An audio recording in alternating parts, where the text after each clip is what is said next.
Hello everyone, welcome to the stream. Hope you're all doing well today.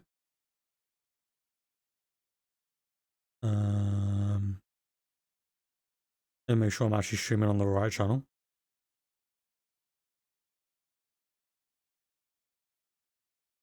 So I've been doing tests on my whole account. Yeah, that looks fun. Okay. Cool.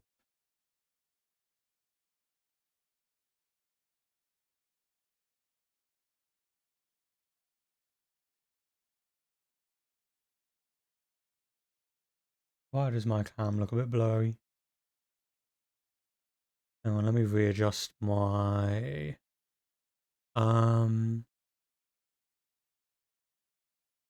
my autofocus.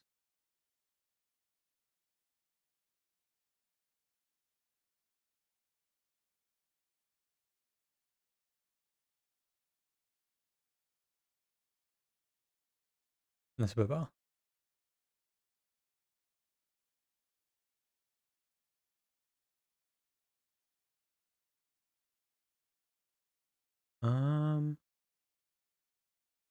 My mic seems a little quiet.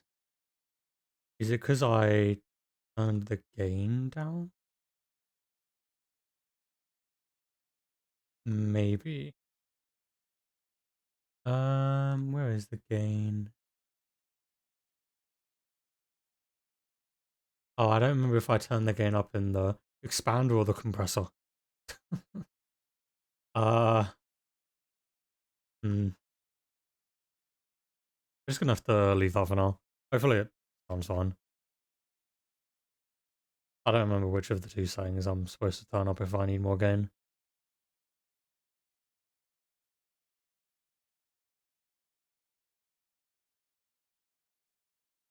Hope everyone is doing well though. We are playing Dark Souls 3 today. And for the next however long it takes to get to the DLC. That's the plan anyway.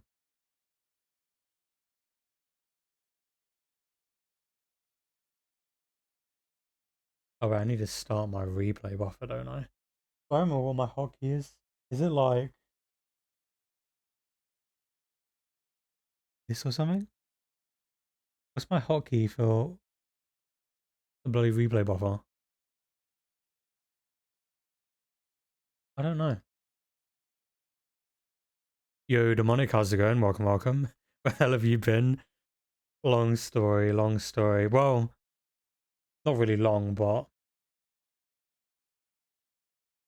hang on. Oh, it's shift is my replay buffer. Okay. So, as people may know, I didn't stream for the entirety of uh February and March. March, I was just kind of busy most of the month because I had to do stuff with family, and it was also my birthday in March, so I spent the week with my girlfriend and stuff. I was just generally busy in March, but for the entire month of February, I was just ill the entire month. Like it was not enjoyable, like at all. Um, happy 60th. Getting closer and closer every day. But like literally the entire month of February, I was just ill. Not like every single day, but I would be ill for like 3 days, and then I'd be fine for like a day or two, and then I'd be ill again, and it was just a constant thing in February. And I finally was able to see the doctor at the end of February, and I got like medicine, which was great. And once I finished that in about mid March, I've been feeling great ever since. I also fixed my sleeping pattern. I think that was making me just feel really awful, like health wise. I think my sleep schedule was really starting to catch up with me. Like I now wake up at a bloody normal time. I don't stay up till 5 a.m. every day anymore. It's like it just wasn't very healthy. When I've been busy. Yeah, with family too. Yeah, I've been doing a bunch of stuff with family recently. For now, yeah. But I don't plan on messing it up again though, like, because ever since I have been on this normal sleep pattern, like I felt honestly better than ever. Like I feel great. So I do think the staying up late nights and sleeping through part of the day was kind of getting to me. I also have new glasses now. Because I also went to the opticians in March because my vision was playing up a little bit. My vision has gotten worse recently. So I went to the opticians and they were like, yeah, if you don't start wearing glasses for like screens and stuff, then you're going to have to wear them permanently. So I was like, okay, I will get new glasses. Sure. And they were a nice hefty dent to my bank account. Um, Never planned to. Yeah, it happens. Yeah. I've managed to do it now where like my body just automatically wakes me up at like, I want to say like 9:30, 10, like every day. Which I'm like, is a very big difference from like, like 2 p.m. So, uh, for Christmas, went hospital with my nan, broke thumb and toes.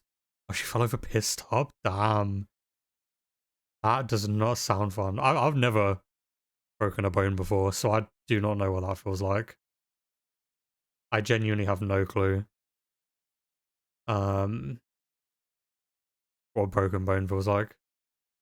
On January, she got ill. Oh, chest infection, yeah. There's a lot of those going around, I feel like, at the moment. Like, I was in hospital for a week. Oh, and you had to look after her for 2 weeks. The thing I was ill with for the entire February is turns out I had both a throat and ear infection. So I had both at the same time. And that's why I just felt absolutely devoid of energy. I just had to be put on strong like antibiotics for like a week. I think it was a week. And those also knocked me the hell out because medication just puts me to sleep. Any kind of medication.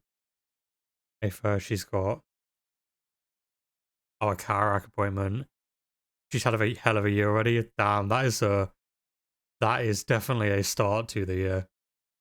Other than that though, like I haven't really been doing much. Like I've been playing like a bunch of games because obviously that's what I do in my spare time. Um, Playing a bunch of DBD, of course, despite that game kind of being living hell right now. Oh, you've seen me on DVD, yeah. Oh yeah, I forgot we have each other as friends on DVD, right? I forgot you can like see when people are online on that game. I hate the event, boring, yeah. The event not great. 9 out of 10 matches, it's just Ken. It's a game right now. It's really a game right now. It sure is a game to play. Yeah, and we still haven't played, which is absolutely abysmal that we haven't. I don't think I've ever played DBD with like someone who knows what they're doing at the game. I've been playing normal matches least. Yeah, it's more fun. I've only been playing the event because of the like challenges that you have to fill up, like blood generators and shit. Because you have to do that in the event. Other than that, I do prefer the normal event.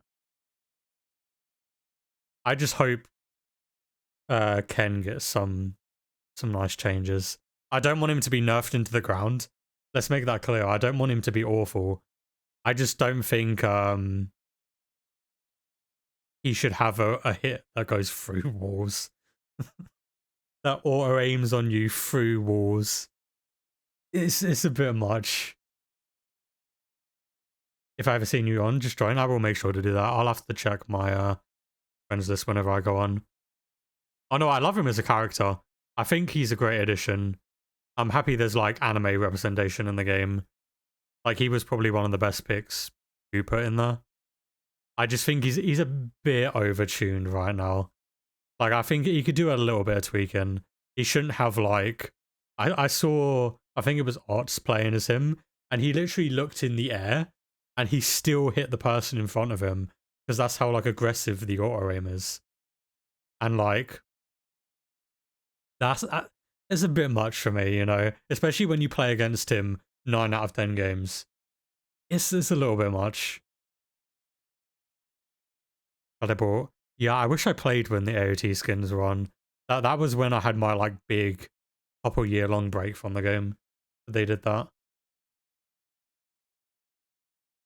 Oh yeah, you've done that. Yeah, I've seen so many clips of people doing that.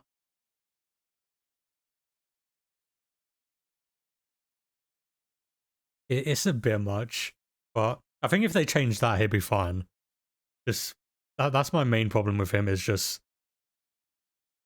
it takes no skill to get a free hit with him, and I feel like it should take at least a little bit of skill. It's my also complaint with the Knight. I feel like Knight takes no brain power to play because you just let the AI do everything for you. Just learn to expect the first hit apart from that he's just an M1, yeah. And you can't run him round like big loops because he can just vault over and catch up to you before you can vault again. Like it's actually better to run him round smaller to mid loops, which is really weird because most killers you want to run him round like a big loop if you can. Ken's like, nah, big loops don't work on me.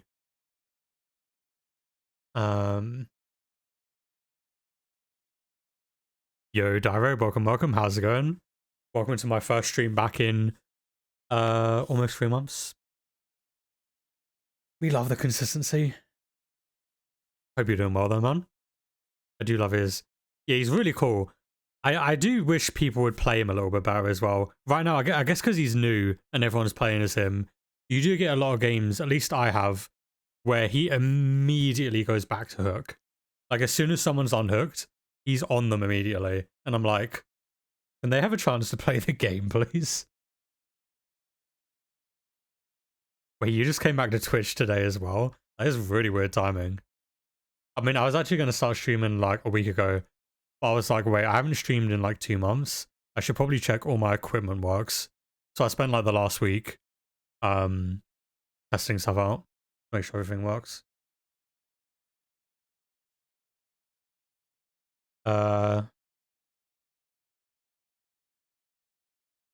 Most killers come back to us, yeah. It works, welcome back, man. Thank you.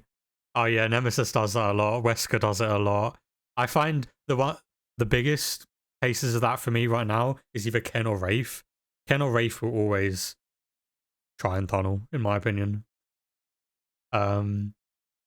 Which obviously you can counter that with build spot. I don't run a counter tunnel build. I run a very weird build.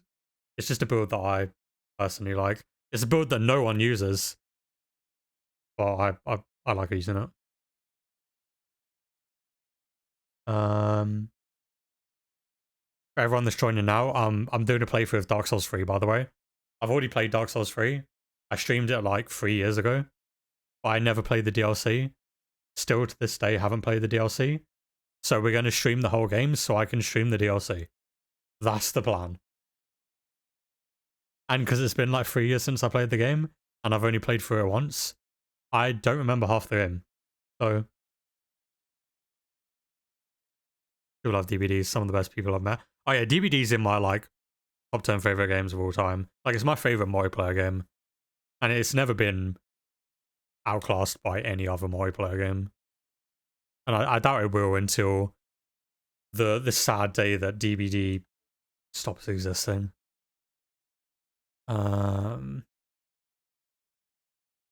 I need to turn the volume on my TV off and put my headphones in.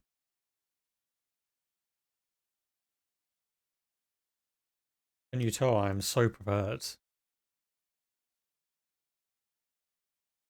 Oh yeah, toxic people is just part of like most multiplayer games though. Especially if you play like a MOBA.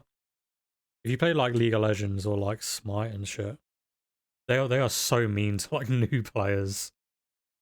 It's why like I played a ton of Smite. Like Smite is probably like the multiplayer game I have the second most amount of time in. But like I never played ranked because I just knew I was gonna get yelled at. Because I wasn't amazing at the game. And I can't bother to deal with like the chat constantly. Oh yeah, DBD's really not new player friendly. Especially even if you take like a 2-year break from the game like I did. I came back and I was like, what the hell have I missed? They changed like loads of perks. There was like 8 new killers, all with 3 perks each. It was a lot to learn. Now I know how to play against like all of them.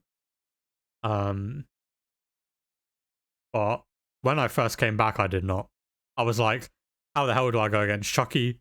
What do I do against Wesker? What the hell am I doing? But now I am fine going against either of them. I mean, Chucky got nerfed into the ground, so unfortunate. Only killer I don't know how to face is Houndmaster. Yeah, I would say that's only for me because I just don't see many people play as her. Like as soon as Ken came out, I haven't gone against a single Houndmaster. Hey there, killer. It seemed like when she came out, I had like 2 games against her. And then I have like the odd game against her every so often. But she's already got like a really low pick rate. Even though she can like zoom across the map. She came out already, I'd say. Yeah, I'd say probably 10 or under is how many I've faced as well. I don't think it's like double digits how many of them I've faced. Oh god, twins. I haven't played against the twins in a good while. Yeah, that's why you hate her. I mean, I'm happy I haven't played against the twins. That's one of my least favorite killers. Not gonna lie. But I haven't seen the twins in a long time. Alright.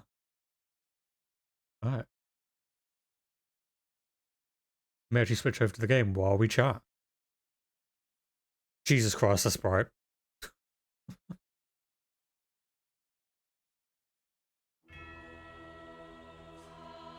Other players though. Yeah, no, I know 100% it's her design. It's the opposite of like Wraith in my opinion. Wraith is the players. The players of Wraith, like they play him so annoyingly. But Twins is kind of designed to, you know, camp with Victor and or camp with, yeah, legit designed to slug, yeah.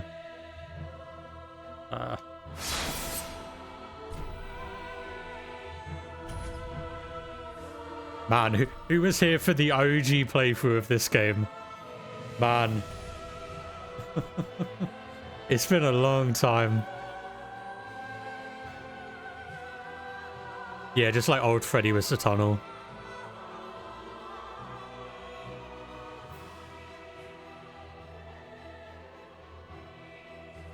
That's your favorite lobby music? Yeah, Demonic, I remember you being at the original playthrough of this game. This was back when I streamed on PS4, by the way, everyone. I used to stream from console, and I streamed this from my PS4, I believe. It was one of my first streams when I moved back home. Yeah, you were there, because I remember you giving me help with the game. Because it was back when I played these games, like, really passively. I don't know if you remember. Like, I just kept dying to the bosses because, like, I was just not attacking them. Like, I was like, I'm waiting for my opening. Let me wait for my opening. And everyone was like, no, just go and attack them. Like, what are you doing?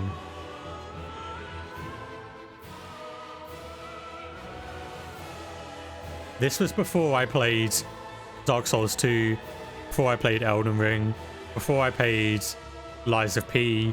It was back when I relied on a shield all the time. Yeah, you told me to be aggressive with like the like the dual blades, and I just didn't understand how to play like that. But I'm hoping now that I've played other Souls games, it won't take as long to get through this. Because I'm hoping that I've somewhat improved, maybe. Oh wait, let me check one thing. I just need to make sure the 60 FPS is turned on for the game, because this game has FPS boost.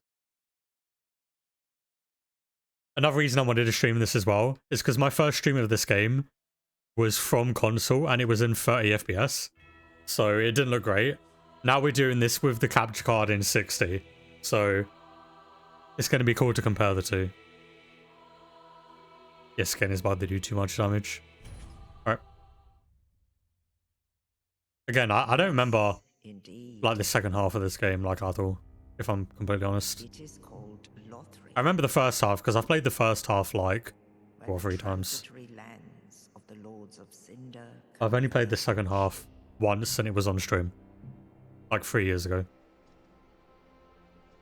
In venturing north, Yeah, I do remember loving the second half. I think the first half is weird for me in this game of the old because words, it's like the opposite of Dark Souls 1.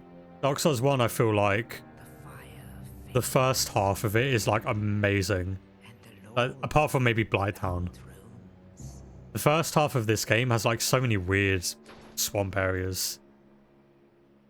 I'm gonna love the DLC. Is this a new DLC? No, this game has 2 DLC, and I've just never played either of them. I streamed this game 3 years ago, like my whole playthrough, and I just never got around to streaming the DLC. Unearthing And because I'm going to be doing the Soul Level 1 series, hopefully soon, I thought I should probably play the DLC before I do that. And I played this on the PS4, and now I'm playing it on the Series X. So I have to do a new save file to get to the DLC. Like I don't have a save file to just jump in the DLC. Nor would I really want to after not playing for 3 years. undead I'd probably want to start again regardless. I don't like taking big breaks on games. Versus mid, but final boss. Always go. What's your favourite boss in the series? That'd be fun. Yeah, I'm going to do a death counter for the Soul Level 1 series. I'm going to be doing Soul Level 1 all the way from Demon Souls to Elden Ring. Like, I'm going to be doing the entire series. Soul Level 1. And I would do a death counter then. I haven't decided whether I'm going to do it per game or death counter for the entire series. Haven't quite worked that one out yet. But we'll figure out. Demon Souls is really easy. I'm interested to see what it would be like. Level 1. I'm going to be playing the remake, not the original. Because I don't have a working PS3 controller, so I can't do the original. Beat it in 10 hours, died like 3 times. Yeah, I streamed my first playthrough of the remake. And I beat it in like 2.5 streams, I think. Because it is quite short compared to the other ones and quite easy. I think it's because a lot of the bosses in that game are like gimmick fights. There's so many gimmick fights in that game. And you, most of the time you don't really die in a gimmick fight. that ash seeketh embers. But now I'm playing in HD because I have glasses on, guys. I can see in HD finally. They didn't cost me an arm and a leg at all. No, wait.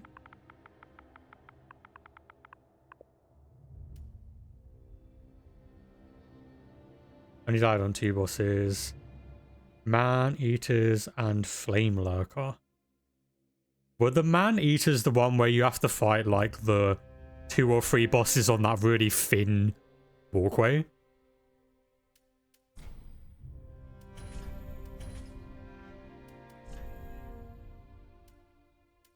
I don't know what class I'm gonna go with. I remember one boss where you're like on top of like a tower, but it's like a really thin kind of walkway on these like buildings.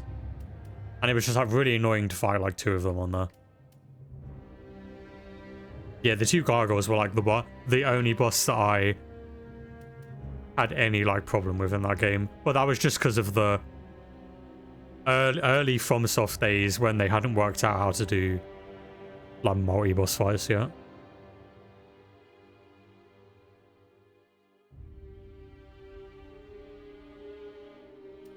I'm thinking I want to do a hybrid build. I kind of want to do a Faith Dex build for this playthrough.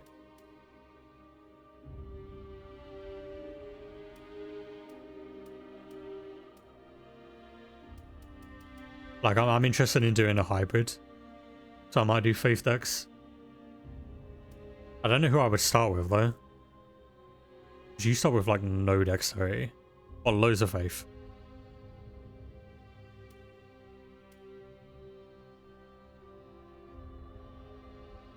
I think best multi boss is Unseen Smough and Demon Prince. Which one was Demon Prince? But yeah, Unseen Smough for a new player is kind of rough. But once you like understand how that boss fight works, I think it's pretty good. You think Herald would be best for Dex Faith? Oh yeah, they already have 11 Dex and 13 Faith. Not a class I'd ever normally start with a spear. I never use spears in these games. But I'm obviously going to switch out as soon as I get like a sword. But I want to do Faith Dex, I think.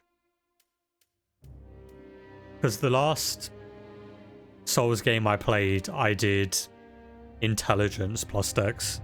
So this time I'm going to do Faith plus Dex. And still Dex, because I just prefer Dex to Strength. I like being fast rather than slow. Yeah, I think I will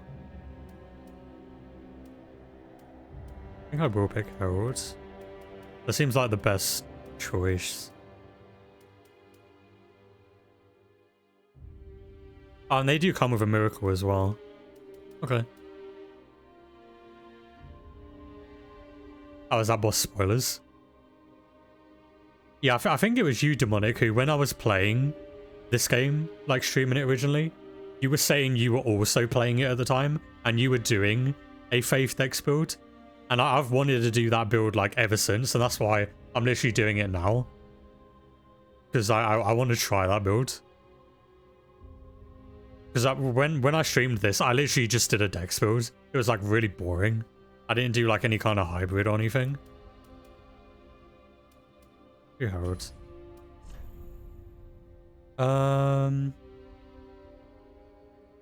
Always have 2 weapon buffs, heal, and a buff. Interesting. I might have to try some buffs. Because I haven't really tried any of the spells in this game. We tried some of the boss weapons from what I remember. But that was pretty much it. I didn't really get to try any of the spells.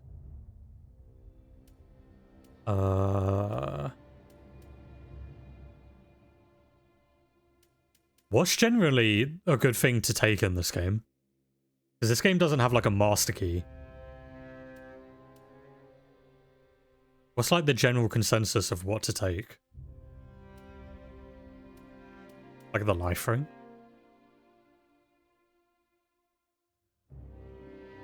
If you can get the Lothric Straight Sword and infuse it with lightning, really good.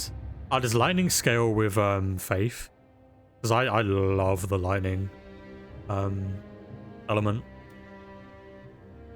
You just use the souls.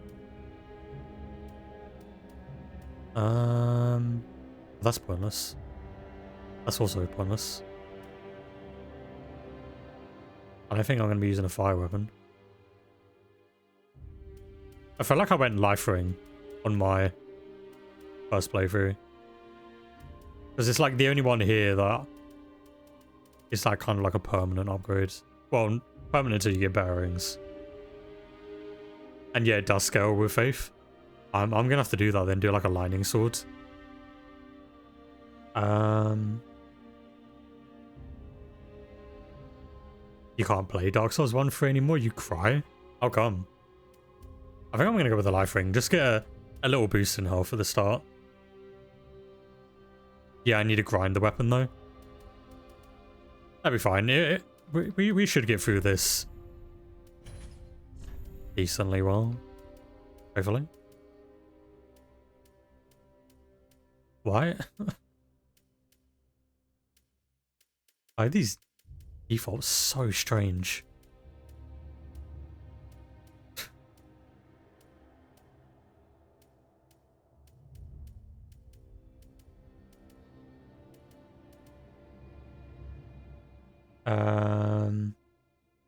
Oh, you and your ex broke up and he had them down. I'm sorry to hear that, man.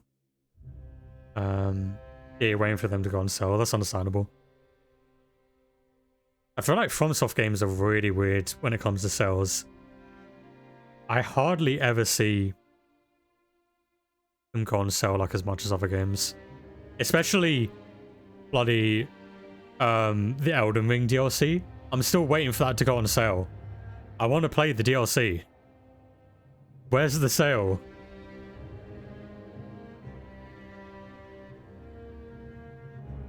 Oh yeah, I'm getting the new Elden Ring. I was part of the network test, so I played Night Rain early, and I really enjoyed it. Hey Lognego, welcome. Haven't seen you in a while. Did you go into hibernation? Where you been, huh? Yeah, well, kinda. I mean, I was ill for the entirety of February. So I was like resting pretty much the whole month. And March I was just busy with family, and it was my birthday in March, so I was also busy that week. And then I've been getting used to a new sleep schedule for like the past month.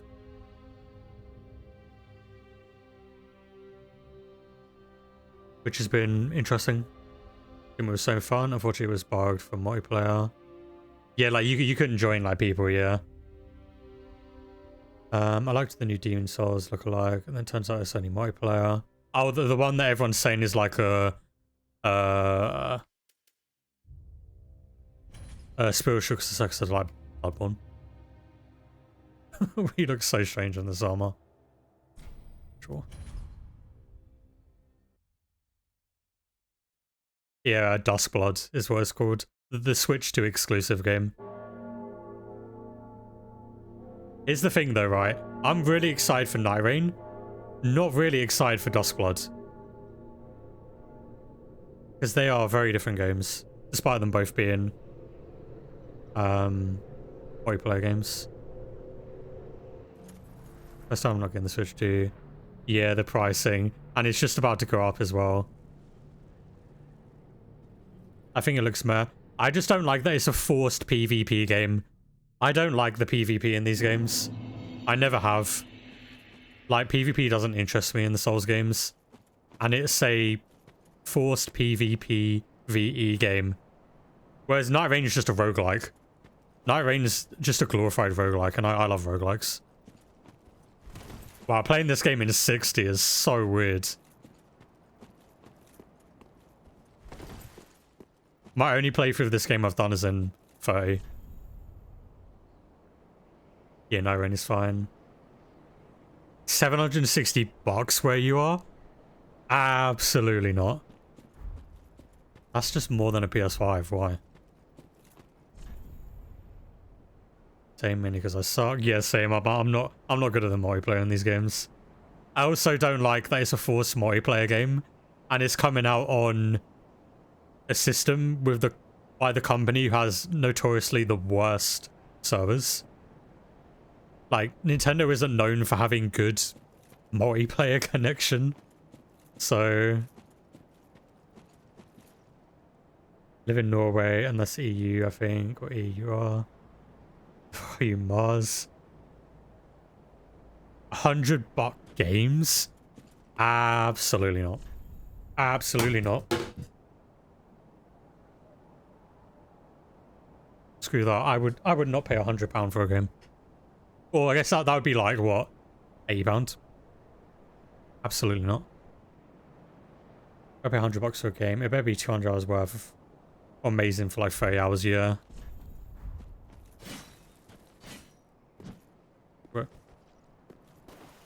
Oh yeah, I heard the new ACs are actually really good. It was getting a lot of flack before it came out, but now that it's out, everyone's saying it's like a really good game.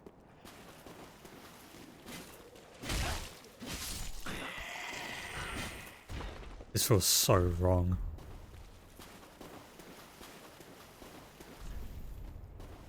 Use a spear.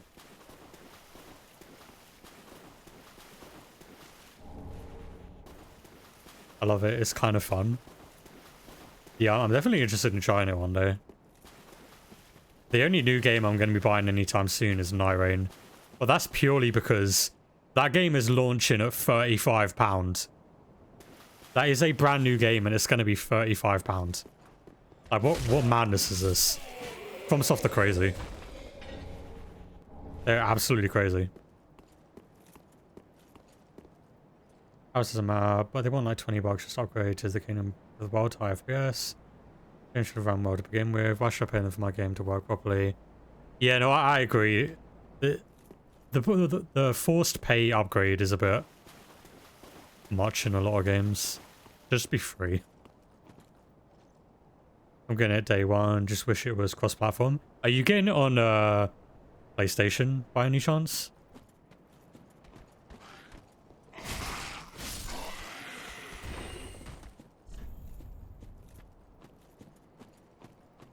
Because I'm going to be getting the game on PS5.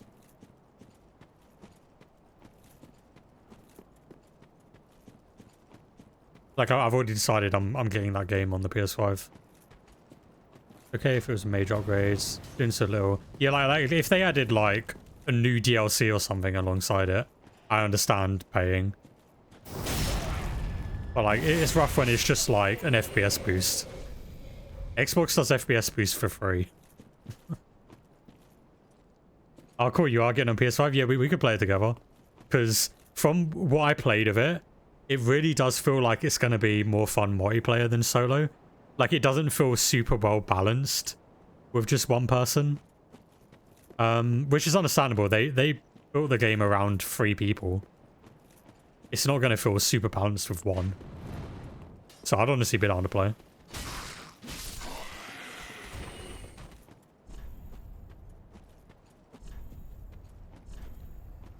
Oh, right, I forgot weapons have skills now. What on earth? You need to relax.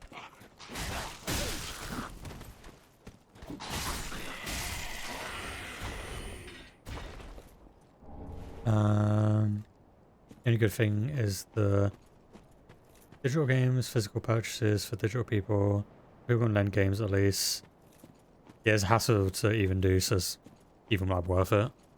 I saw that a lot of third-party games on the Switch 2 are going to be like download codes though, which is unfortunate. Like, physical media for the Switch 2 doesn't look great if you're buying like third-party games. Same. Yeah, I'd definitely be down to play it because I'm probably not going to be able to stream that game because I can't really stream like multiplayer games with my current setup. I mean, if I've got a different setup by then maybe I can, but I'm going to be playing that game like pretty much fully offline. Or like off stream. So I'd be down to like hop on and play it whenever.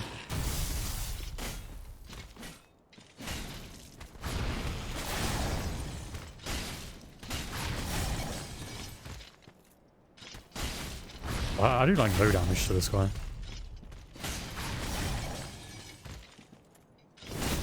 Well, that does damage.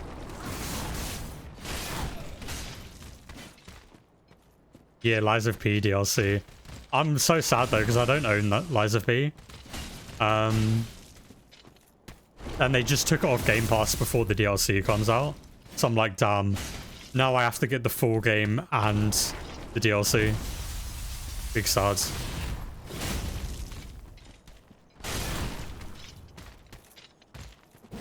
Oh, that does good damage. Cool. Wait, I know everything's in. Some physical cartridges are just codes now. Doesn't even contain the code. Yeah, like it's a useless CD just asking you to use the code. That's what they're doing with a lot of the third-party stuff. Apparently first party, they've said all the games are fully on the cartridge. As it should be. As it bloody should be. But apparently third party, they're going to be like download codes. Yeah, I don't think I do have you on Discord. It's the same as my my stream username. Oh yeah, I do have you on PlayStation anyway. So we could just talk on the party chat on there. Yeah, it's cool that they're doing a new 3D DK game. I know a lot of DK fans have been asking for that since what? The Nintendo 64 was the last one? Last 3D Donkey Kong game?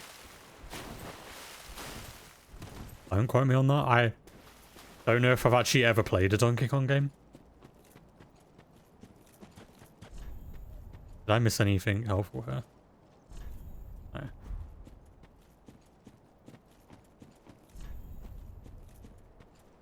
Yeah, since Nintendo 64. Yeah, so they've been waiting a long time. I saw people's reactions though.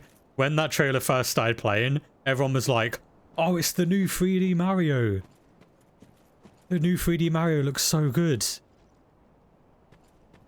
And then it was DK all along. Which honestly kind of more deserved. He probably deserved the new game. I can't level up yet. I've inserted in my Nintendo 64 right now. Since I last played it and abandoned it. I don't even own a Nintendo 64. I was very much PlayStation.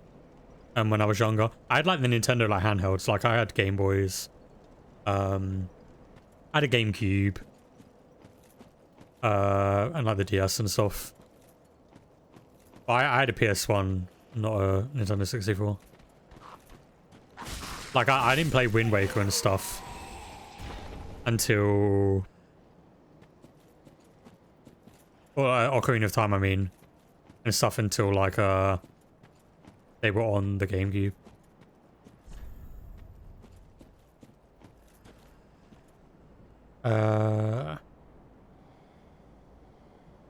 Google eyes were more longest bad further to me, and the grunting before he broke the wall and revealed himself. You could hear was DK. It's like the new DK though, only like his new design. That people are very hit or miss on. I think it looks fine. I think it kind of fits him. I think I sent you a friend request on Discord. In contact with gaming. Check whenever you can. Oh yeah, hang on. This is going to be a very casual playthrough until we get to the DLC. Yep.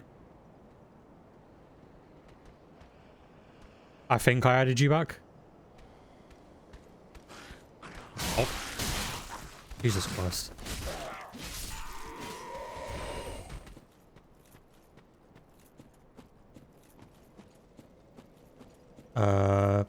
Answer is perfect. And then like, Harry was naked. Yeah, I don't have a problem with his new design. But I'm not someone who's like I'm not one of those people who are like, no, you have to keep things the same all the time. I don't really care if things like developers change games a little bit. But that doesn't really bother me, or like change designs. As long as they don't completely like ruin the character in any way, you know. I think a change in design is fine. I'm not any kind of purist or anything.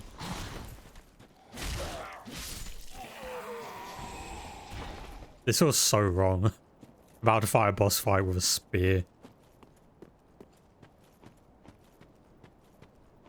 Can I attract you without taking damage, please?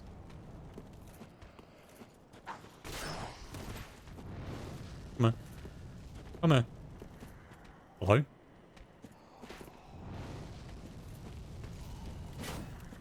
I still does that much damage through your shield. Interesting. Sick. I took damage anyway.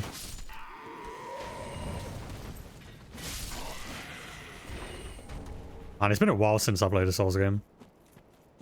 Last one was obviously Lords of the Fallen when we did the randomizer. But that game feels very different. The Dark Souls games. Been a while since I played a FromSoft Dark Souls. How do I jump in this game? Okay. 'Cause I know there's an item over there.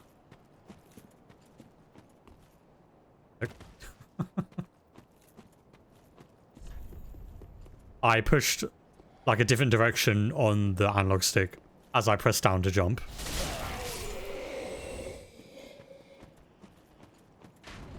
I keep pressing the left stick to start running, because that's what the run button is in Lords of the Fallen. And I just finished South of Midnight, the game that came out recently, and that's also the run button in that game. So I just keep instinctively pressing it.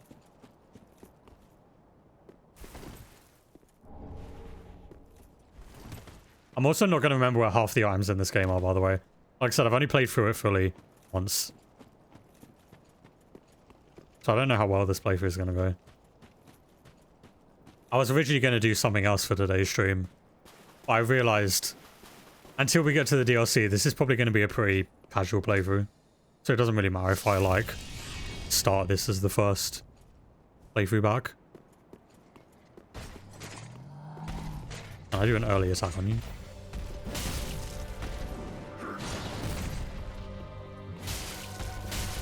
I actually do a lot of damage.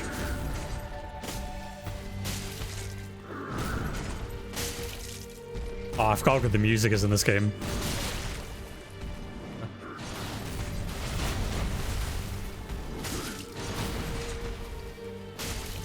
Oh, that attack is delayed.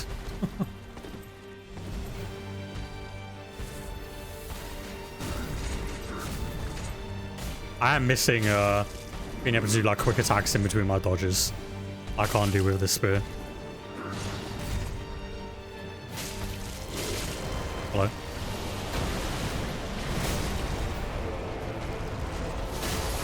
Nice.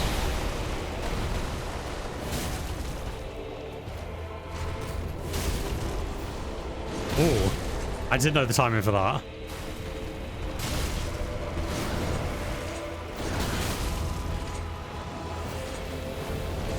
I don't know what I'm doing right now. There you go. Also struggled with so many hours. Yeah, on your first playthrough. I remember when I first played this, because it was such a jump from going from Dark Souls 1 to this game. It was like a really big jump for me.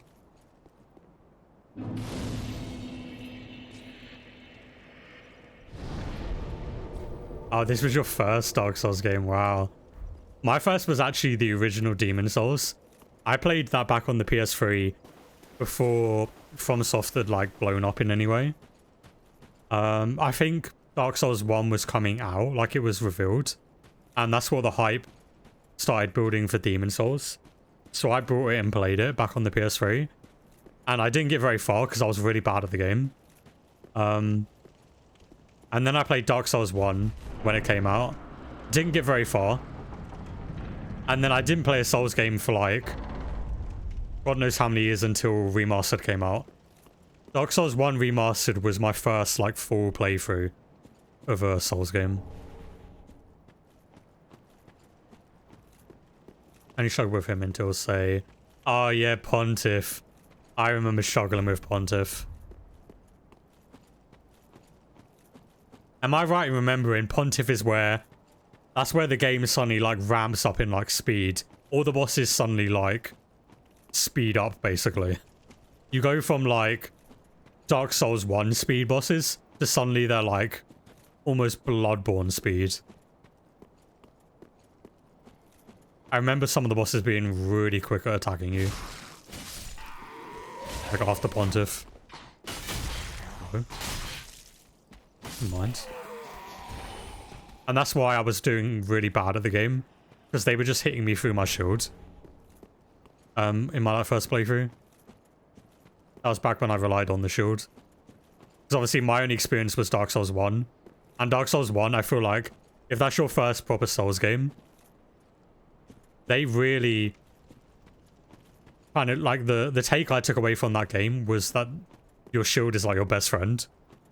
Because they make such like a big point of it in the little tutorial area.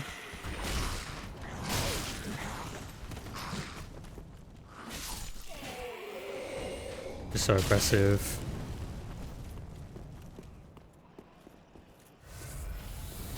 There's a boss in Elden Ring DLC.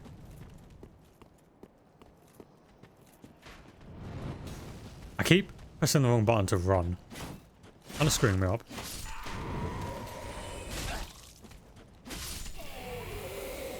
Oh, there's a boss in Elden Ring DLC, which is like Pontiff. Damn.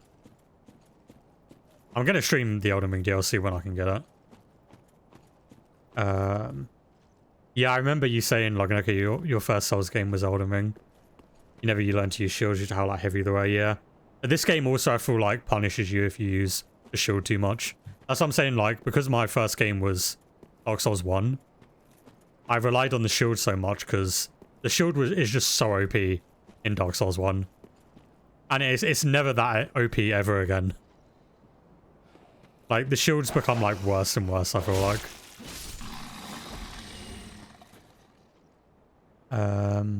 Which is so aggressive.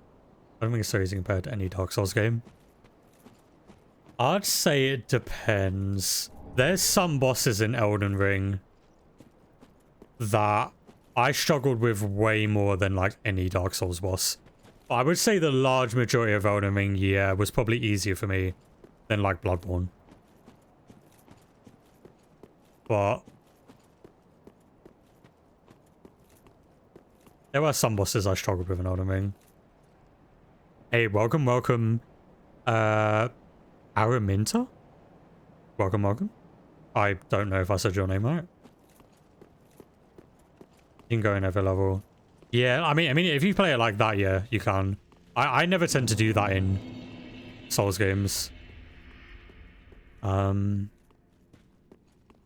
I like just like the natural kind of progression of things in games. Welcome to the bond. I am a fire. I tend to the lords of to this end. Very well. Then take no. Ooh, what do I upgrade? Stamina, absolutely. One boss is hella annoying. Is before Godfrey the first time? If you went outside. Oh yeah, the tree knight guy. The notorious what people call him, the first boss of the game. Even though you're like not supposed to fight him like straight away.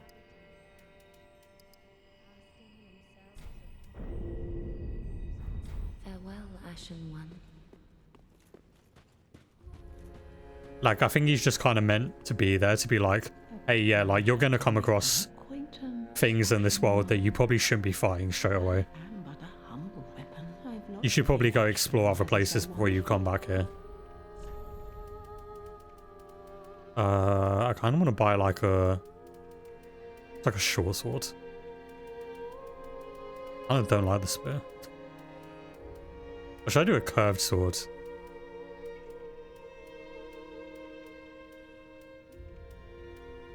Or better scaling.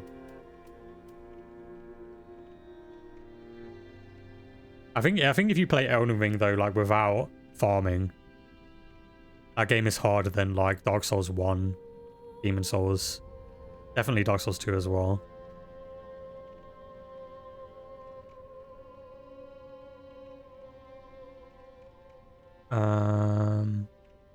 My main issue with Elden Ring, yeah, it is really easy to overlevel yourself, especially if you like forcibly go to a later area. Like that dragon that you can kill and respawn over and over again. On like the very right side of the map. There's that like sleeping dragon that you can just keep hitting till it dies. Quickly run over to the bonfire and respawn it. That gives you like, what, like at least 10,000 souls every time or something. Or runes.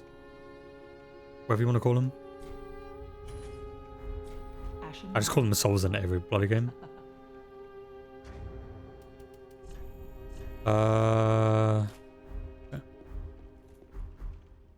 The shield's not doing anything for me, is that?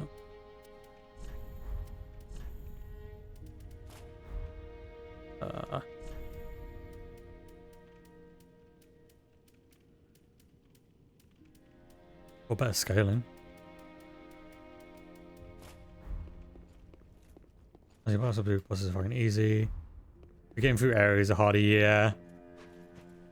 The Dark Souls 2 was really fun though. Like I really love that game. I'm not one of the people who dislikes that game at all. It was super easy though playing that game after like a bunch of the others. I remember my stream playthrough, like I didn't really struggle too much. And it was the one game I actually played with a strength build for the entire game because it just felt so like OP. My giant greysword was just like doing like a fifth of the boss's health bar every time. It was great.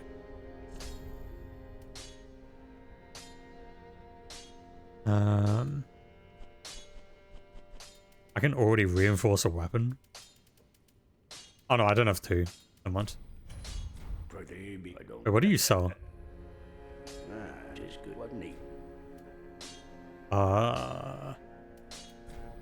Wait, oh, you don't sell anything. You know, I'm the same. I love and hate things about each game as well. I think they're all amazing. They all have bad points and they all have good points.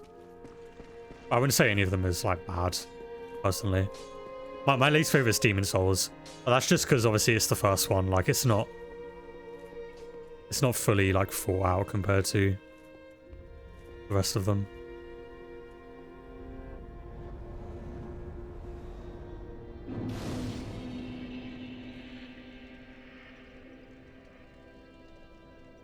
Oh, 1 second. Let's get rid of our first bot. Let's go.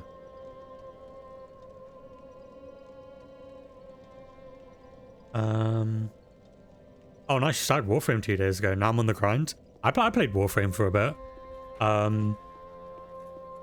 Like I put a good maybe like 40-50 hours into that game. Like I got hooks on it for a little while. I think Bloodborne main story is easy, but dungeons and DLC are hard. Bloodborne was my second FromSoft game after Dark Souls 1. And it was, again, when I played really passively. You were there as well, Demonic, like back in the lockdown days when I streamed Bloodborne. I was really bad at the game because I just wasn't the type of aggressive the game wants you to be. Bloodborne really, like, punishes you if you're not aggressive, and I really was not when I played that game.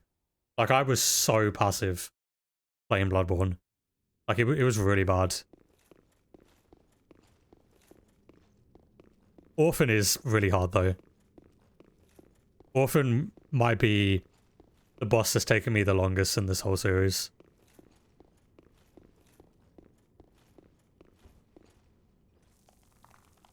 Yeah, Bloodborne is built around being aggressive. I feel like the second half of this game is also built around being aggressive, and that's why I was really bad at the second half of this game. Because I just wasn't used to that playstyle.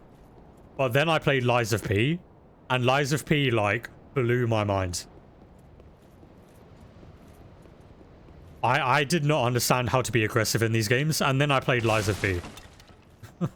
That game, like, awakened the aggressive Souls behavior for me. I love that game so much. I really love Lies of P. You're about to see peek in the DLC. No, the only thing I know about the DLCs is I've seen the pictures. So I know one of them is like in the snowy like painting world.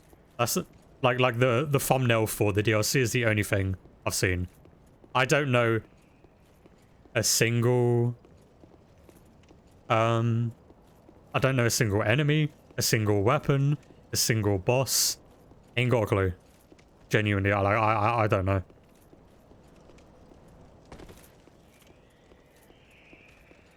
Yeah, I do have that problem sometimes now, where I can get like a bit too aggressive and waste my stamina.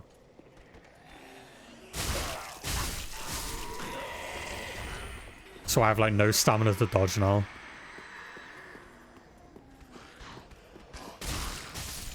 Whoa, that's actually quick two-handing this. Actually attacks really quickly.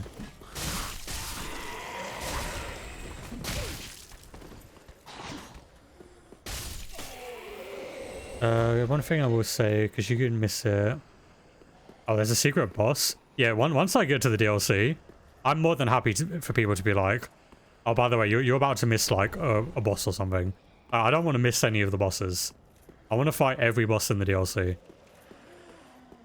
That tends to be what we do in these stream playthroughs, is we fight every boss in whatever the game is.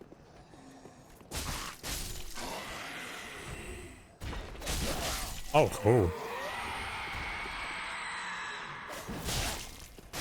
That's cool attack. Takes a bit long to get off, though.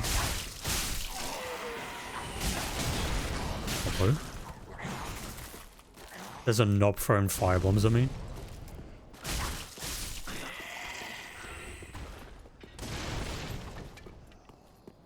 And I'll be that in a second. Oh. Oh god. Let's not die already. Oh, that was like nothing. Okay, I'm a bit rusty though. Mine first is a small DLC. How compared to the second one? What's the order of them? There's the Ringed City and... What's the other one called? Arendelle? Something like that.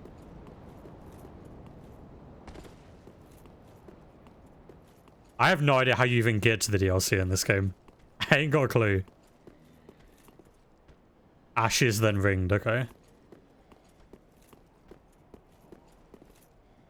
What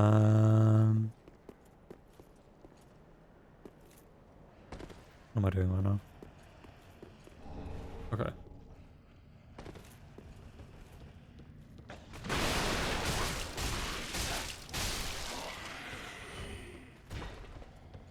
I wish I could play the Lies of P DLC when it comes out though. I do have to wait till I can not only get the game but the DLC on top of that.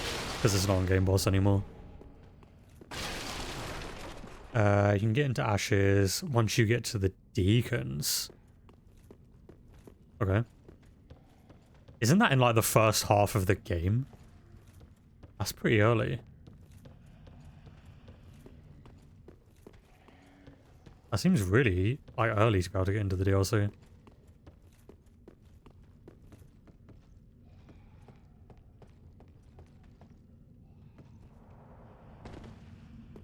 I'm also not used to playing this game in 60 FPS. It was like a completely different game. Isn't there a dragon here?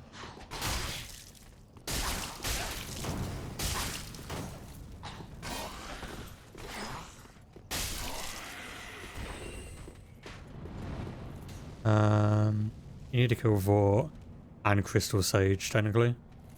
Or to be able to access it.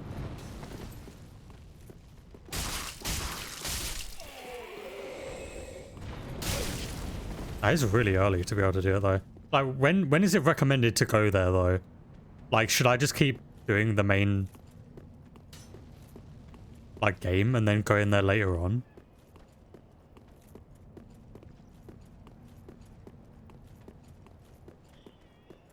Where's the dragon? Yes.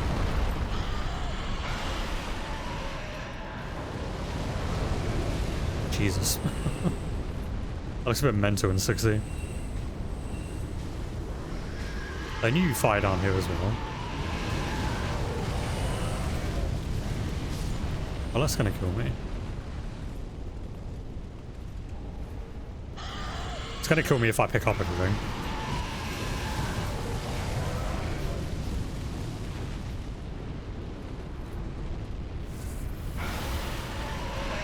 Wait, yep, that's it. Wait, was that to the dragon or to something I said about the DLC? I always do it just before Solar Cinder. Tried it when we got up on Div once. Oh, so it is recommended to like do it before the final boss. Like you would recommend to just save them for the end. Because I would prefer it to do it like that anyway. I mean, we just have like a casual playthrough of this game. Of like the normal game and then we can do the DLC after. Hello, I don't remember your moveset. Oh.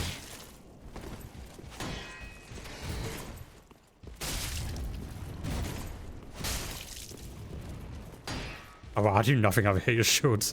That's a shame. Well, I should know how to parry in this game. I remember I was really bad at parrying. I did not understand the parry timing. You can either just finish the whole main game. Yeah, if you wanted, yeah. It would work better for like the stream. So we do the casual playthrough of the main game. And then we jump into the DLC after. For like the actual first playthrough part. I have no healing. What?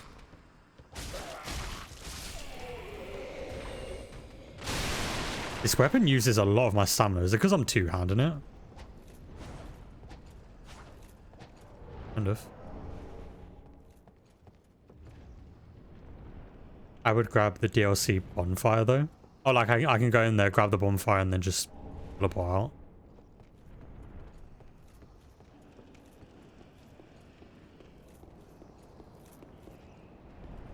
Oh. Cool. Again, I don't remember a lot about this game. There's going to be a lot of things that I'm like not remembering where to go or what I'm doing.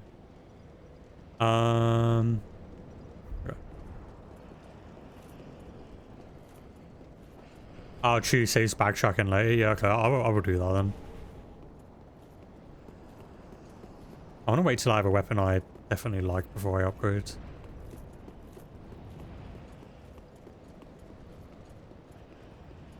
We need to find a good dex weapon that I can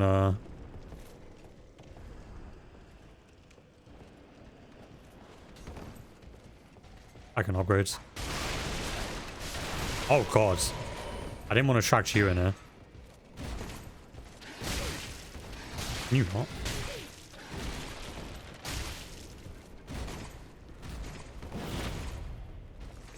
Oh wow, you can hit behind you? That's kind of evil.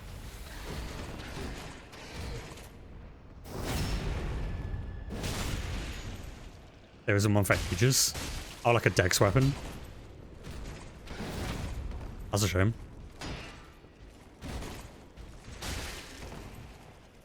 We're just gonna have to use this bloody curved sword for ages. Can I kick? Not with this weapon, I can't.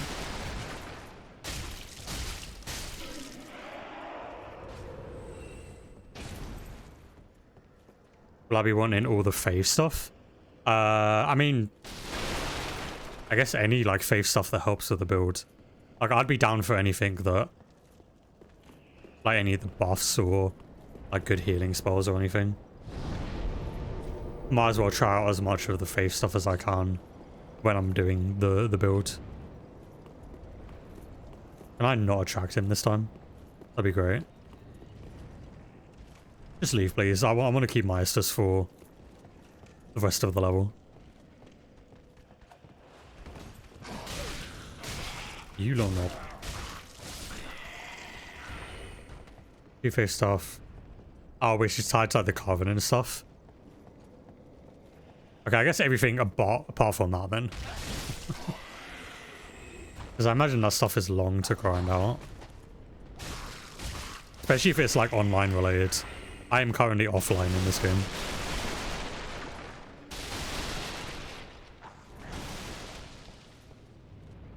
Hello?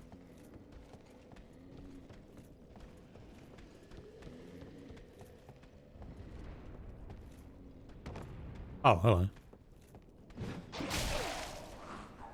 Jesus, my reactions are so delayed.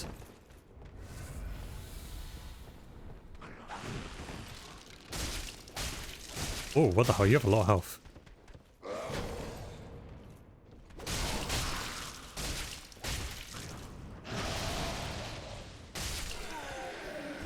You can totally grind the items. Oh, but they have a low drop rate.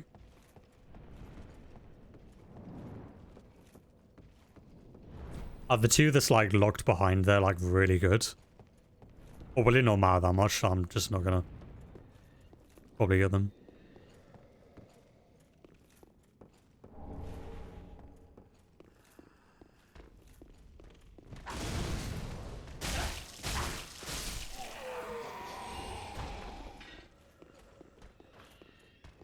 I can power stance in this game, right?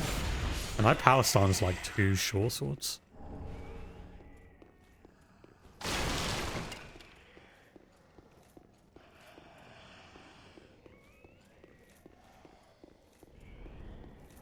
don't know where I'm going right now.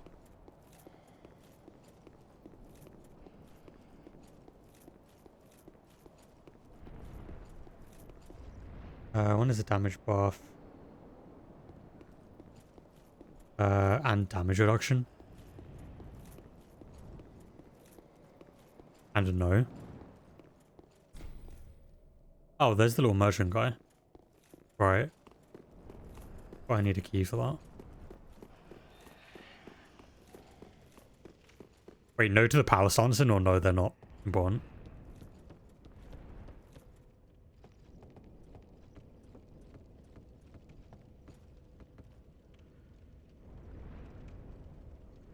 That is just a magic buff on your weapon, I see. Like, adds like face scaling. Ah, no to the power stance. That's a shame. I did like how in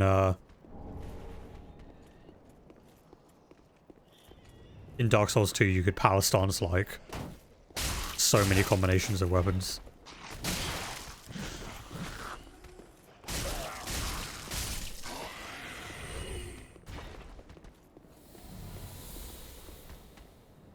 Are you coming up here?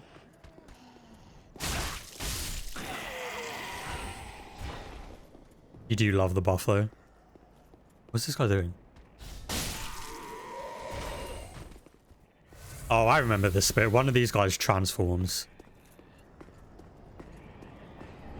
I do remember this quite well. I pressed the wrong button. I forgot I'm not dual wielding right now.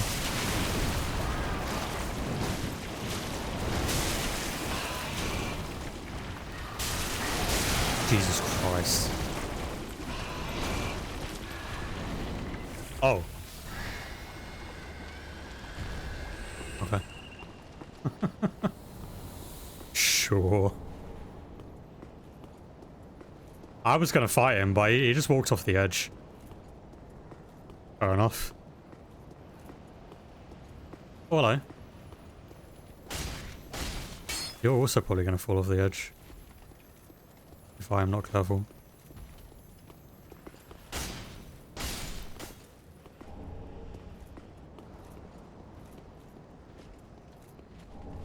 I feel like I probably ran away from that guy on the first playthrough. I don't remember ever actually like trying to fight him. I mean, it didn't end up mattering because he ran off the edge anyway.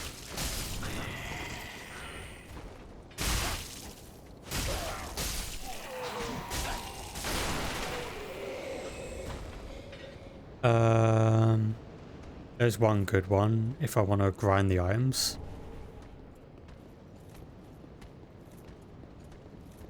I like one good one that's like available now.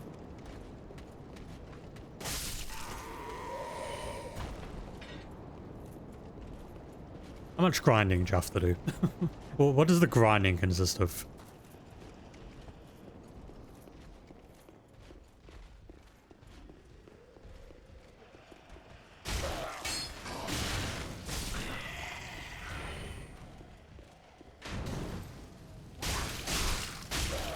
Oh wait, is that just my normal heavy? Ah, I thought that was my charge. The shed is the sunlight one. Oh, not available right now, okay.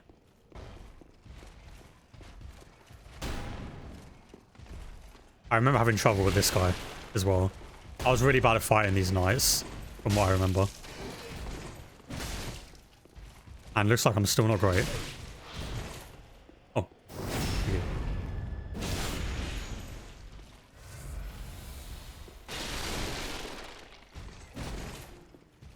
Your shield is in the way and I can't kick you.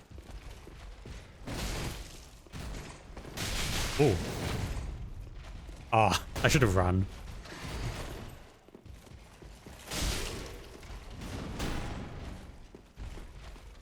Wait, just popping in. Just a dinner. Finally found a good inn where I live. I'm so happy. Oh, nice, nice. I'm glad you had some good food. And you found like a nice place you like. I appreciate you popping in though. I'm just really rusty at this game right now.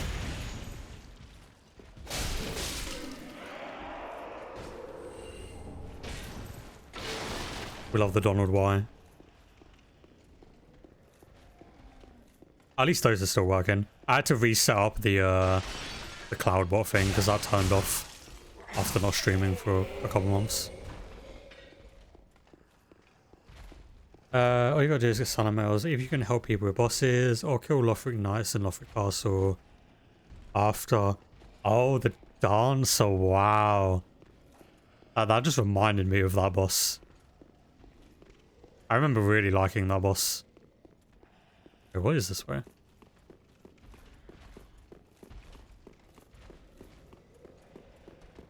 Hello?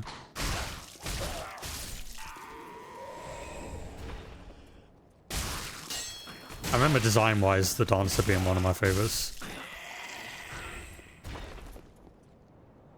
We'll put back in later. Love you. I love you too. I appreciate you wanting to put back into the stream later. I hope you have a good rest of your like evening though.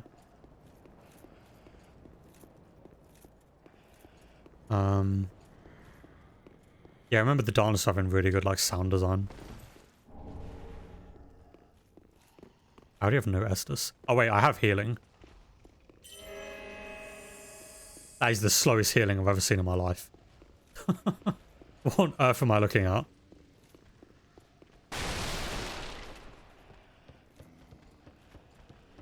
I also don't know where any like secret walls in this game are, so if there are any, ain't got a clue. You get Sacred Oath for 10 and Great Sunlight Spear for 30. So I'd get the buff for only 10. Like I wouldn't need 30. That doesn't sound too bad. Like 10 is a lot less than 30.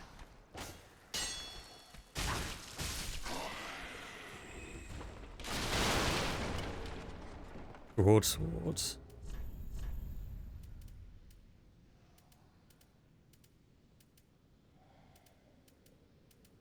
She does more damage than my current weapon.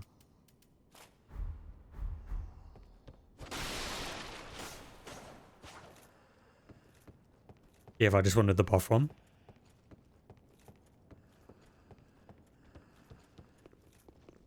Might see, I mean, when we get to that area then, maybe I'll throw on like any like item discovery things I have on and see if we can get some to drop. And if I get like any while we're playing, I can always just grind out some more.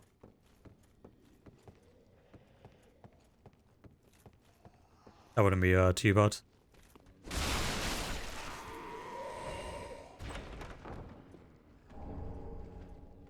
Nice, I got a shield.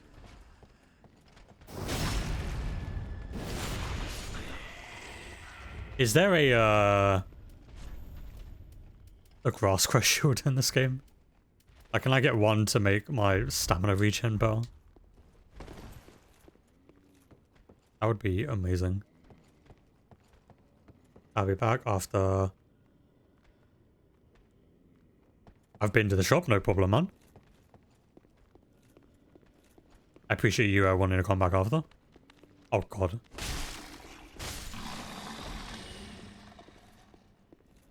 I forgot about the dogs. I'll go on. You can. Oh, it's in the swamp. It's in the first half of the game. That's good. Oh, I can max it. Ah, Farron Keep. Okay. Cool. Because I might put that on my back. So I can play more aggressive with the stamina regen.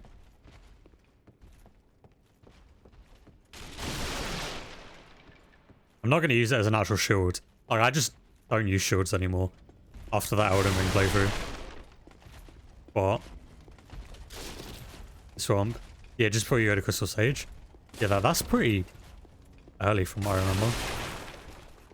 Yeah, it's the only time I use a shield in Dark Souls 1 now, is I put that on my back, or I put it in my left hand if I want to, like, parry.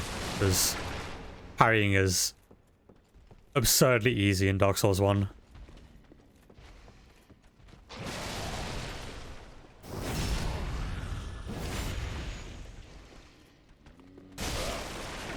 I can't do my cool charge attack, though. Oh my god. You relax?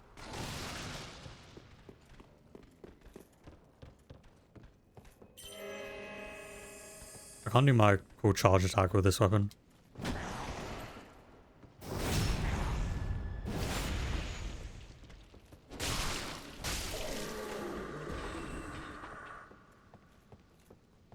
Healing is abysmal. It's really not doing too well.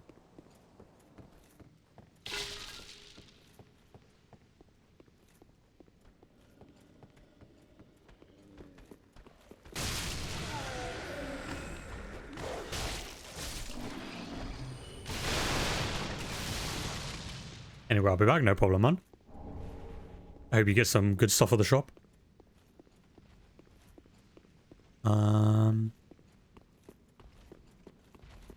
I'm missing anything in here. Ah, Selkie, there we go. Okay. We might as well try and fight this guy, I guess. Why not? Oh. That's not good.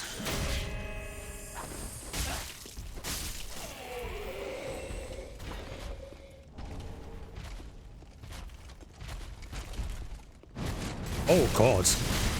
What on earth? I was not expecting the spin. I'm gonna go back to the bonfire anyway, because I want to go down and free that guy. Oh.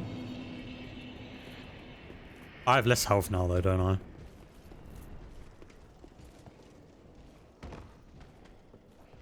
Wait, I have to go like all the way down.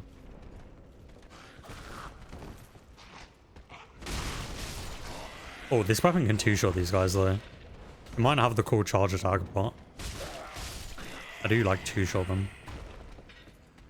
I think it's a worthwhile trade.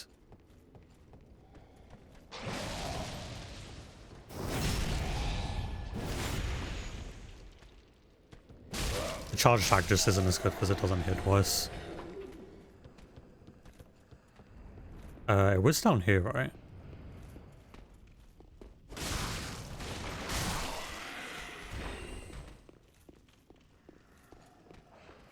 Wait, no, where was that? No, it's down here. Already forgetting where I'm going in this game. My memory is non-existent, for anyone who doesn't know. I have really bad memory. No, you must be remarkable. Below the hive, not the home of an old, please. I'm not asking for, I'll be sure to, I may be a petty. What you said. Very well. Huh? I am Grey Rat. Give this ring tool do your part. I can use it for now, right?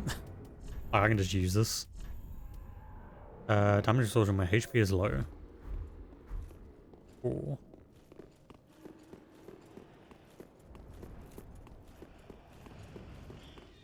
I think he's just a merchant now, like in the hub area, from what I remember.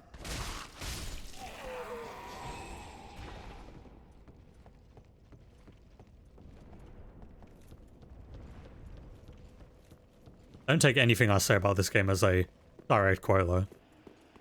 So I could be completely wrong.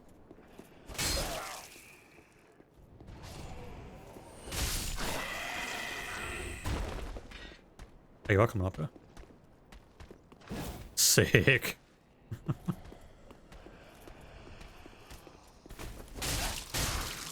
My charge attack went through him. Because I guess he was still in the climb animation.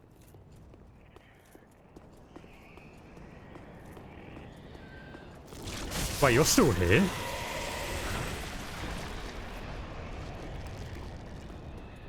Oh, but you can kill you before you transform? Didn't know that.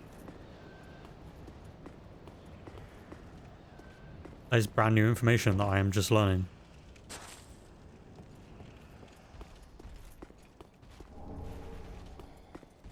Like fire bombs.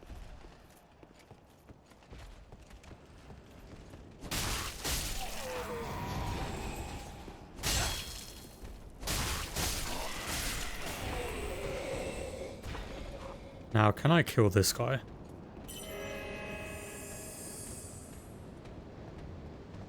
Oh, hello. Wait, did you survive that fall? You did? Hello? That would have killed me. That fall, I think, would kill me for a good portion of the game.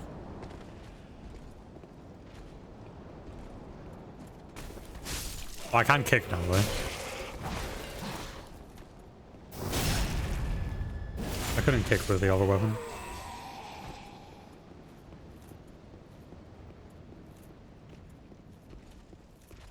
And I grab my stuff, please.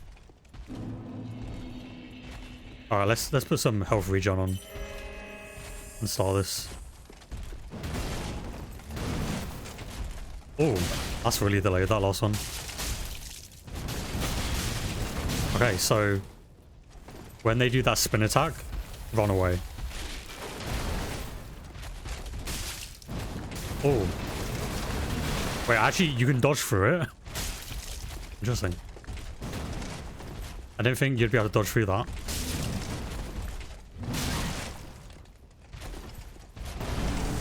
What the hell are you doing?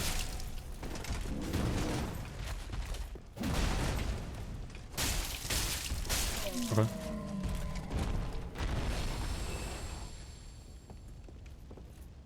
Interesting.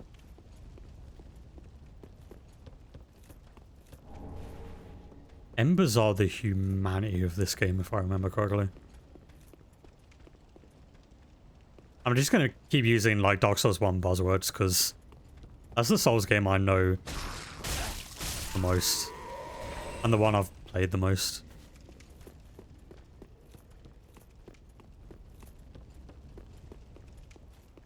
I mean, technically it's the only one that I've played through more than once. I've only played, like, all the other ones, like, one siege. Fully one siege, anyway. Obviously, I played, like, half of this before I streamed the whole playthrough. I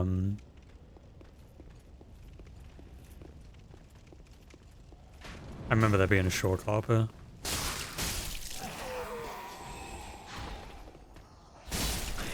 That's why I remember this area more than the later areas, because I have done the early part of this game a couple times.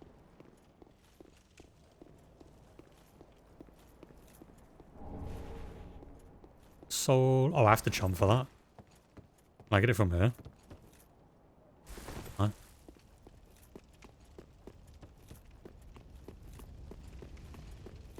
Did anyone see the teased update for Lords of the Fallen? Speaking of that game. For some reason they're adding a dedicated jump button.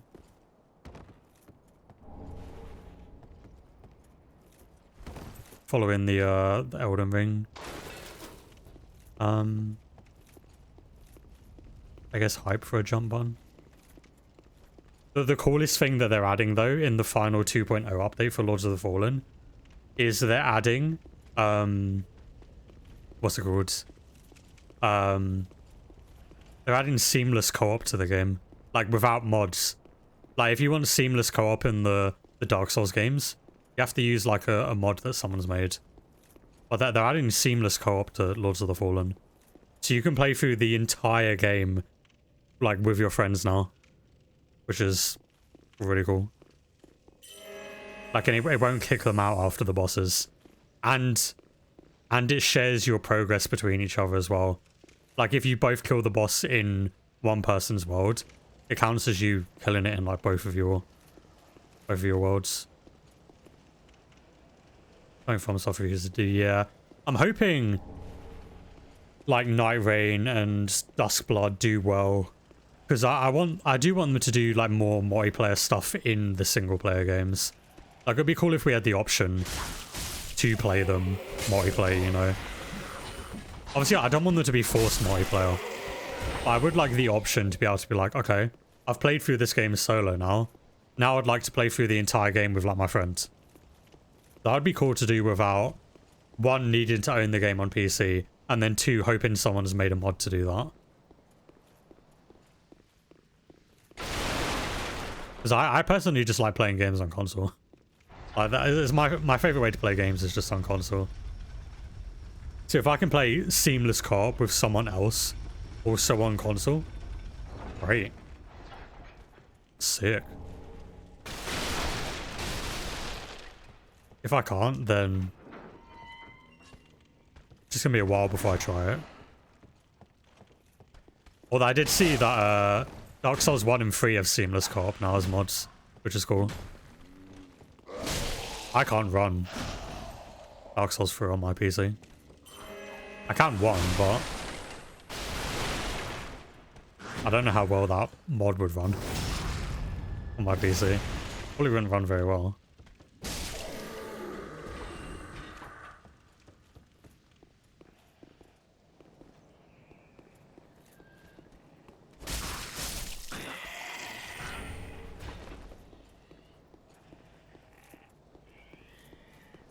I would like to go a level up. Nice. Okay, I know where I am. I'm gonna go activate this bonfire before I accidentally die here. Although I guess I could just teleport, technically.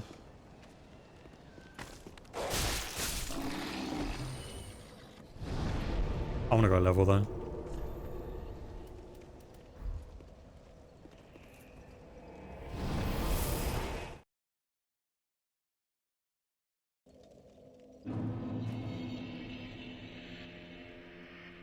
I would love some better servers from FromSoft as well.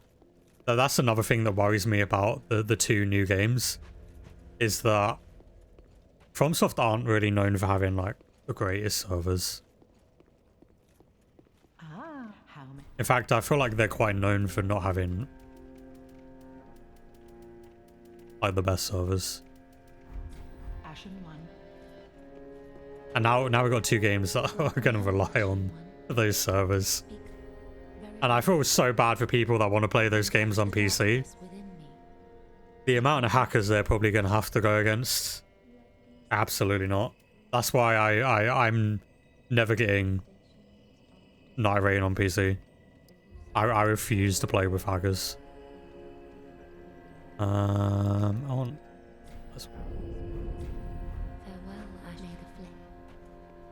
Would I want to level up here? I don't know. Does have better deck scaling. Are you here yet? There you are. What do you sell? Oh, hello, and in one whatever it is, daughter. Longsword. What's the difference between the longsword and the broadsword?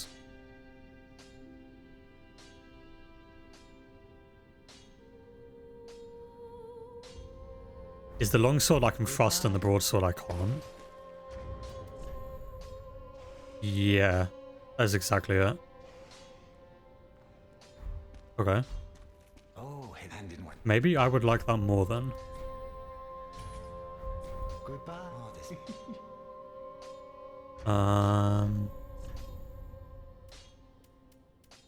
Slightly less stats, but I can actually do this in corridors. What's the charge attack with it like? Okay. I do really like the charge attack though on this weapon. I think the double hit's really cool.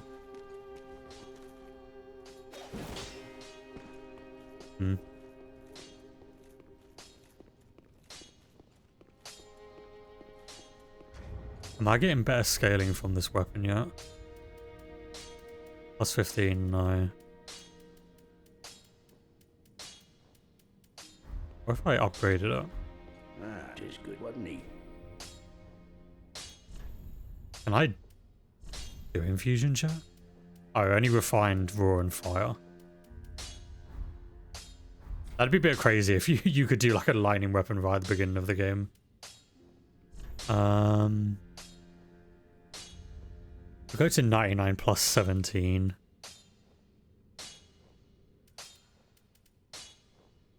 Why is the upgrade so much better for that than it is for that?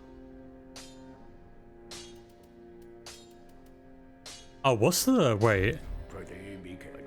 What is my special attack with this weapon? Is that any good? Like, what's the benefit of that?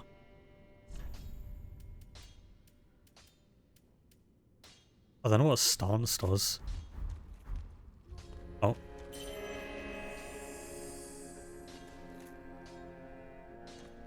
I see. Okay, maybe a long sword is probably better.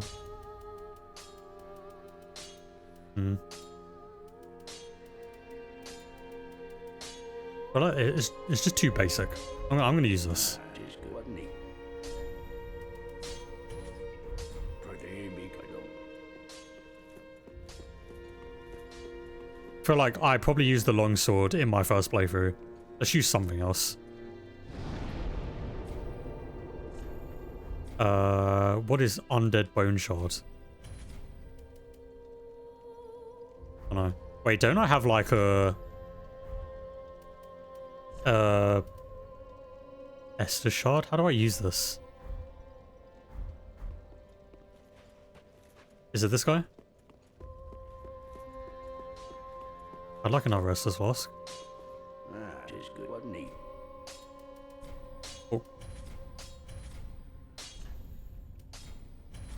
Pretty big. I keep one magic because I might find some good faith spells. Alright, let's continue. Yep.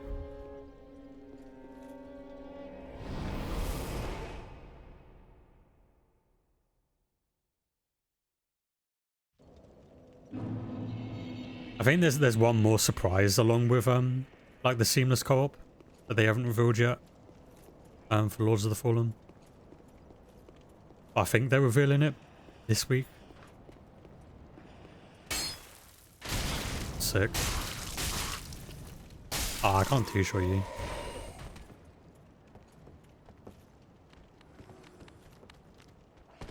Oh. I thought you were already going up the stairs. That's why I didn't attack as I was going down.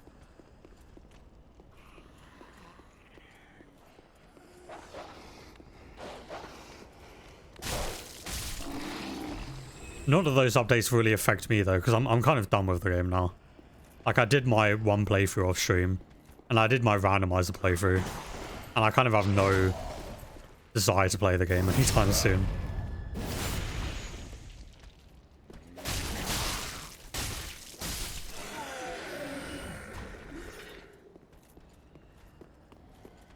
I think the only thing that would make me play that game again anytime soon is if, like, my friend asked if he wanted to play, like, co-op or something.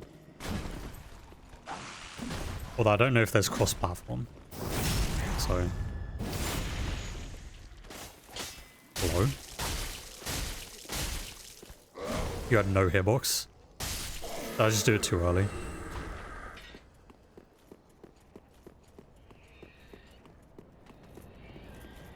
Hello?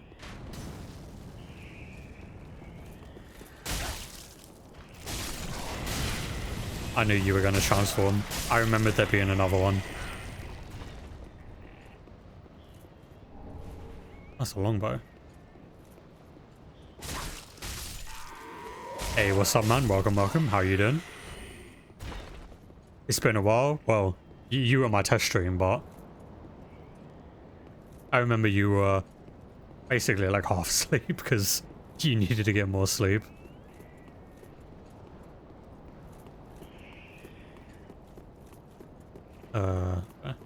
Is that the only thing that's over here? Just a bow? Oh god, why did... That looks so untextured. Did they think no one would look over that wall? Time to catch up. I'm good, man. How about you? It's been a hot minute. Why have you done this? Yeah, it has been a hot minute. I mean, I didn't not stream on purpose, you know, like I was ill like all of February, but I'm back now and I feel great.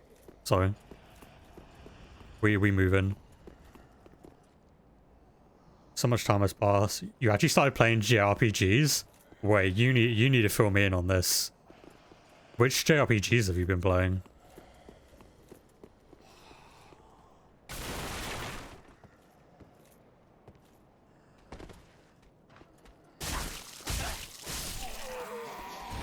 I have so many JRPGs in my backlog. And there's a new turn-based RPG coming out this month that I'm possibly playing day one. Too many games, such little time.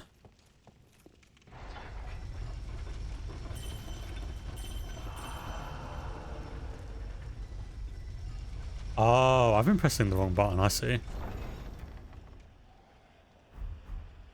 I haven't been using my normal heal the entire time. I was using the special on the chime thing. Hey, what's up, Dominic? Welcome back. That was a quick trip to the shop.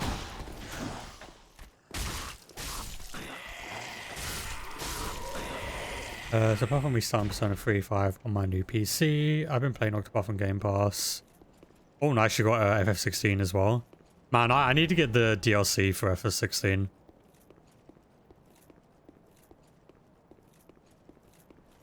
That's the only reason I haven't gone back to that game, is because I want to wait till I have the DLC. Also, you got a new PC. Nice, nice. We love to see it. I've played a decent amount of Octopath. I got like halfway through that game before I got burned out on it.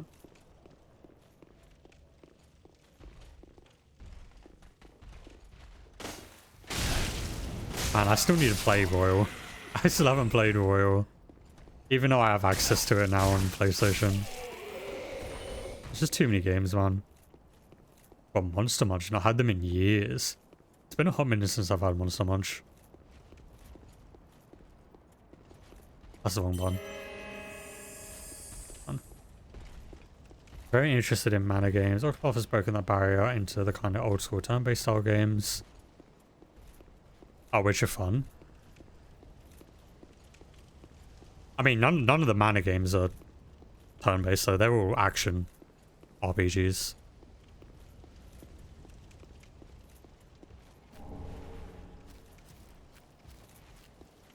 I got a list of the Covenant Rewards if you want to pick. I'll just see anytime you want. Yeah, I'd be down for that. It'd probably be helpful to know these things. Yeah, I've played Trials of Mana, like all the way through. I played that before I left PS Plus. Oh, there's two of you. I didn't sign up for this.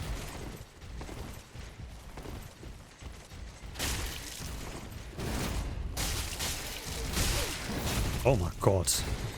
You guys really hit hard. That also takes way too long. Good to know.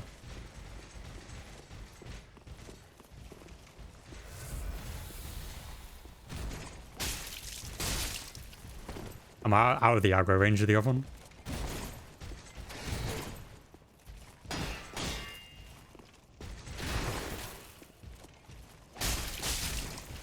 Oh, whoa. Why are they doing so much damage to me? Hello? Oh, dear lord. Dear lord. Send a pic on Discord, cool. A new PC when my job ended, likely needed something beefier for game dev. Oh, yeah, that makes sense. That makes sense. Can only do so much on like a like a gaming laptop with that kind of thing. I didn't send the lift up. It's an issue.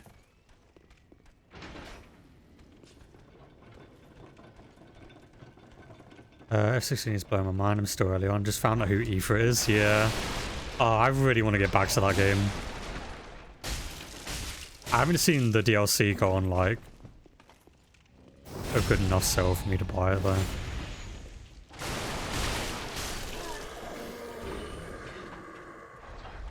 Oh, there's just too many games.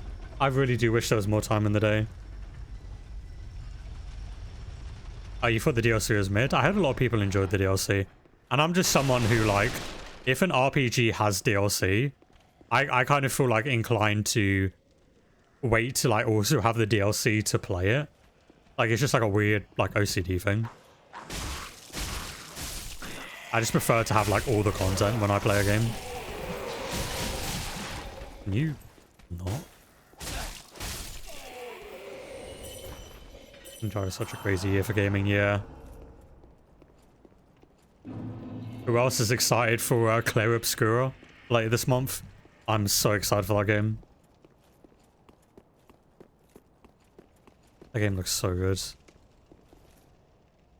Twitch 2, Elden Ring Night Rain, Lies of P DLC, Borderlands 4 and so much more, yeah. I mean, I'm not super hyped about the Switch 2 because it's absurdly expensive, but Night Rain I'm very excited for. Night Rain was really fun. I really enjoyed playing Night Rain.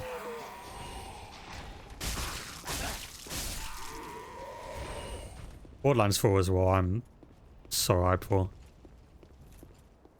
Lies of P, I don't even own the game, unfortunately. So I can't wait till I can buy that and the DLC.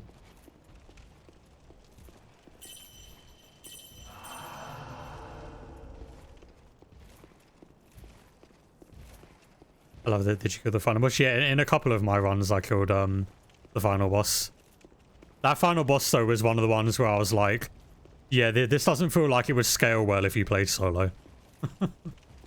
Like it felt like if you didn't have two people with you, yeah, you're struggling like big time. Switch U games that nasty bit from game prices though. Most of the Switch U games can actually run yeah at 120. Jesus Christ. You do way too much damage. Is my armor just bad? Yeah, you were shaking on your final attempt.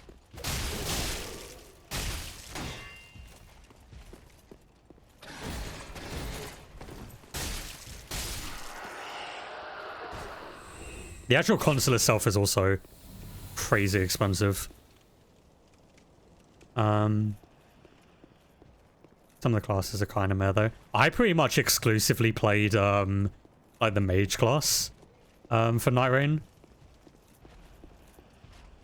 Because I knew no one else was running it. And I feel like it helped to have one person as the mage.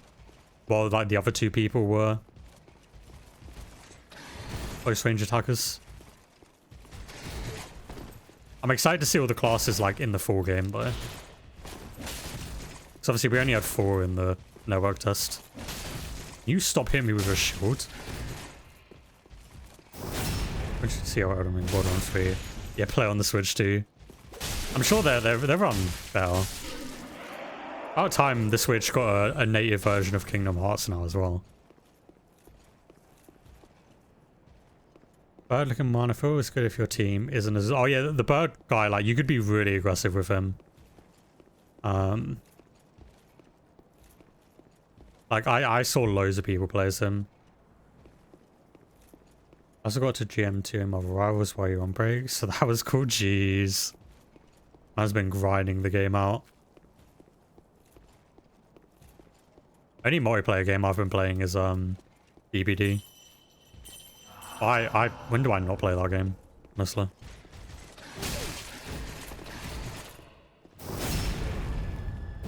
And Mage, but I think she's going to be the one who's the hardest to play. Yeah, she was really different.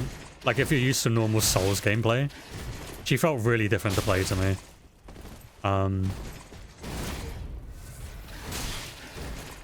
It's like, you can regen your like mana by using her special, but you can only do it if you hit enemies with like a magic attack. It was really weird. Already got... Oh, you played the Dex one mostly? I think I only played one game as her. I wasn't super good at the Dex one.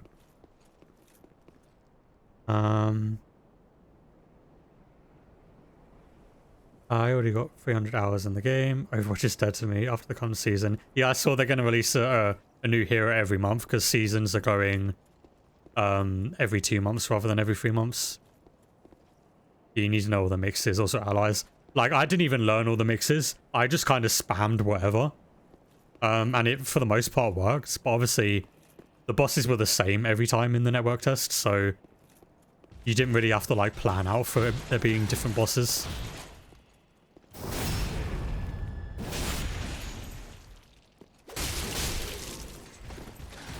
I forgot. I don't think I was supposed to be fighting this guy.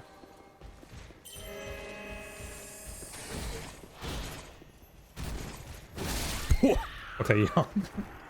Right. That guy one-shot me.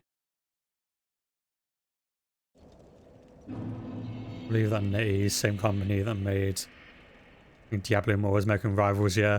Same company that just shut down DBD Mobile. Big sad. Seen one where you are immune to summon an ice ring around you and freezing things around you. Yeah, there was one that I believe made your like spells cost less. There was one that did like a giant firebolt thing like in the air. Just like good. There were some really cool combinations. There was one that did like damage over time to the enemy. There were a lot of combinations for the mage in Nightreign. Yeah, she's going to be hard to master, but I really enjoyed her. I'm excited to see how many classes there will be in the game. Invading is silent in Nightreign. Running fully blind apart from the initial trailer at Game Awards. Oh yeah, I haven't watched any more like gameplay or anything, but I took part in the network test, so like I've already played the game. Because I entered to like get access to it like randomly, thinking I wouldn't get picked, and then they sent me a code. So I was like, hell yeah. I want to play this game to see if it's actually going to be good. Because I was worried about the multiplayer aspect. But I'm no longer worried about the multiplayer aspect. It was really fun. Shame it won't have cross-platform though.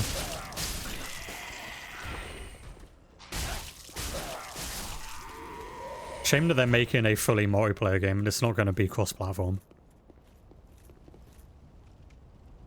I'm hoping for a healer class because there's one thing I noticed. If you go in that final boss without many heals... Oh yeah, you get like no heals in Nightreign as well. Like you start off that with like 3 Estus flasks.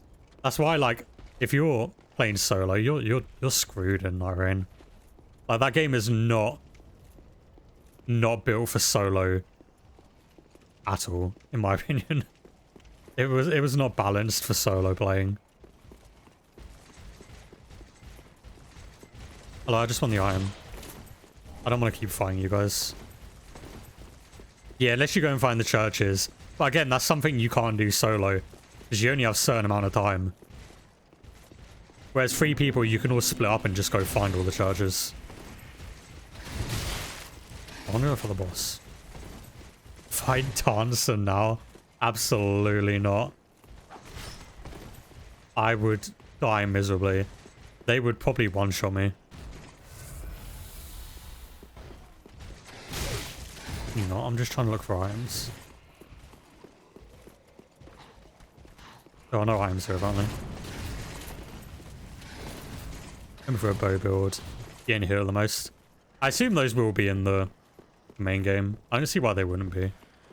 I found a lot of bows in the game, so...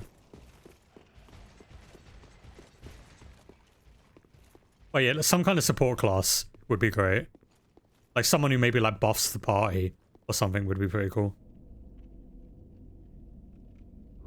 Or just a wall. Double shield. Yeah, look like a big shield guy. No one I played with used shields though, honestly. Like, everyone I played with was so aggressive in Night Rain. Like, they were just jumping on the bosses with that owl guy. Or like that bird guy. Because he has that like jump in the air attack. They were just jumping about the map and I'm like, what the hell is going on? I'm like, please wait for me to catch up. I don't have any mobility.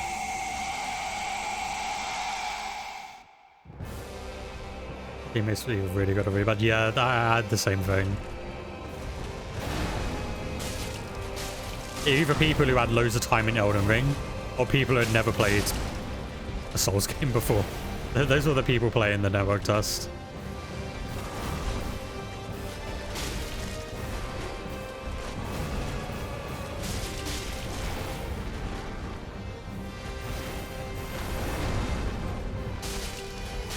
Force on Shattered Veil? I think it's the best map in the game.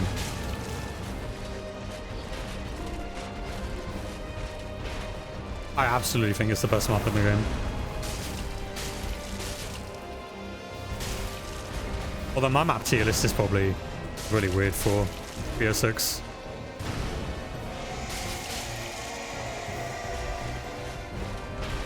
What about I haven't played in so long. I've been playing it because I have the battle pass, so I'm kind of obligated to play it.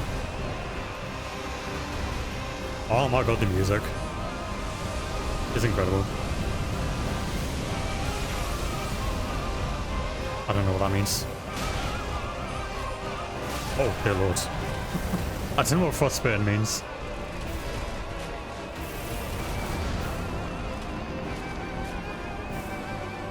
I do genuinely think Shattered Veil is the best map in the game. And they kind of lied to everyone when they were like, oh yeah, Shattered Veil is going to be like the same size as the tomb. I haven't played it enough to have a fair critique, but it's way bigger than I thought it would be, which is nice. It was like a BO3. You know, I think it genuinely feels like a BO3 map. That's why I like it so much. Like, it feels like a map that could be in BO3, which is amazing. Oh god, I have everyone following me right now. What the hell? What's this dog doing?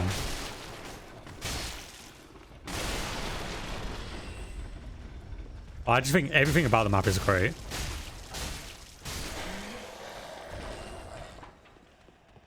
The upgrade quests are actually really fun for the ray gun. Unlike the tomb. I like playing on the tomb, don't get me wrong. But the upgrade quest for the staff is so unfun solo. It is the most unfun upgrade quest in any map, in my opinion, solo. Just getting that weapon in general solo is just not fun. Which is a shame because it's such a fun weapon to use. It's just not fun to do solo. Co-op is fine. Like, I don't really have any issues with a co-op. A solo is a bit of a pain. Especially if we gain stamina slower. Oh, that's why I was taking so much damage. Okay. Good to know, thank you. I play COD in months, yeah. I grinded out COD a lot in the the end of season 2. Because I was only halfway through the battle pass. And there were like 3 days left to finish it. So I just played it non-stop those 3 days. I haven't even built on the Ice on Tomb. Our BO6 is very on and off for you. I was very off BO6 for the entire season 2. But I finally found my camo grinding method that I enjoy. And now I enjoy the game. It took me a while to find the method I enjoyed using. But now that I've found it, I'm enjoying the game. I only play though when there's double Gobblegons though. I'm like, there's no point playing otherwise. Gobblegum earn rate is like way too slow without it. Oh yeah, double tap is so good. I hate that they nerfed the ASG in Silent though. That will forever kill me a bit inside.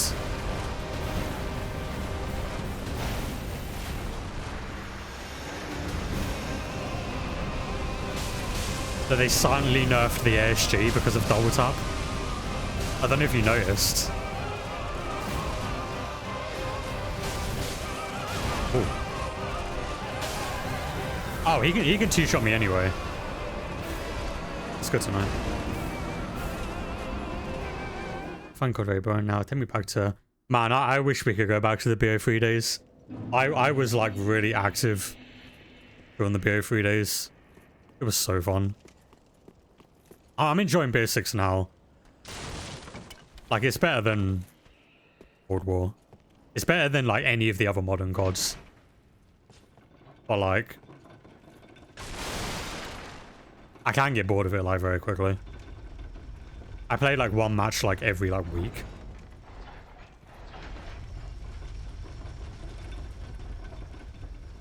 Also Marathon finally fully revealed, which is kind of cool. Online waiting for Destiny to die. Trying to grind out all the content without pacing. Oh, this is the Destiny part. Time will come, yeah. Yeah, because it isn't... Marathon is just like a PvP extraction shooter, right? Like, it's not going to be like a new Destiny. So I don't see them like ever really stopping Destiny. Just on DBD most of these days. Yeah, if I play a multiplayer game right now, it is DBD. I've been playing a lot of like solo games.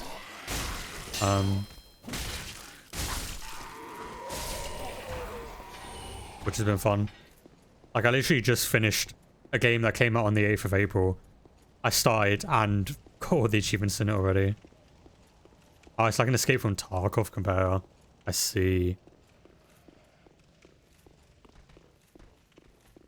Rank reset was a few days ago. I'm already nearly silver. I've, since rank reset, I think I've only played like a handful of games. Because pretty much all of yesterday I was doing test streaming. So I didn't really play at all yesterday. Yeah, we do need to play Rivals. I need to update the game. I haven't literally touched it. I briefly logged in during the Christmas event because I wanted the Jeff skin. But other than that, I haven't played it.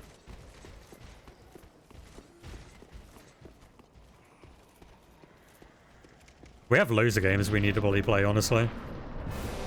There's so many things.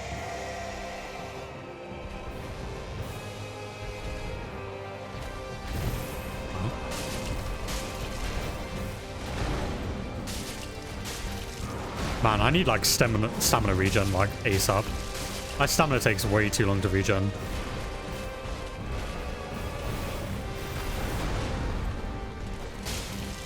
These just bands in constant gold rather than in diamond. Interesting.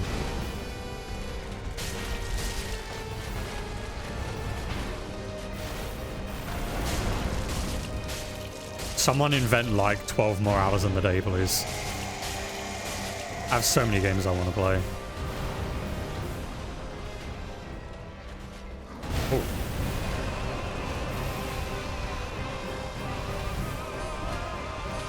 Oh wait, you're not doing the breath attack? I thought you did that every time.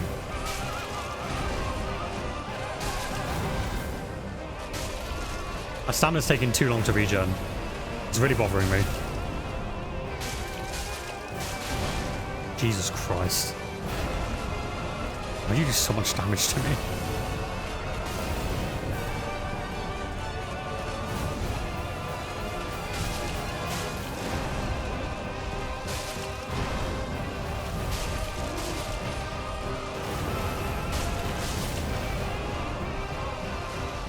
What the hell are you doing? Oh, now you're doing the breath attack. Okay. I win. Can't reward you more points or removes less points based on individual performance too. It's like not just win or lose, you're actually rewarded for doing well. Oh, that's cool. That's really cool. There you go. How to tell I've never played this game on Xbox. For the achievement.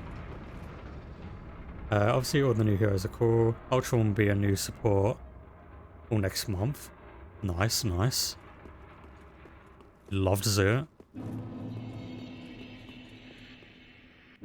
I'm excited to try all the people that have been added since I last played. Let's go level up.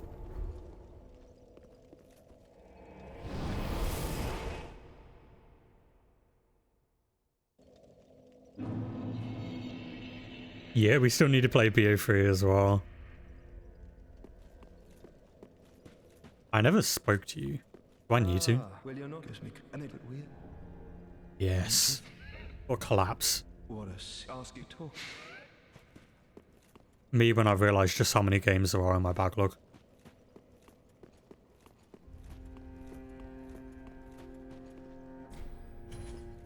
I can't do the boss web and stuff yet, can I?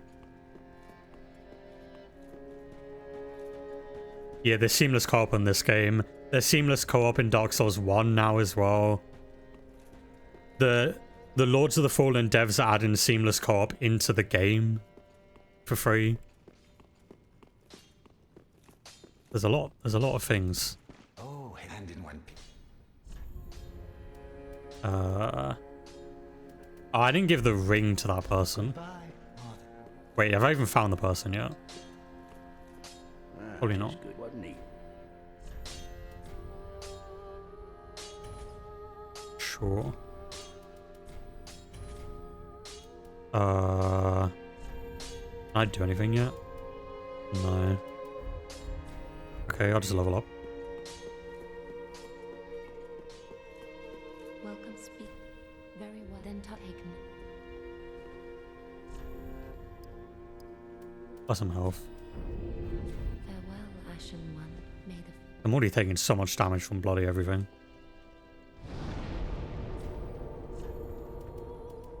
Oh.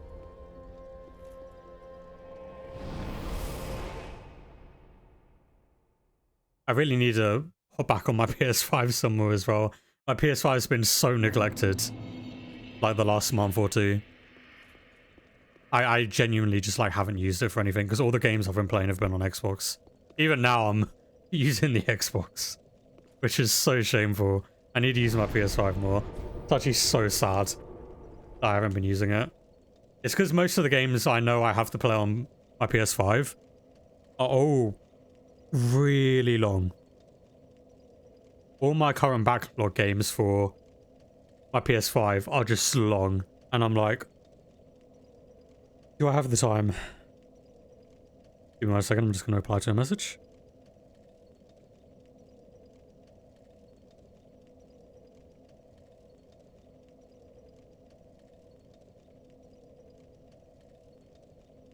Oh, yours is starting to gather dust as well. I was surprised to see the entirety. Yeah, they added Borderlands 3 to Game Pass, like the Ultimate Edition. I already own it on Xbox, but they obviously did that to promote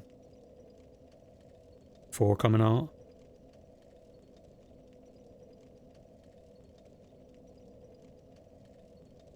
They've recently removed so many good games from Game Pass, so like genuinely so many good games. Such a massive dub for anyone who doesn't have it already.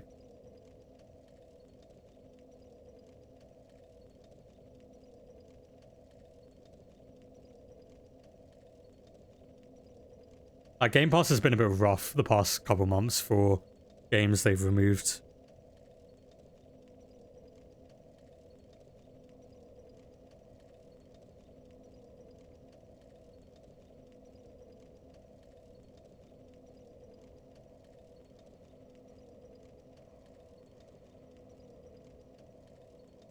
Any official day for Lies BDLC, then I'm set for the rest of the year in terms of gaming news.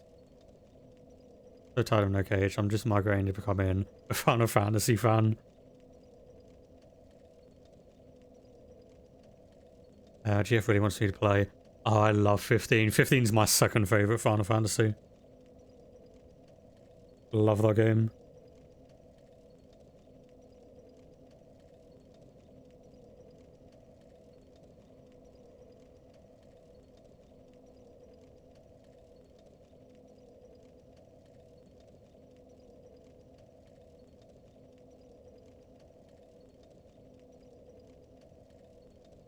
The only thing you have to deal with being a Final Fantasy fan is realizing you'll probably have to wait ages between actual number releases, and you'll probably get like 12 side games that have no relevance to anything in between all of them.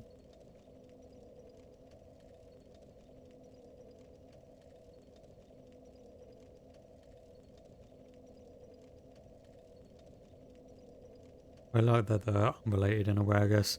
I wanted I could play the very first one. After 16. Oh yeah, none of them are related. The only ones that are related is if you play like Final Fantasy 13, Final Fantasy 13-2, or Final Fantasy 10 and Final Fantasy 10-2. Those are the only ones that are related in any way.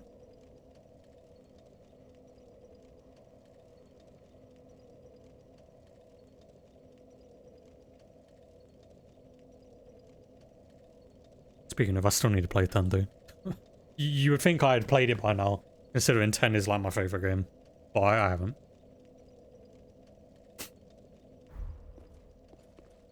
But yeah, there's no connection in any of the games. The only connections are Moogles, Chocobos, and there's a guy named Sid in every single one of them. But there's someone named Sid in every single one of them. That's the only connections. Hello? Oh, did I need to go speak to that woman first? I've got a reason for me not to play it. Well, another game is Final Fantasy then is weird. Or like the numbered titles. I mean, it's just the name of the series, isn't it? Like, I don't think they have to be related. I'd honestly rather them all be unrelated than have the mess we have with Kingdom Hearts right now.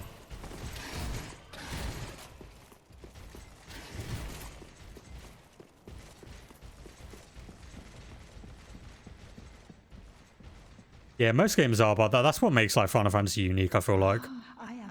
Is that you can just jump in from anywhere, and then all the games like playing feel different. This farewell gift, it is the if you fear Tren, etch and then each Final Fantasy game is so amazing that it only needs that one game to tell the story.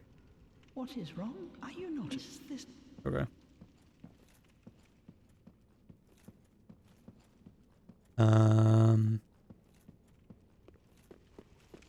Yeah, Kingdom Hearts is a story though.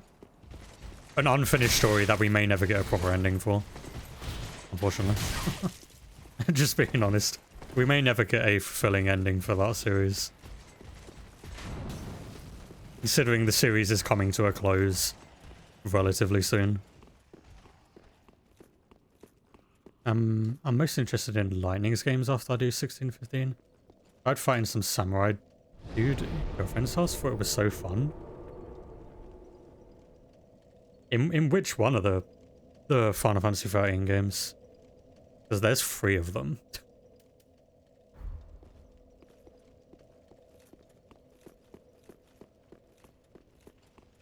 I don't remember what Final Fantasy reminds me of Dungeon Defender. Capcom series, do you think? Final Fantasy does have like a shit ton of spin-offs for no reason. Like they have all like the tactics games I hear are like really good. They got like the Chocobo Mystery Dungeon. Oh, Blue Slime. Yeah, you're talking about Dragon Quest. Blue Slime is Dragon Quest. That's also Square Enix. The one with her sister. The dude was apparently like the hardest boss in the game because of his health ball. The first phase was like Bronze or something like that. I think that's 13-2. The one where you play as the sister is 13-2. The 13 series is weird because it has 3 games and all 3 of them play like differently. It is weird. I like them, but it is a very strange series.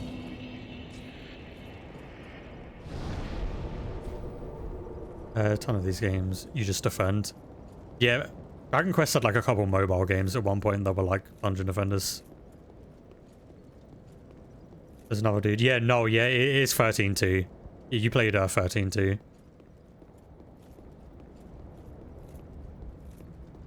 Which would be so confusing if you fully played through that before playing 13. God, that would be awful. Yes, Yet you try as you believe in. A lot of people don't like the 13 games. Because they're a bit more like hand-holding with the command selecting. But I like them. I think they're good. The music's great as well.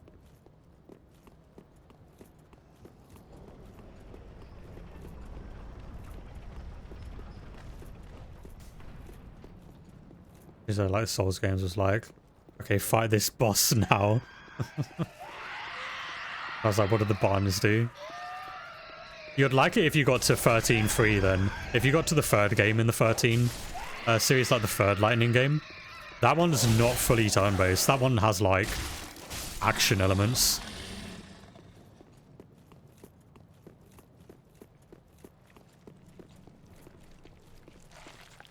Obviously, that game would make absolutely zero sense if you don't play 13 and 13-2 first.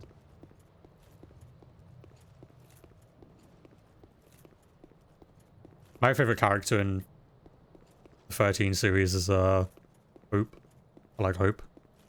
He's cool. Which one of you is alive? Please, grant me death. Oh, then a champion of art to be in your I am Yol of London. Yol. Somehow, well, perhaps my say, champion. I was once a sword. Oh, I should be dead. Yet you have. Am I supposed to be on that side of you talking to you? This looks like you're walking away from me. The game I want to play the most is... Oh, I really want to play that game as well.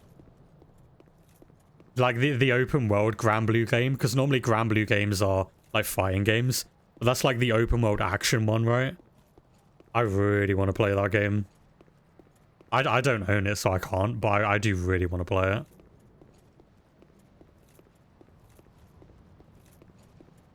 The game looks great.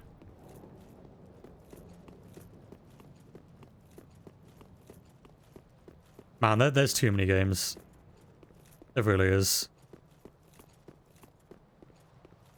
Yeah, like, it's like a sandbox gacha game, but it's like an actual like story game rather than a live service game that's probably going to die one day. Which is really cool. I want to get it on like PlayStation at some point. PlayStation is the main console I buy games for. I can't really say I buy many games on Xbox.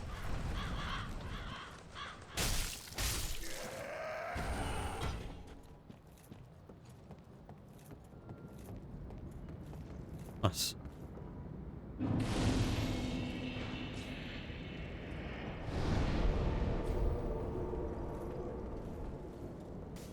I just need something new to play until the 24th. Because I already have the game I'm going to be playing on the 24th. But I need something to play until then. So close to buying it full price, but I remember I have like 5 other JRPGs unfinished, yeah. That's the JRPG curse, honestly. Is that like, you really need to like stick with them and try and finish them. Or you just have so many unfinished games. And having unfinished games really bothers me. Like, I like to finish things that I play. Or like, I don't start something unless I know I'm going to play it till I finish it. Because it would really bother me just having a bunch of like unfinished games. Please come alive. Actually watching the FF16 cutscenes. Turns out I do like story in games. I mean, the cutscenes are like gorgeous in that game.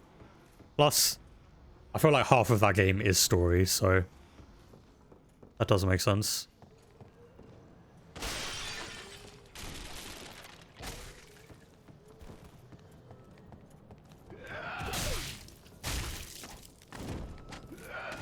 Excuse me.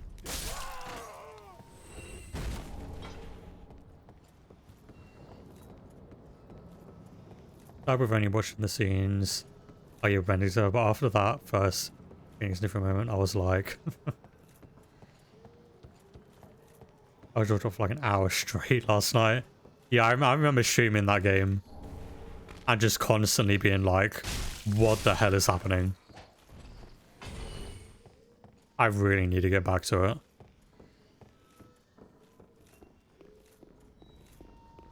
That's why I need more time in the day. I genuinely, right now in my backlog, like, that I want to play soon, I have like 1, 2, 3, 4, 5, like 6 100-hour plus games that I want to play, but I'm like, I can't start a 100-hour plus game right now because there's a game coming out on the 24th that I want to play. Holy, you not? You little knob.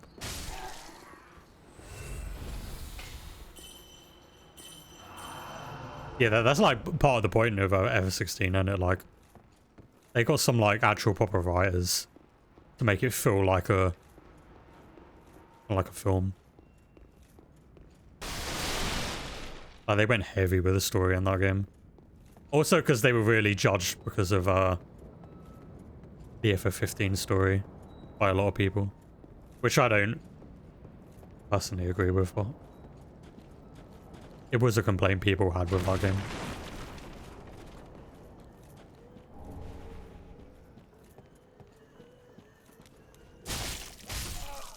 Okay, I had to show you guys. That's fine. Yeah, Expedition 33 is coming day one Game Pass. I'm so excited for that game. It looks like an amazing, like, turn-based, like, game that isn't, no Japanese. It looks so good. I really want to play that, like, day one. I'm hoping it won't have any, like, day one bugs. Like, I'm going to check before I play it. So I'd obviously rather wait for those to get patched out, if there are any. But I'll be playing it as early as I possibly can.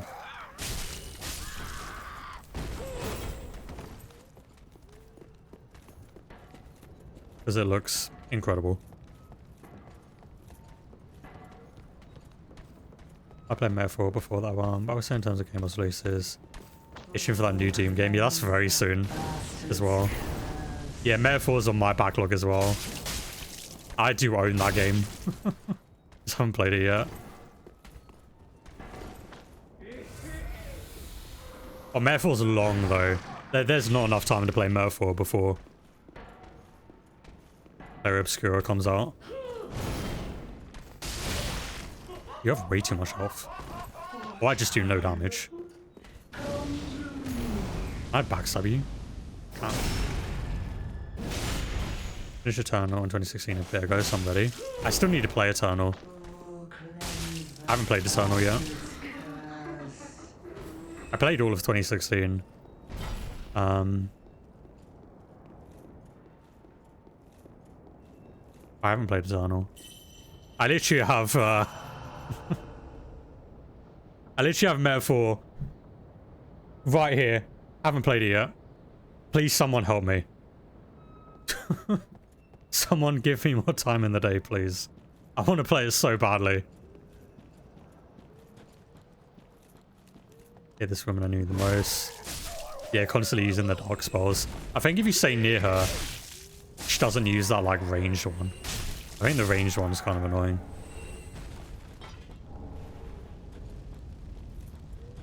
Both are great and why people complain, argue which is better. Like, good game is good game. I like both of the Dooms.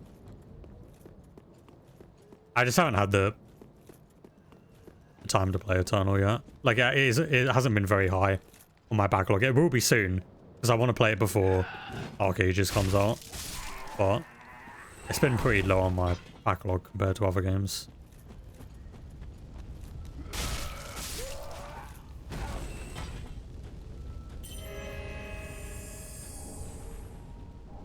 I think I just got another Esther shot. I also need to play Remake and Rebirth. Someone help me.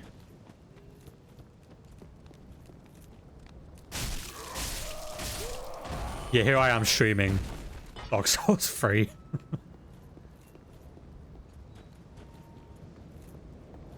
We need to send help.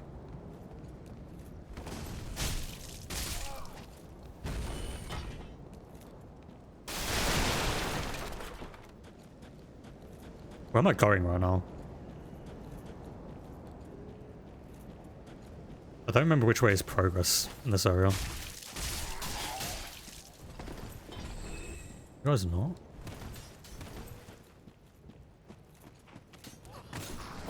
Dear Lord. Oh my god, there's two of you.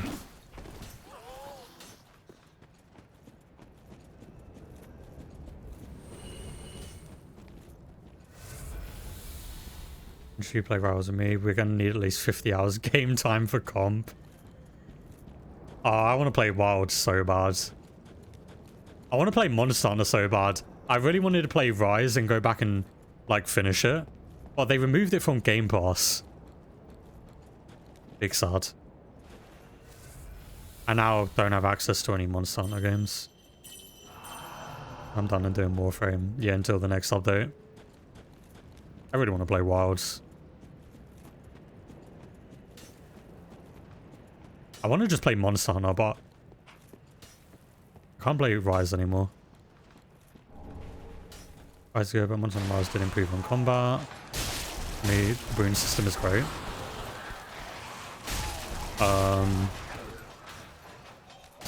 Why has this guy got so much health?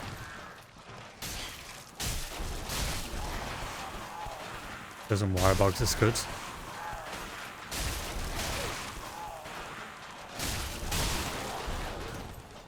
Well, just pretty awesome. I just wish monsters better. Those graphics throw me off. Oh, do you have Wilds on your PC? Press the wrong button. I've been accustomed to some random rag carpet. It's literally 4 EP. I just want to play Monster Hunter, but I literally can't because I don't own any of them.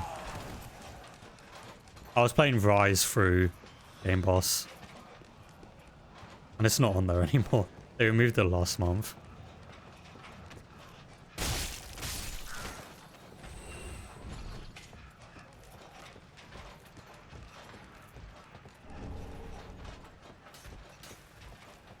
Are you dead?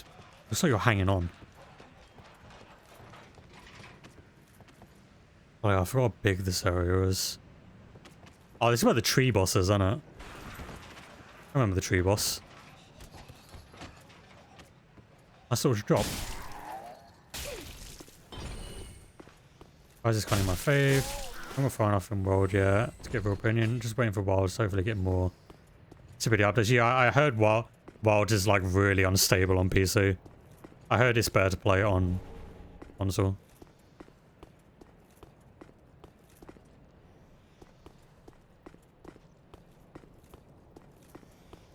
Because it has like performance issues on PC. I kill you now.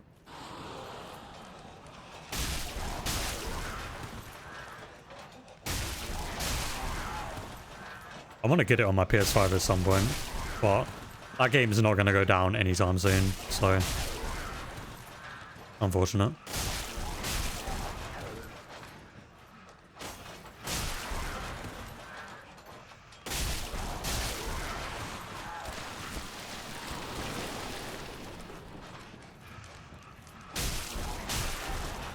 I have a 360 now with 32 GB RAM, and even on medium settings the game stutters. I'm just going on the PS5. Wait, you brought it on the PS5 as well? Hello? Come again? Yeah, I heard it runs great on console. Like, I heard it's perfectly fine.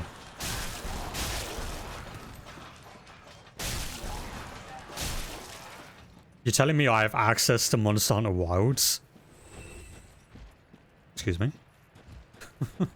I could have been playing it this whole time. Actually, that's a bad idea. I really shouldn't be getting into a long game right now. I need time. I need time. Go on the PS5 to play right away. And it just came with my PC. Oh, okay. That makes sense. That is understandable.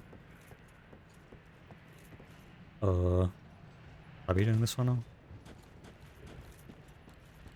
I tell you, I can't assume you see it. I guess something. Oh yeah, I literally haven't been on PlayStation in ages. That's probably why I haven't seen. Because I just haven't been on there in a while. I think I went on there once to claim like one of the monthly games before it changed. Because I know it's just easier if I just log in and do that. But I didn't check like your like library or anything, from what I remember. If I get one more go, are you playing DVD? Oh.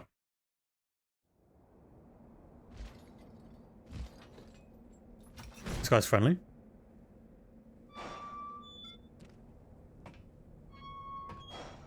Where am I going? What is this? I don't remember this. Oh, you're going back to back? Yeah. If I get Gore games back to back, I just take a break from the game and go play something else for a bit. And then I'll try again later. Where am I?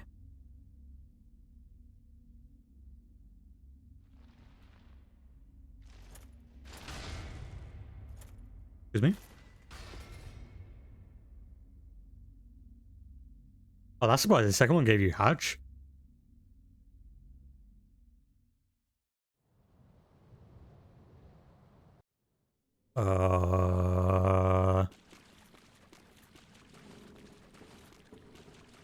Did I do this in my first playthrough?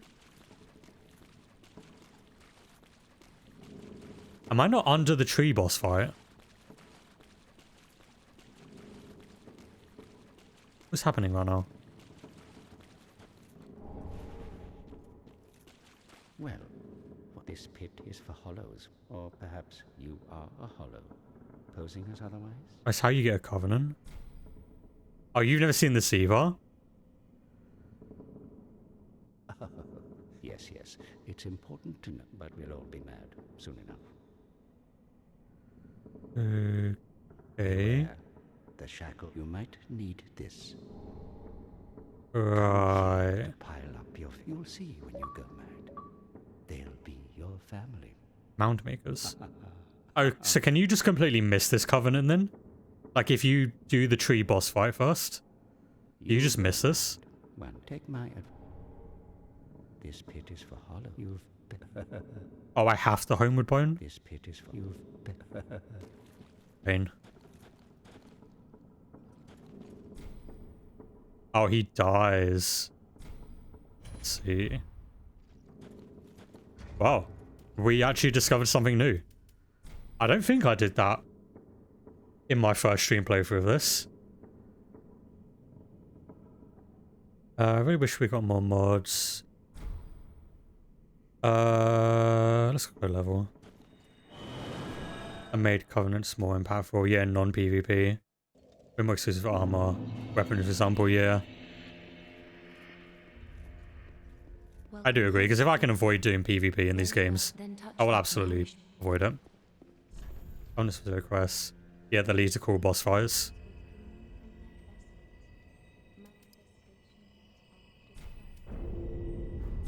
Farewell, Ashen One. May the flame. I'll grab my weapon. Ah, tis good. What neat.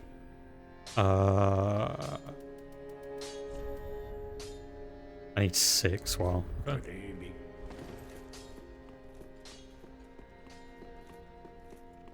So I guess I just never found that friendly guy, or maybe I attacked him. Oh wait, I haven't Esther last shot. I think I have one of those to use. well, man. Undo Blood on PC so bad. I just don't know how to get the game legally. What needs? There's a no spider mod. Oh, with dungeons included. Oh, are the spiders in Bloodborne still a bit much? Because I remember last time I streamed, you said you had gone over like the arachnophobia a little bit.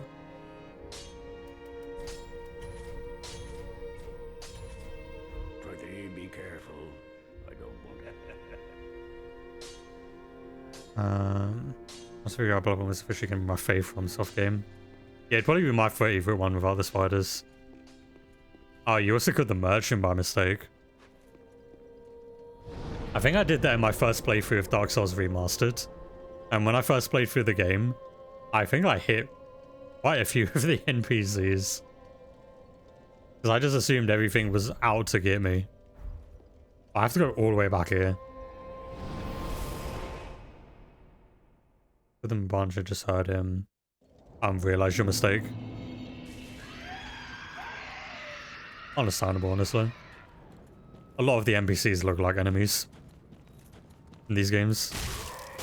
But yeah, like Perfect Souls 2 has so many bug enemies and arachnids, but I can mow them down. Well, I got F16 to kind of test my tolerance for more up-close engagement. Yeah, with realistic spiders. I don't know what it is though. The ones in FF16 I could handle fine, but the Bloodborne ones I still can't deal with. Like, there's something about the Bloodborne ones that are just like, that they're a different breed. The FF16 ones to me still look kind of unrealistic. Like, they look like they were making them so realistic that they look really uncanny in FF16. The Bloodborne ones just look like nightmare fuel. Like, they look horrific.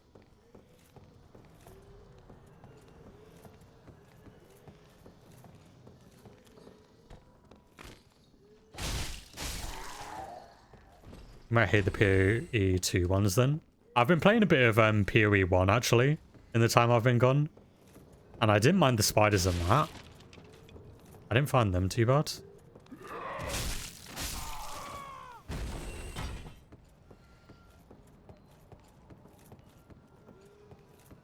No way. Yeah, I downloaded it because I was like, I mean, it's free. Why not? Why not try it?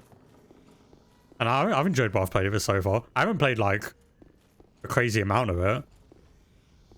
Oh yeah, Diablo 3's on Game Pass. We have to play it as well, yeah. I'm excited to finally try Diablo 3. Like, they literally just added it to Game Pass. I want to compare Diablo and Path of Exile. Because I've played like a tiny bit of Diablo 4. I heard 3's... Like, people like 3 more. So I want to try 3.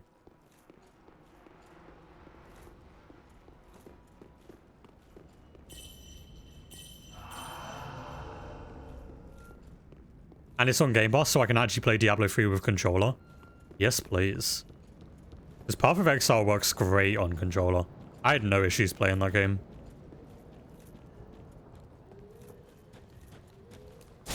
I never realized, though, that Path of Exile has, like, no character creator. For some reason, I always thought of that as a game where you, like, create a character. So you just pick a class and then pick a name. Like, there's no changing your appearance. Which I found, like, really weird in a game like that.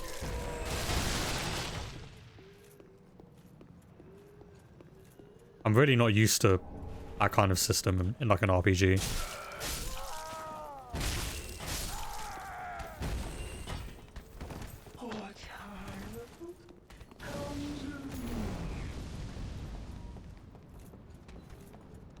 I'm gonna try and save as many of my Estus as if I can.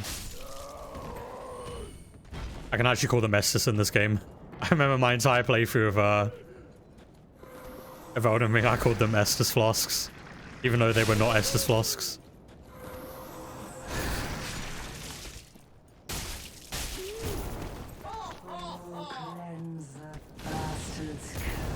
You just walk around and move. I did it too early again.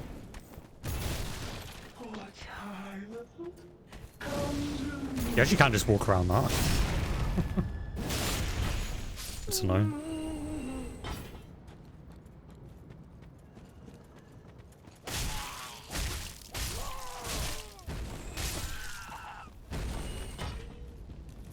Is Diablo 3 cross-platform?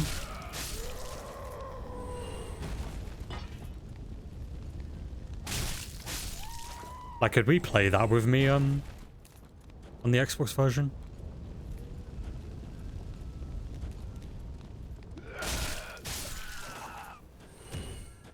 I would assume a game like that would be.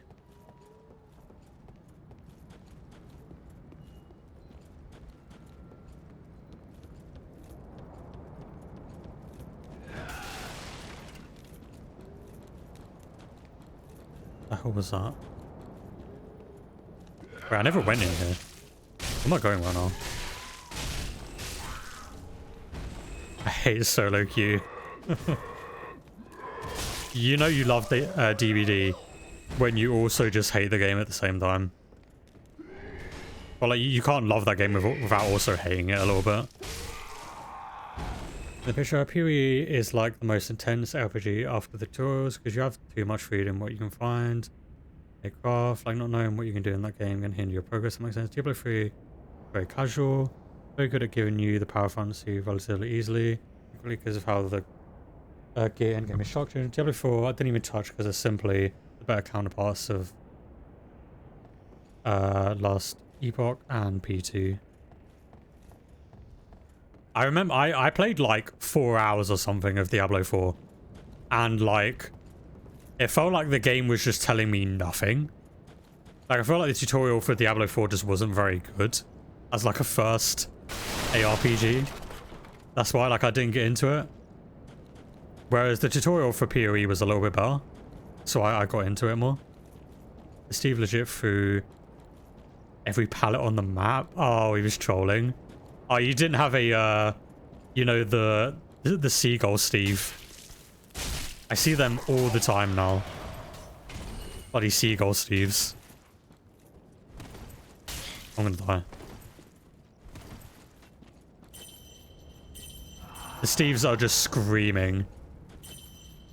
Oh, thank God. I may be one of them. I don't mind it that much. Like, I find it quite funny, but I know a lot of streamers hate Seagull Steve. Like, they hate him so much. I've seen so many streamers who just hate that build. Sick.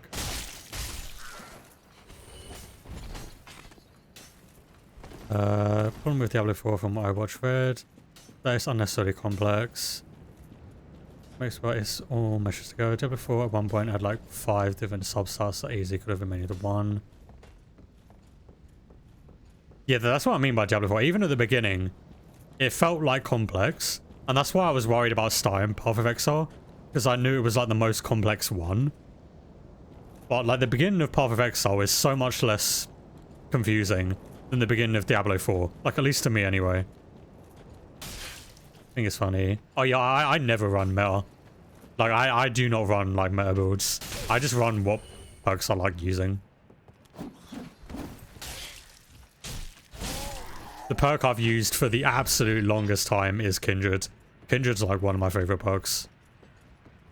I love Kindred.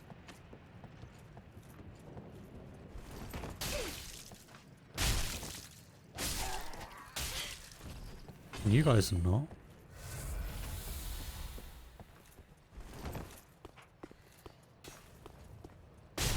Kindred is my aura reading perk in my builds.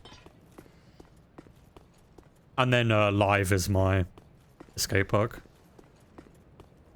Yeah, I run open-handed. I run... My main build is... I run Kindred, Live, open-handed, and I... what's it? Will make it. The one that, like, when I unhook someone... For the next 90 seconds, I have double healing speed. I run that as well. Oh, that's my build. I love running. I disagree with making an ARPG scale with a player like Diablo 4 does. The purpose is to overpower the enemy. For scaling, there's only so much you can overpower. Yeah, I know what you mean. Yeah, I like becoming like powerful in that kind of game. Like, even at the beginning of PoE, obviously I'm still, like, right at the beginning. But I found, like, spells that make me, like, just demolish enemies. And that was really fun. But yeah, like, I don't run, like, a known build. That is a build that I personally put together. But I've been running it now for a long time.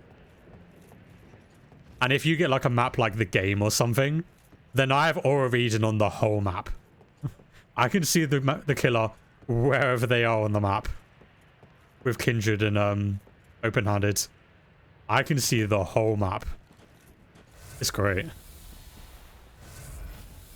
It turns the game and like Midridge and stuff like that into a better map for me, because I can actually see what's happening.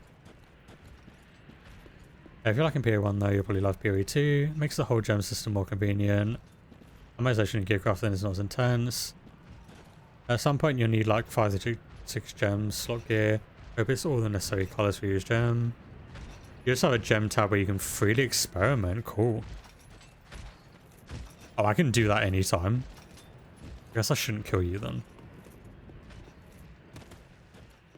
Yeah, I'd say that's the only unintuitive thing on... I don't know if it's just because of controller, or if that's just the controls in Path of Exile 1. It is really annoying to like equip and unequip gems into slots. Like it's unnecessarily like tedious.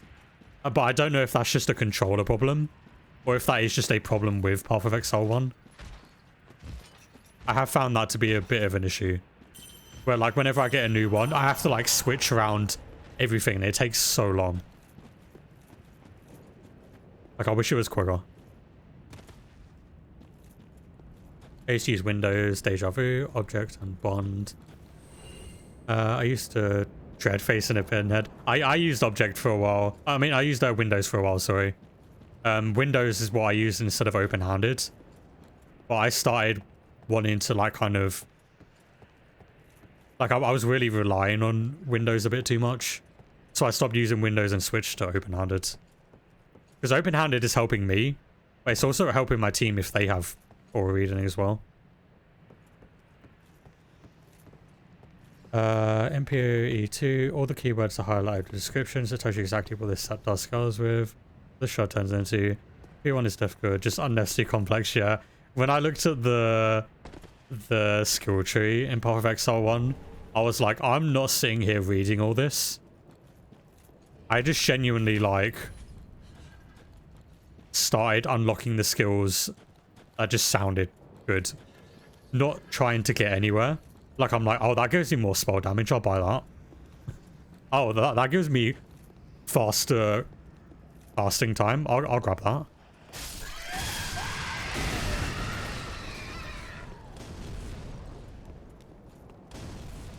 Like I haven't looked at like the end skills or anything because it's just a bit much. Oh my. Stop. Go to craft on the flask like a mana here, and you can do stuff like make them auto activate under certain conditions. Oh no, I haven't got like that, I don't think. Or at least if I have, I haven't done it yet. They're just inherently better and buffed. PoE 2 is not free yet though, is it? Like it's a paid game right now. You have to pay for the early access or whatever it is. Good choose, well, once you realize it's sectioned off. Yeah, I did realize, like, obviously, I'm at like the top of the skill tree because I picked the mage. Because I like magic.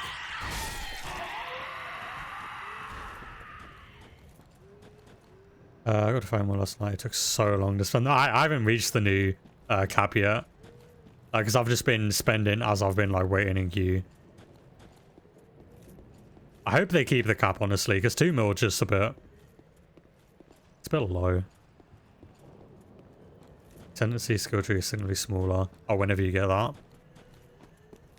Yeah, I only have the big one right now. I'm only like level... I want to say like 16? Maybe?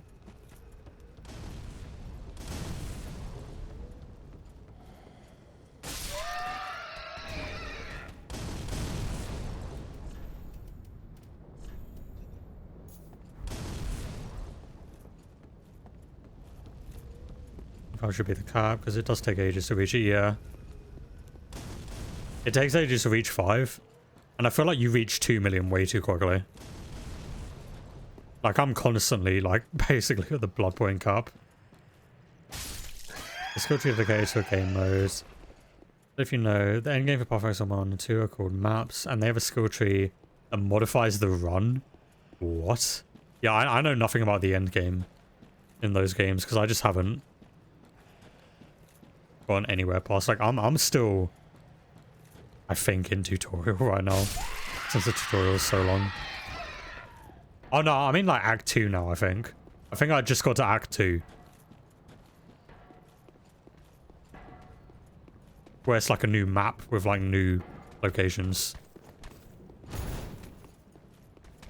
I haven't been playing it like a crazy amount, because I've been playing other stuff as well.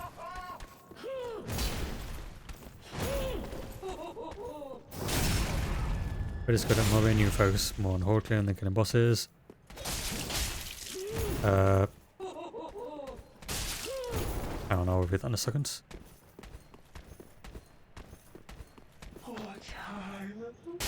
That's bad. With more boss focus, you can alter the skill tree to have more bosses than mass enemies. Interesting. All until you get bonuses to apply in the skill tree. Further enhance alter your runs.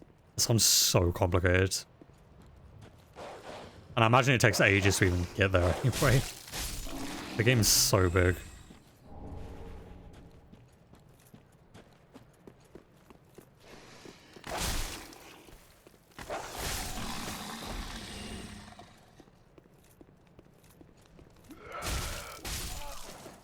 Do I need a key to go in here? Oh, it doesn't open from this side.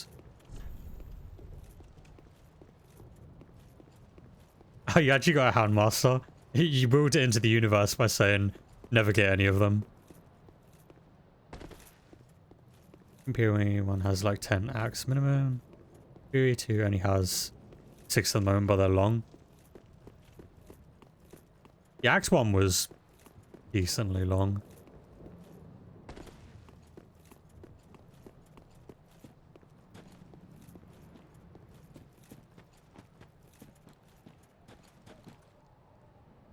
Can I go over there? Oh, I know why. I need to go around. Like I'm 25-ish hours in, and only on the beginning. Yeah, of Act 3. I've only got like maybe 10 hours playtime on PoE 1. That's why I'm only on like Act 2. I want to say like half an hour of that was like me trying to come up with a name for my character. Because you can't have a name that someone else has already taken in Path of Exile, which is strange.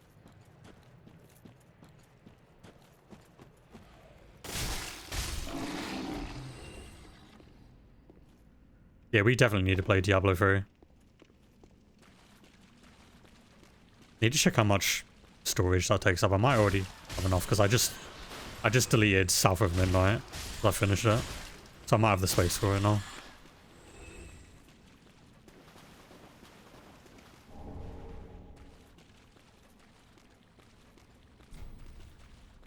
Isn't there like a giant rat somewhere? Speaking of, there's the guy. Oh.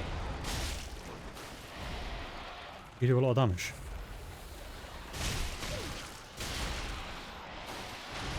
You're also attacking the wall. Which I don't mind, but... is that blood resistance? Bleed resistance, sorry.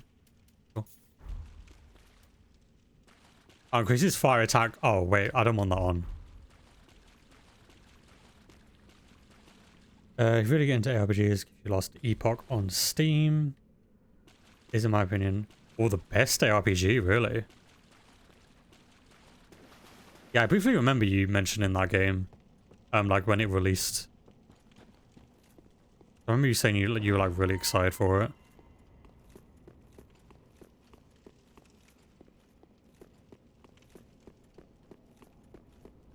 I haven't seen any gameplay of Lost Epoch though.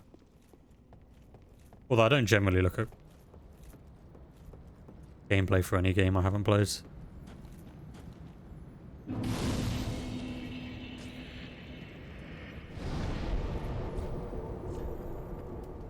Let's go level up.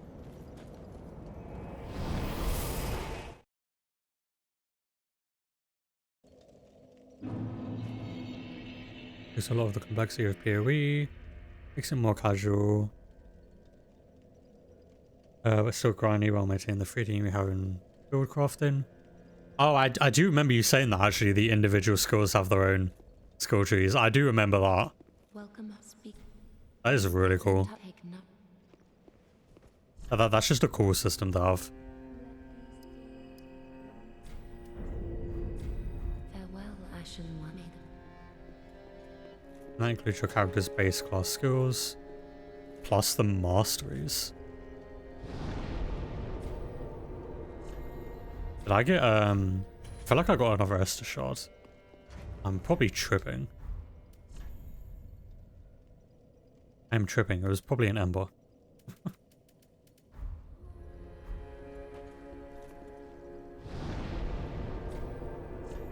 There was still more I haven't been through here. Like I said, this is going to be a really casual playthrough. Well, we just get through this game to get to the DLC. Crafting the game is perfect to me. Like in PoE, have you tried applying the stats to gear? Oh, I have the orbs, but I haven't used any of them. Like, I've used the one where it's like, turn this item into like a magic item. So it gives it like a bunch of bonus stats. I've used that. I don't know if that's the one you mean, but that's the only orb I've used so far.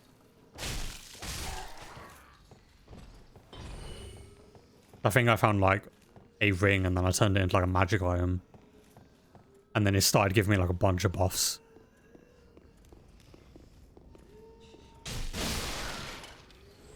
Because the ring did like nothing for me otherwise.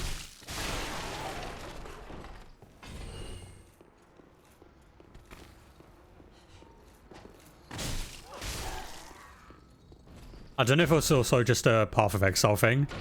But I'm just constantly running out of like space to carry things. Like I want to pick up all the loot and like sell it and stuff. But I can only carry like 4 weapons. And then I have no storage space. Kind of random what it gives you. In Last Epoch you can grind these materials. And each stat in the game has its own material. Oh wow, so you can pick and choose the stats by grinding the materials. That's really cool. That makes the grind really fun as well. Because you know what you're grinding for. You're not hoping for like a god roll in like a game. That's pretty cool. That's just across all RPGs, like inventory size, yeah. Like, I'm just such like, when I see loot in a game, I pick it up.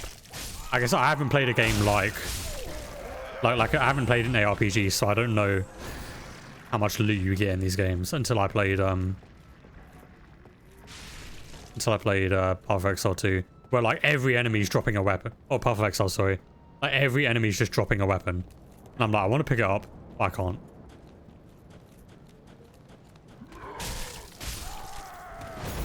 And I'm like, I constantly feel like I should be changing my armor, because they're constantly dropping new armor.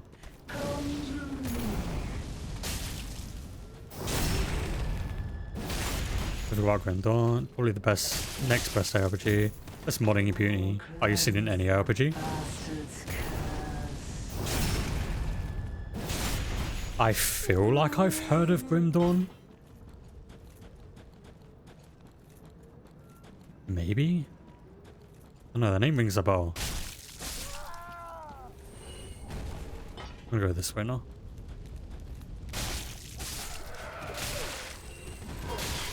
You stop going with the patrol, please.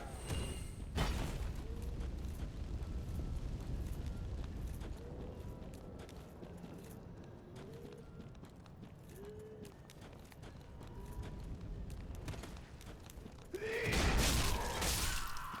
didn't even see you behind me. I heard you, but I didn't know where you were.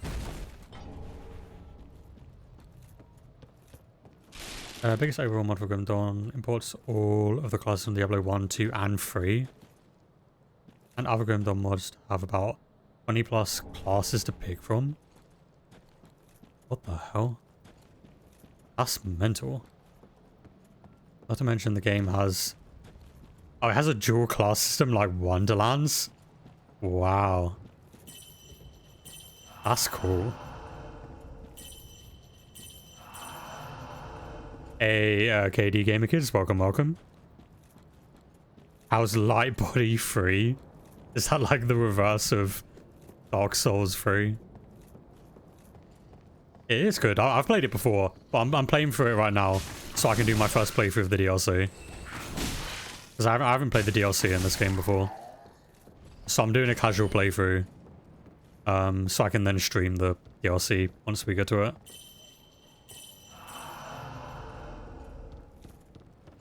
I have played this one once before. I did actually a stream playthrough of this game like about 3 years ago. Modpack also imports the materials, recipes, and NPCs from those games. Modpacks do. Basically endless content and build variety. I didn't even know games like that had like proper mods, because I know a bunch of them are like live service kind of like PoE and stuff like that. Like you've got to always be online. So I didn't know they had mods. It's pretty cool. I'm gonna simulate you into ARPGs. I mean, I'm down. I'm down for any RPG. RPGs are like the best genre in my opinion. With my favorite ones being JRPGs, obviously, but I like all RPGs. What was back here? There was a little drop over there.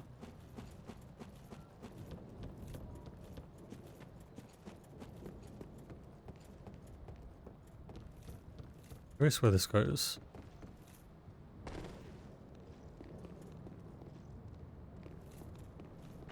Oh, is this just like a shortcut to where I was going? I think so.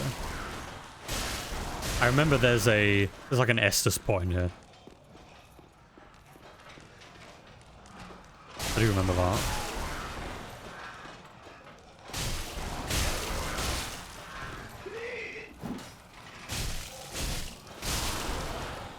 Three is death insanely good. But last see Pokemon Grim take the cake for me. But hi Sesh, you remember those two. Yeah, if I want to try more RPGs. Do either of those games have controller support? Because if they do, yes please. Because I know Diablo 3 on PC didn't have controller support. I don't know if that was just a Diablo 3 thing.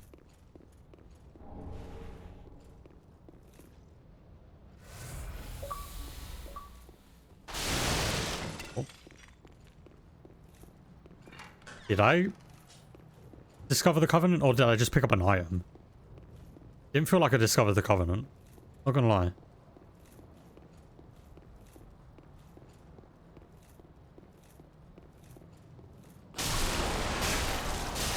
I knew you guys were alive. You're like, your lighting is different from the ones that are dead.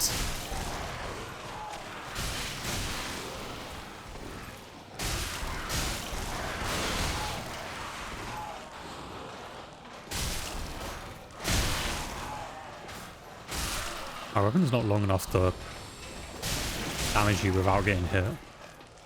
Unless I do it really slowly like that.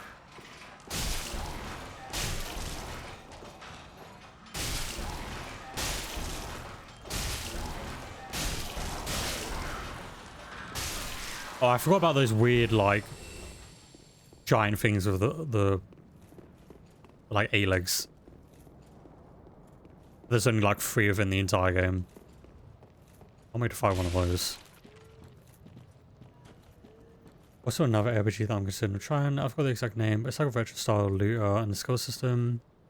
And like the chip system in Recoded, really? That's interesting. Don't think I've played a game that uses that kind of system other than Recoded.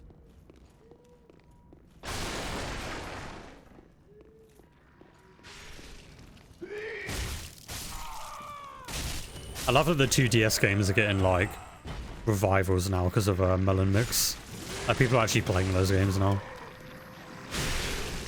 Rather than watching the god awful movie on the HD collection. The movie that's like missing half the context of the games.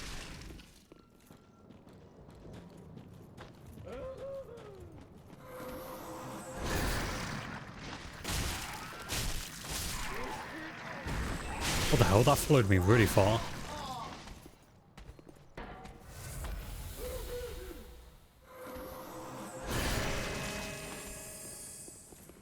You want to come down here?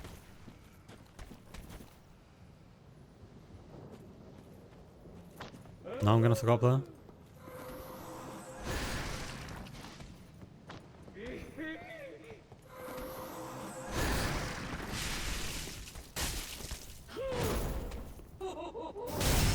Please make you fall. There you go. Perfect. Okay.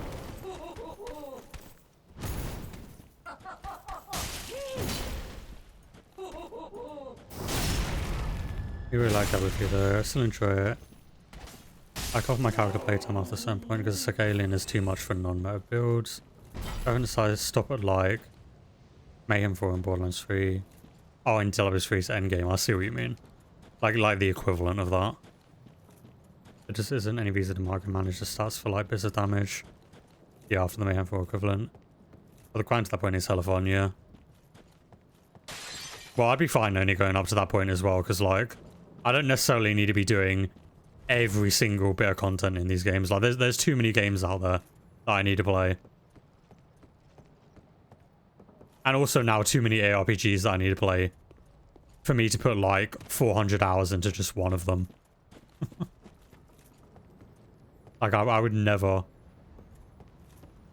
finish any games. I want to make sure I don't miss items. I want to try and get everything if I can. I think the one on Game Pass as well, I think it includes the expansion. For Diablo 3. Like, I think it comes with the expansion on Xbox.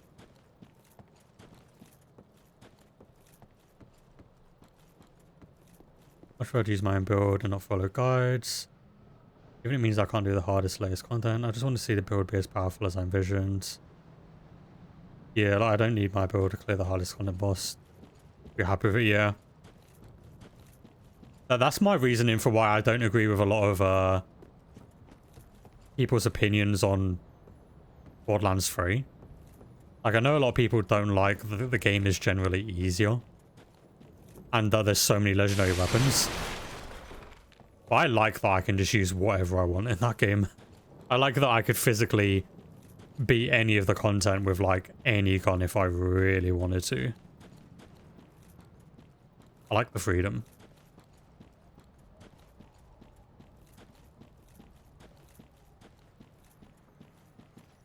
I forgot about this guy.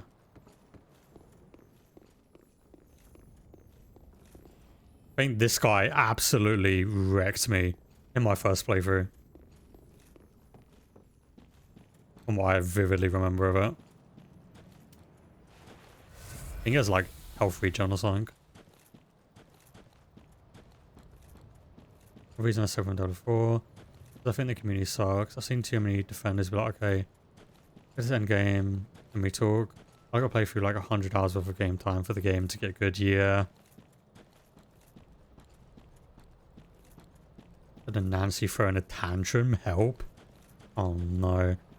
Why was she throwing a tantrum? Did she get like hooked early? Hey babe, welcome back. We love the Donald Y. Like someone telling you Borderlands 3 comes good after Mayhem 6, yeah. Like some games do get better after like a little while. But I don't think it should be until the end game until they get better. That's a bit much. Like, I'm fine with a game being like, oh, you know, it's a 20-hour game. After the 4-hour mark, it's like really good. Yeah, that's fine. Sure. Not after the 100-hour mark of a game. Nope. We love the cat jam.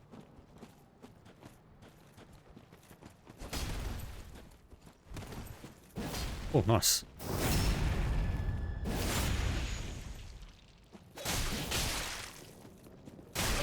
Oh my god. Relax. Roderick, you need to chill. You little knob. Why are your attacks so delayed? Basically, she got hooked. Gen next to her was 95. I was gonna put a quick open struggle. I'm trying to get you killed. Yeah, I've definitely played with people like that a lot in solo queue. I feel like that's a pretty common thing. Like, people are really petty in solo queue, I feel like. But you find a lot of people like that, unfortunately. Just the gamble of not playing with people.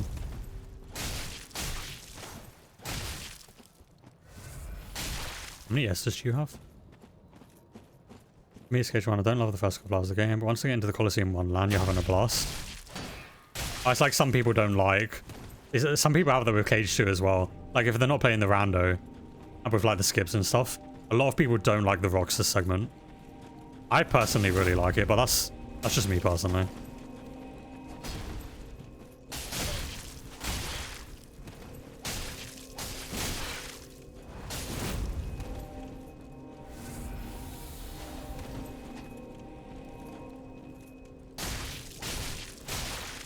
I think KH1 is different for me. Like, I like the entirety of that game. Apart from maybe... Well, not maybe. Apart from the Little Mermaid world. That's like the only world where I'm not, I just dread playing that. It makes sense to pop the gen first, then save, yeah. I agree.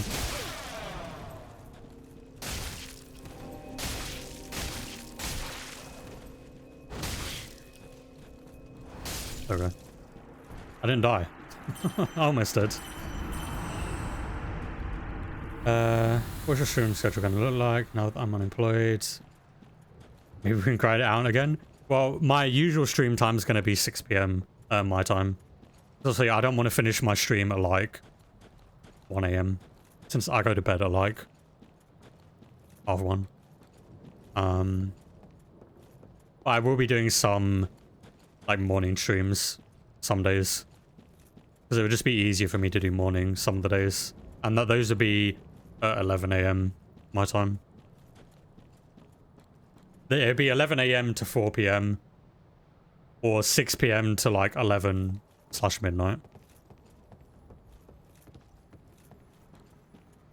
And that box is a joke is how fast I can get it done. I like it because he's my favorite character, and I think it just adds a lot to his character.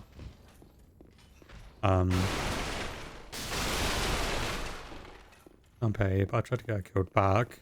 Saber got caught in the backfire. Oh no. No, I would probably do the same, honestly. I would absolutely try and get payback somehow.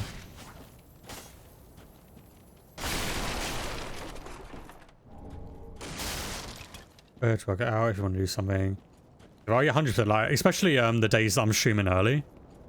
Like, I'll be free in the evening to like play if you wanted to play something. Because obviously I won't be streaming in the evening those days. Because if we can play like a bit earlier, that would be obviously better than like 1 AM.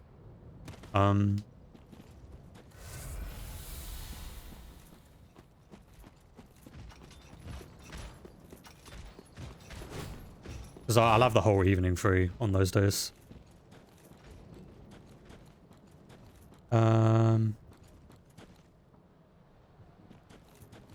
Good match. My aim is to kill you now, bitch. Yeah. If I'm a killer and I see someone be paid to another survivor, I absolutely just tunnel like the person being paid. I will just be like, nah. You try to get your teammate killed, I'm killing you. You know, that's just free on your PC. I don't know. I'd have to check the specs. I'd have to check the specs.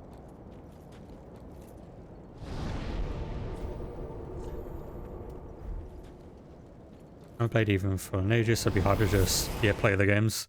I should be able to run seamless co-op for 1 though. As long as it's not too demanding, it should be fine. Welcome home, speak. We could just do like a really weird build in 1 or something. Very well. Then take no. It's like you might as well mess around in seamless co-op, right?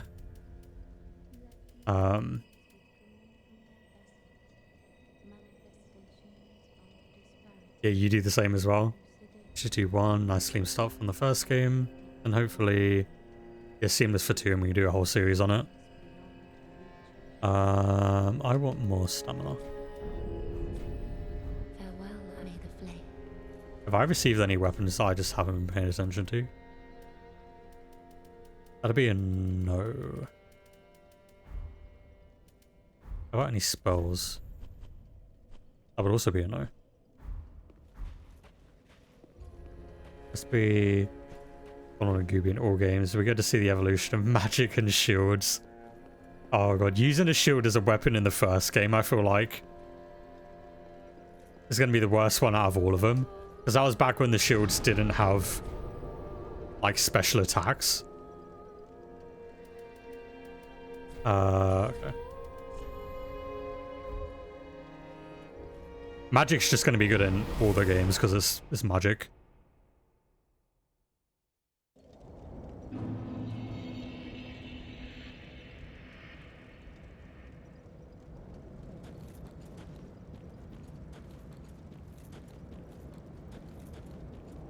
Alright, let's keep going.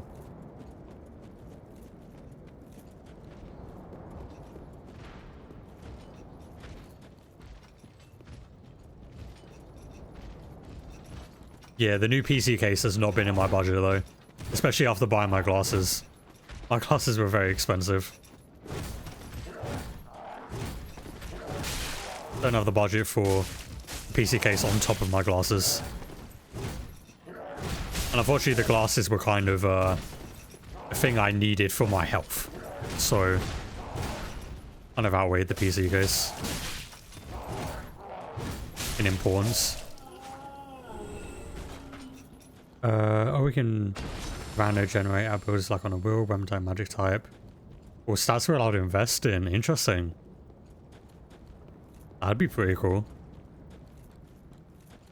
And if we manage to clear the games like quickly in like seamless co-op, you could do it like as a like we could make our own self-imposed like roguelike in seamless co-op. Like where we do that, where we generate out our builds. And then we have to just see how far we go without dying. See if we can just beat the game. That'd be pretty cool.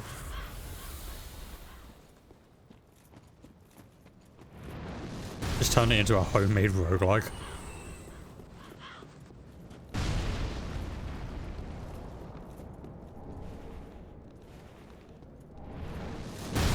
Oh, you still... What do you hit me? Oh no. That is so much damage.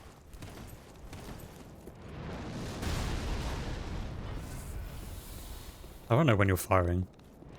I can't hear the actual fire move. I never sure Elden Ring seamless supports the randomizer. Yeah, I know Dark Souls 1 and 3 are still like early. So I don't know if they support like other mods as well. They might support like cosmetic mods, but I don't know if they support like gameplay mods, unfortunately.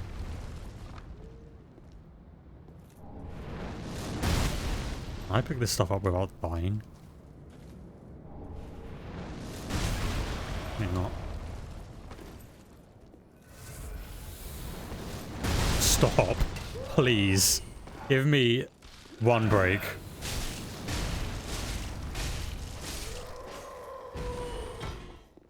It doesn't support black background logo on what I'm like. You don't want it, yeah. The most important mod to have. Isn't there a cipher? Love that.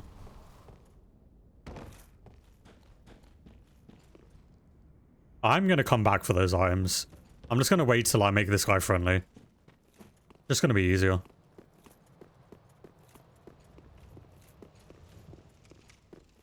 I will probably just die otherwise.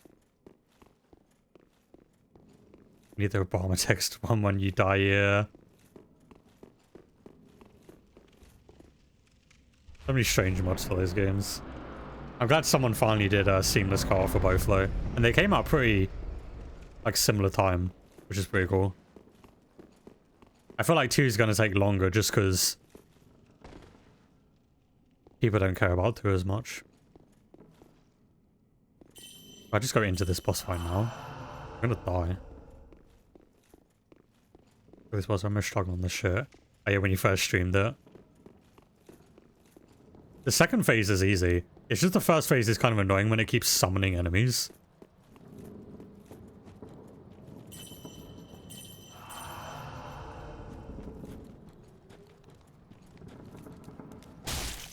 Probably should have got a different bonfire. I have to run past those arrows every time. feel like there's a closer bonfire somewhere.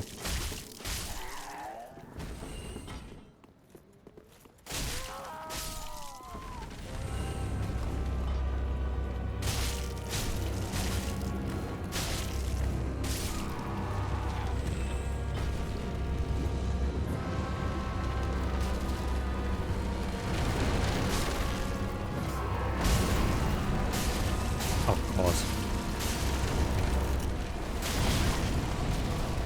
I think that would be my Dark Souls 1 streams. Those streams were iconic though.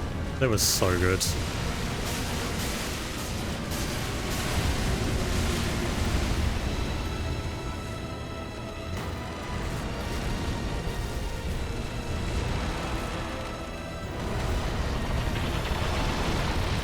Oh, I'm already on the second phase. I didn't remember it being that quick.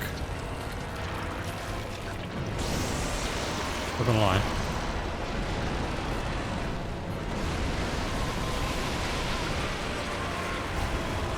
I feel bad I finished this as quicker than I thought it would take. Still a banger, yeah. It's actually quite a short DLC, really, because the other game's got like more DLC.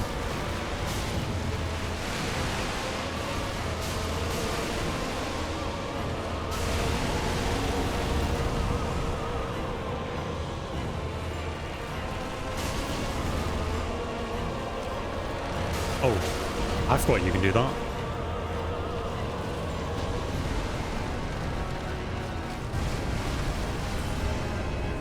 Yeah, Artorias is amazing. That's probably my favorite fight in one as well.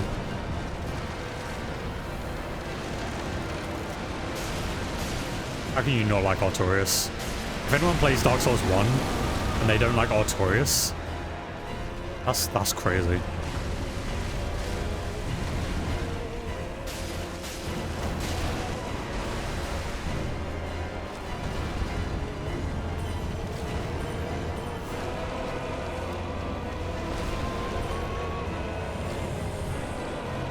Where are your other things I can hit? There's one on your leg there.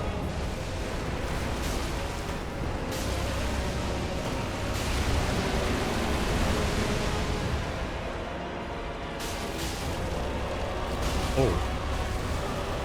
That's painful.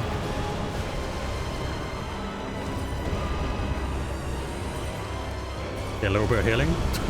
I have like no healing left now though. Oh.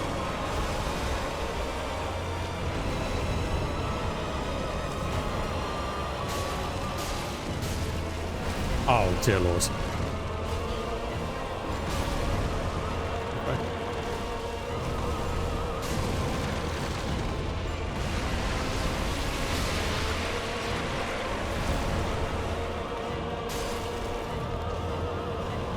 I don't know your moveset well enough to like not take damage right now. Not gonna lie.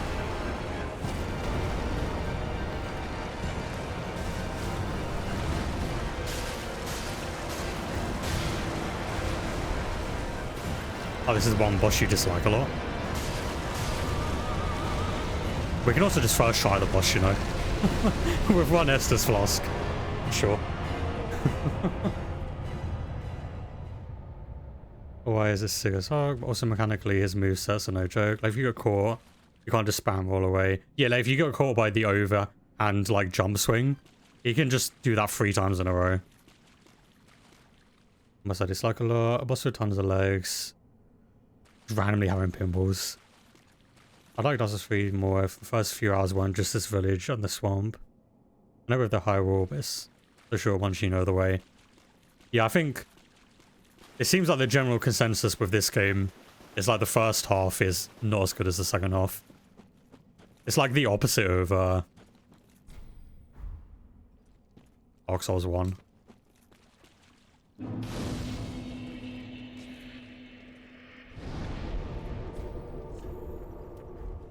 Only doing Dark Souls 3. And on the back burner. Yeah, you don't crave more Dark Souls. That's understandable.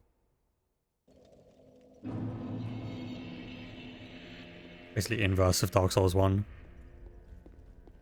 Where'd you go? Welcome You're home, the boss in the swamp. Oh, you're Speak still in like the first half of the game then. Very well, then touch Which swamp? Isn't there like 3 swamps in the first half of this game? I swear there's like 3 swamps. Farewell, Ashen One. May That's what I don't like, is there's like 3 areas at the beginning of this game that all feel like Blighttown to me. Oh, like the big one where you have no idea where you're going because everywhere looks the same. Yeah.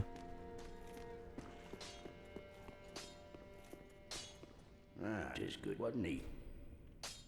I remember it being worth it though once you get to the second half, because I remember the second half being pretty peak. Pretty. I'm at the point with these games where I need to kind of forget how to do the fights, otherwise I'll finish half the game in a single session. Farron Keep. See, that's not me with these games, that's me with Dark Souls 1. I've played Dark Souls 1 loads of times. But all the other games, I've only played them 1 time each. Like, this is my second playthrough of the game, basically. So I don't know the game, like, that well. That's why I was surprised I just did that boss, like, with 1 Estus Flask. Because I did not remember its moveset in the slightest. Like, I had no idea what I was doing.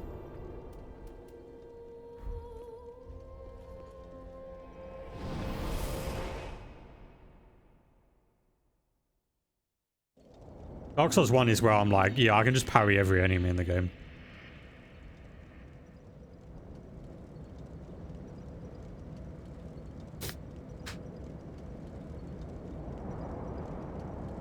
Really dislike the boss I did before the one I'm on, where there's a couple of mages. Yeah, the one that does like the crystal attacks. And you have to hit all the time. And at the end stage, it's like doing single attacks. If you let the helmet build up. They block you by standing around the guy you need to hit. Oh, no, that one. Oh, not the crystal mage, the deacon guys.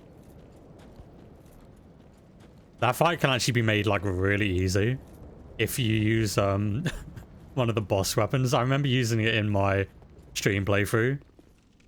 If you use, like, the giant greysword with, like, the little knife, and you use that move where you just slash, like, all around you, you just hit, like, every enemy. I remember I did 600 Dark Souls 1, 3 for Dark Souls 3. There's 236 hours on Elden Ring. Yeah, I've only done the 1 playthrough of Elden Ring. I plan to play through it again when I get the DLC. But the DLC never goes on sale. It's still like 30 quid. You finish Sekiro and Dark Souls 2. And I only have 1 full run of Bloodborne. Yeah, I only have 1 full run of Bloodborne. I have a half a run of Bloodborne after that. Man, I would love to play Sekiro as well. That's another game I don't own. I need to play Sekiro. I need to play Shadow of the Erdtree. But I can't afford either of them. Let's go. You're gonna hit me as soon as I... Don't mind me, I guess.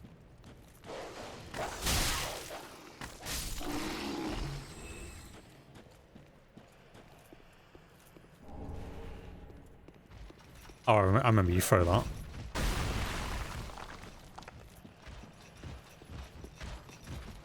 I have finished Dark Souls 2 though, but again, it's only one playthrough.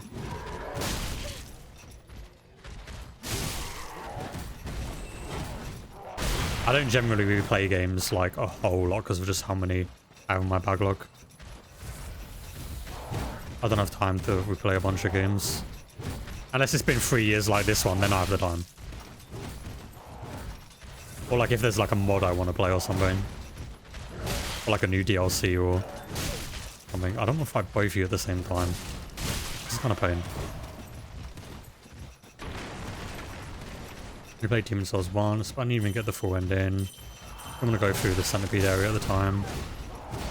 So I get for reading chat. I killed Alan. I called it a day. Didn't go under the hub. I've only played Demon's Souls once as well. Actually, Dark Souls 1 is the only one that I've completed multiple times.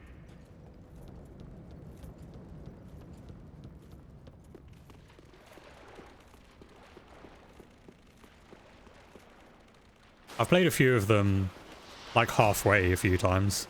Like I obviously streamed Elden Ring just under halfway and then it stopped, and then we did the entire playthrough of Elden Ring.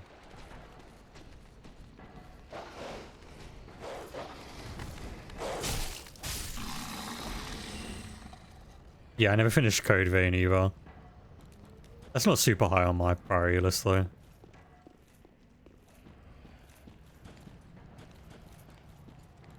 I want more from that game.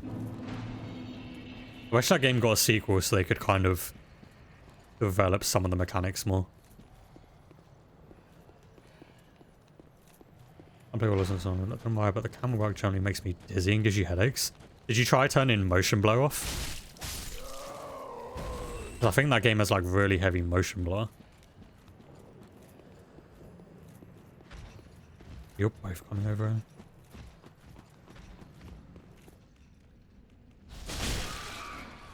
Because if you're able to fix that, Lords of the Fallen is going to have seamless co-op integrated in the game. Like, you don't need a mod for it. It's just going to be in the game. Do you always have motion blow off? Oh yeah, mainly performance. That's just one of those things, I know. There's sometimes I play games as well. And like the camera is just a bit much. Although my glasses are definitely helping with that. It was worse when I just wasn't wearing glasses. When I really should have been.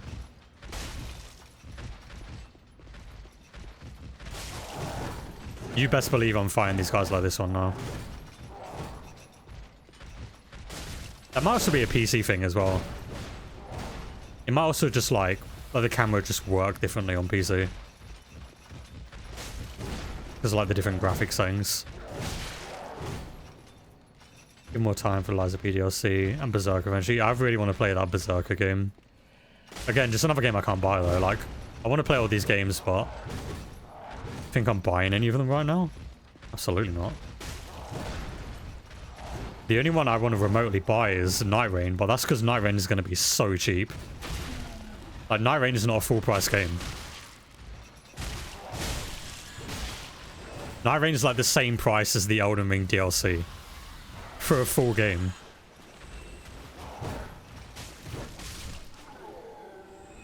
Oh, that's crazy.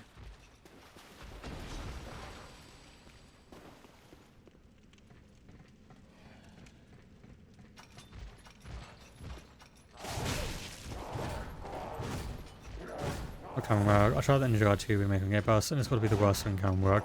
Yeah, that's a notorious thing with the Ninja Gaiden games, apparently.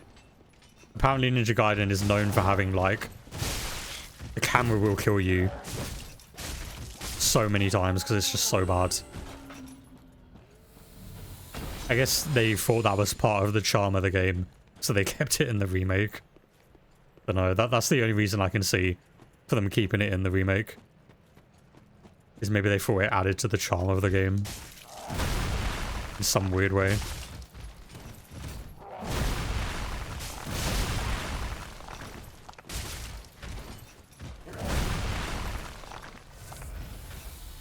Everything was about camera work. On some sort of lock-on. Oh, they don't have lock-on? Really? I guess they're just action games. A lot of action games don't have lock-on, really. That's more of like a thing Souls games kind of made it so every kind of action game has now.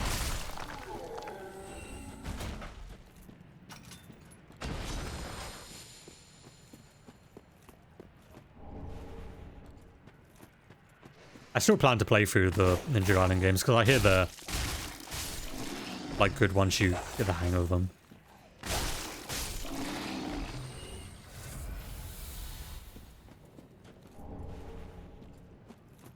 I've been playing DSM 5 and Path 16, but I stopped and just started 16 because for some reason... Oh, DMC 5 has weird performance issues on PC? Really? I haven't played any of the DMC games. I need to play them one day. I fixed it for a bit, but one day just went back to starring. Strange.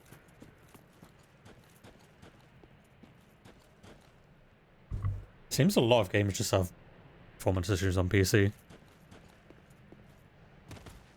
I like that I just buy a game on console and it just works.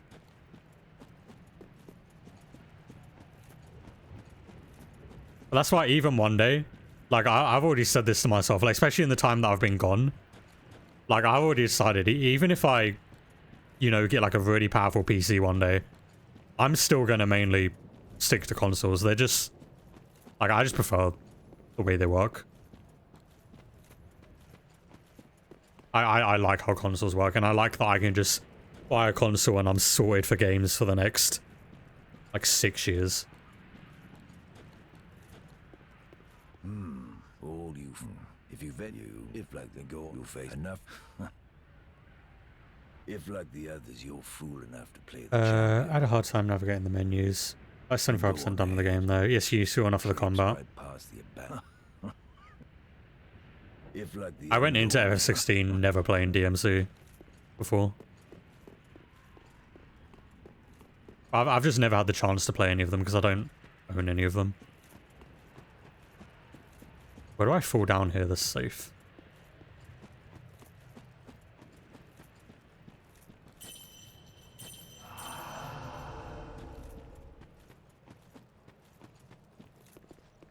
You just fall down here? It seems like a large gap.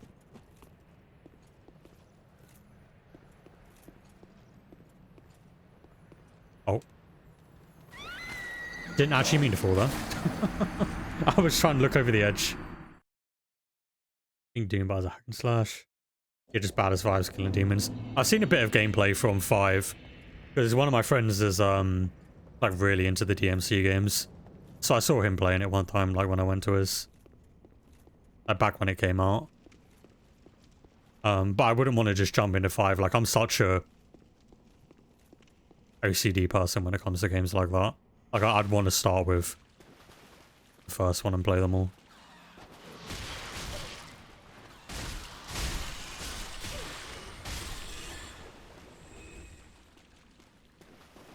But that's another thing I love about the Final Fantasy games. It doesn't trigger my OCD of like, I must play Final Fantasy 1 to 6. Because they're just unrelated. You think I've played Final Fantasy 3, 4, 5, and 6? Nope. I ain't played those games. I've played 1 and 2. I haven't played 4, 5, and 6.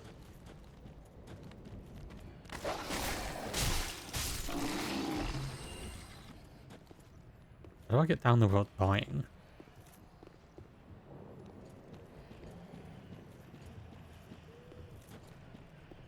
Do I just have to like take my armor off?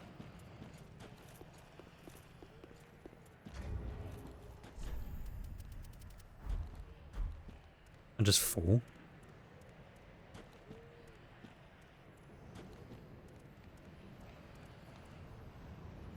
No, that still kills me. I swear you're supposed to drop down there though, right? To get the... like through that tunnel? Maybe I'm wrong.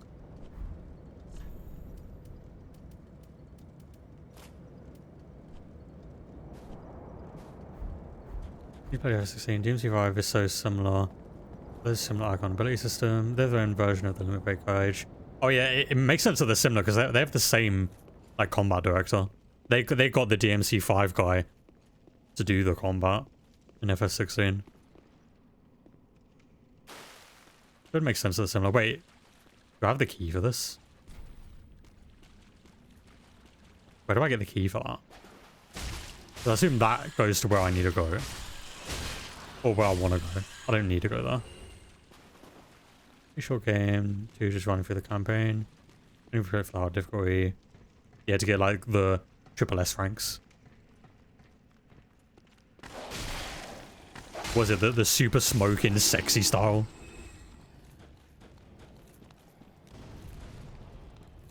I hate to do that though. You have to be like really good at the game. I've never been very good at like fighting games that require like button combos.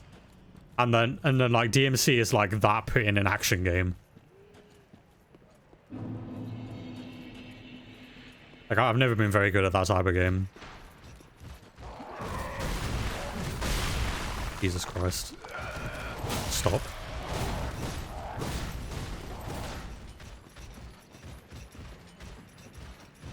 Can I live in peace, please? Are you actually going to follow me the whole way here?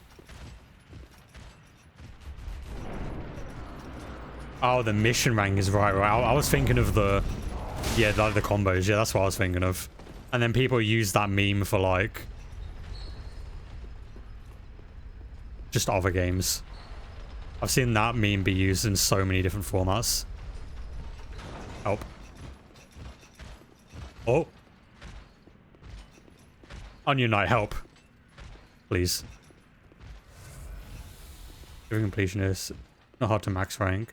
Ah, the story missions. I want to go up first.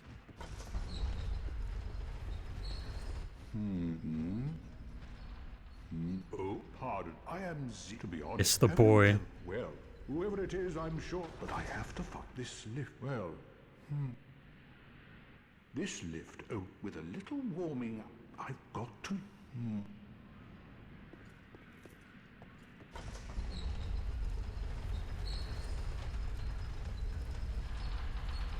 I got up here so I can stop that guy from shooting. I think that's up here.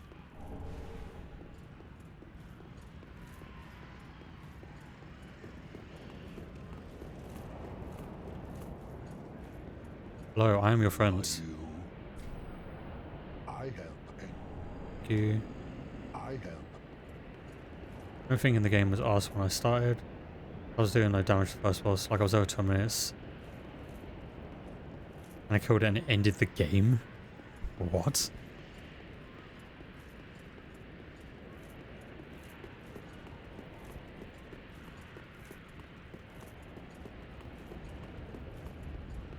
I know you can get like all the games in like a HD collection on like every single platform. They've just never been very high on my priority list. I will play them one day though when I have the disposable funds to do so.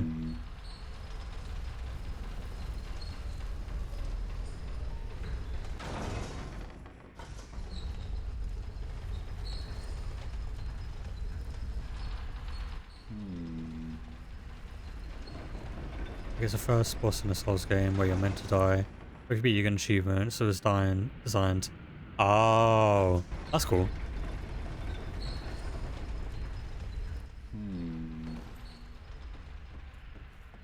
That's a cool, like, little Easter egg to basically put in the game. Don't disappear like that, but thanks. Oh, right, I can do this boss fight with him. On some, I went up the...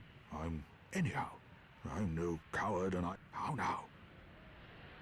I could try... I could... Okay, let me just make sure I'm not missing any loot here, and then I'll help you with this boss, mate.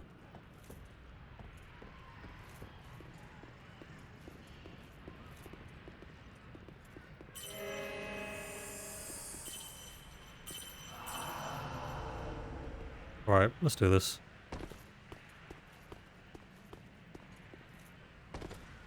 We need the DNC combat designer for a cage game with Summoners, Dry Forms, Keyblade, Transformation, Magic. It'd be so cool if they make like the Virum Rex game. And that is just like a... They just turn that into a DMC style game. So obviously it would be more mature because they won't have like the Disney stuff in it. It would just be about Virum Rex.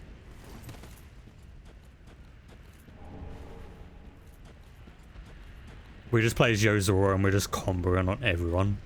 That'd be so cool. Sadly, we may never get that game, but, you know.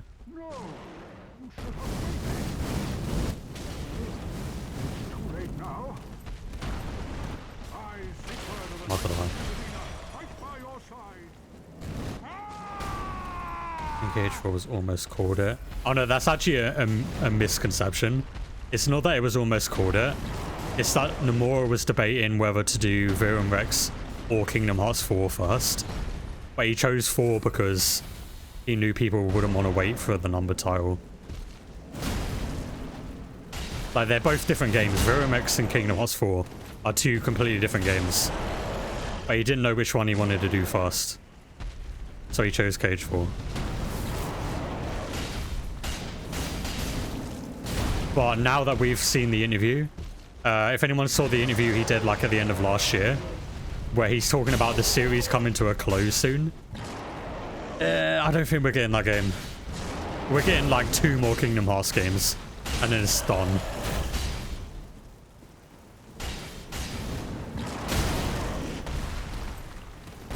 He's going to find a way to finish that game in Cage 5. Because he's talking about ending the series. That interview made me so sad. I was like, I thought we had a whole nother, like, giant saga, like, coming up. Oh no, we're talking about ending the games.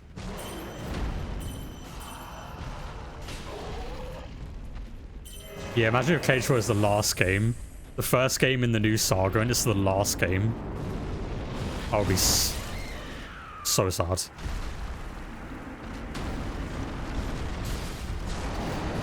One of them is Missing Link. And we know Missing Link hasn't been cancelled because there was a recent post that showed it's still being worked on. Like, people are still working on that game. That's a good thing. There's been pumping out remakes, pretty bad live actions. Yeah, I think as long as they don't, like, include those, it's fine.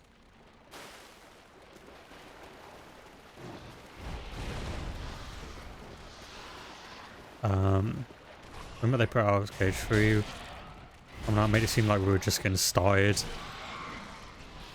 But yeah, I genuinely thought they made it seem like this next arc was going to be as long as the arc we just had.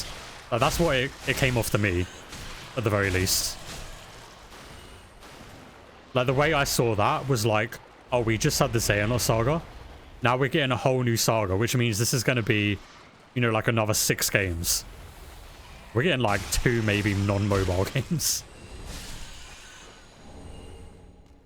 Which is very sad. He's fine to end, but I think the damn roadmap was hella misleading. Yeah. I'm just assuming something went wrong behind the scenes. And that's why both these games are so delayed. And they were actually already both meant to be out by now. And if they were both out by now, then there would be more time for the next games. Well, considering neither of them are out. And Kingdom Hearts 4 can't come out without Missing Link coming out. So, you know. Like, Missing Link has to come out first. That is just the way it's going to work. We won't get Cage 4 until Missing Link has already been out for, I want to say, like, at least a year. They've got to pump that game full of content for, like, a year before we get Cage 4. Like, there's no way we're getting Cage 4 without that. Yeah, I do wonder if it's Disney's fault. Because if anyone saw, recently, when Missing Link just went missing again, Disney actually released their own version of Missing Link, like their own Pokemon Go, which would kind of destroy Missing Link because it's kind of a similar thing. Like you going around collecting the Disney characters. Disney just released their own one, for whatever reason. Follow the one to Cage to go in a darker, more serious direction. Yeah, Disney can't have Mickey Mouse here. Like, I'm fine with Disney being included. It wouldn't be Kingdom Hearts without Disney.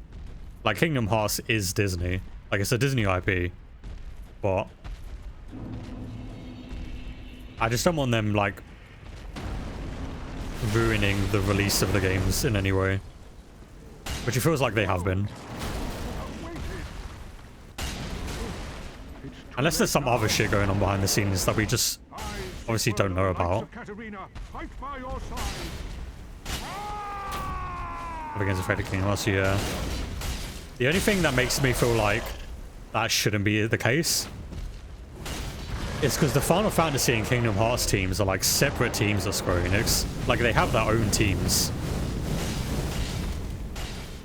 I just want to know what the Kingdom Hearts team is doing.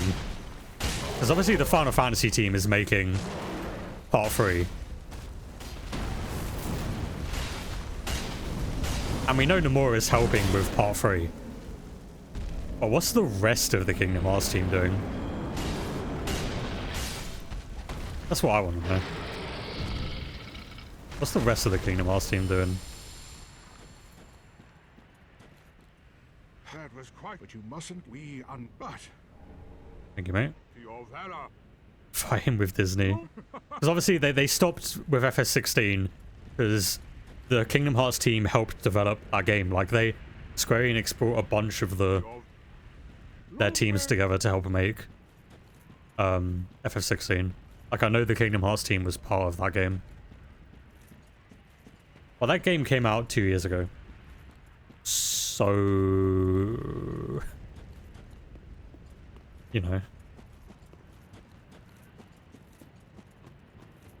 Anyone else just see that we passed the 3-year anniversary of the Cage 4 reveal? It really feels good to be a Kingdom Hearts fan. I love being a Kingdom Hearts fan. 3 years and no news. Big sad. I would be so down to just play Missing Link right now. I just want Kingdom Hearts. I just want a Kingdom Hearts game to play. I will play the hell out of Missing Link if that's the only thing we get for like a year. I will play so much of that game. But they need to release the game first. Yeah, we're actually probably getting a Silk Song before Cage 4. Like, that's actually criminal. I've been a firm believer that Silk Song just doesn't exist. I still don't think that game exists. Until that game is on my TV, I don't think that game exists.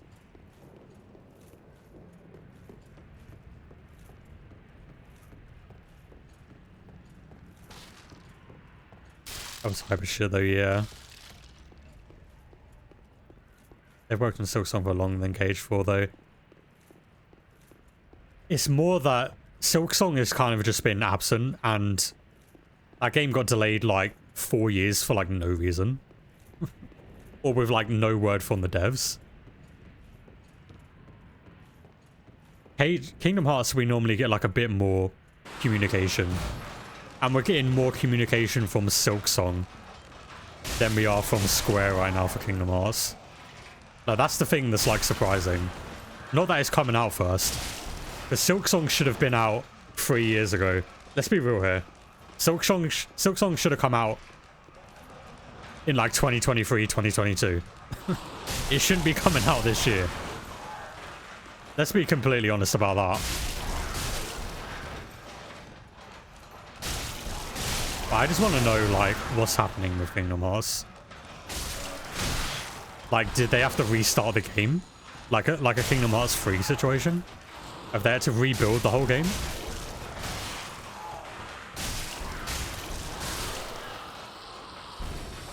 Why have they not revealed Kingdom Hearts 4? If we're going this long without anything else, choose different. It's like Kingdom Hearts 3 all over again, just for different reasons. I'm a firm believer of any studio. I don't want to see your game unless it's coming out within the next 12 months of you revealing it. Like, I don't want to know that game exists. Like, I couldn't care less if you have a game coming out 3 years from now. I only want to know about games that are coming out in the next 12 months. Like, they revealed Elder Scrolls 6, like, what, like 5 years ago? God knows when that game's coming out. I couldn't care less.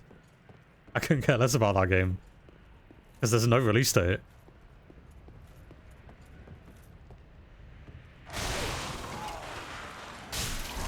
I only care about games if they are like 12 months from release.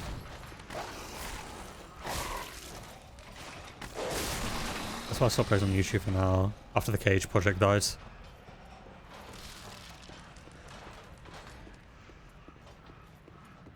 Like, I just genuinely think the gaming world, like in general, would be better if more reveals were done like a year from releasing. I think it would be so much more hype going, oh, that game looks really cool. Oh my god, it's coming out in 6 months? Sick. But instead we get, oh, that game looks really cool. Oh, no release date?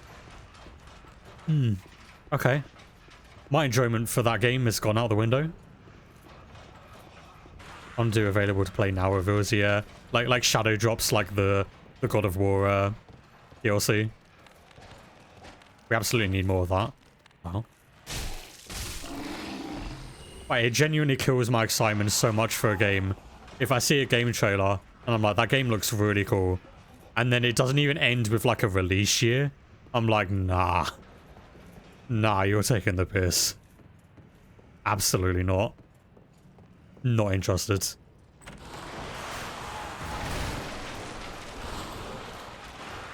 You're not even going to give me a year? I'm immediately not interested in your game. Until it's coming out.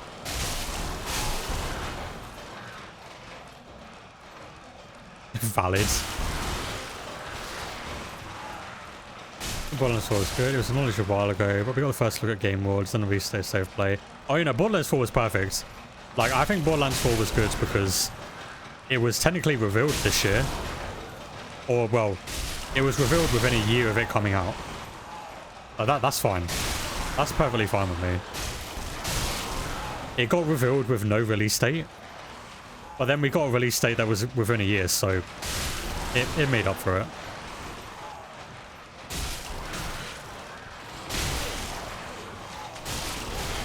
Oh my god.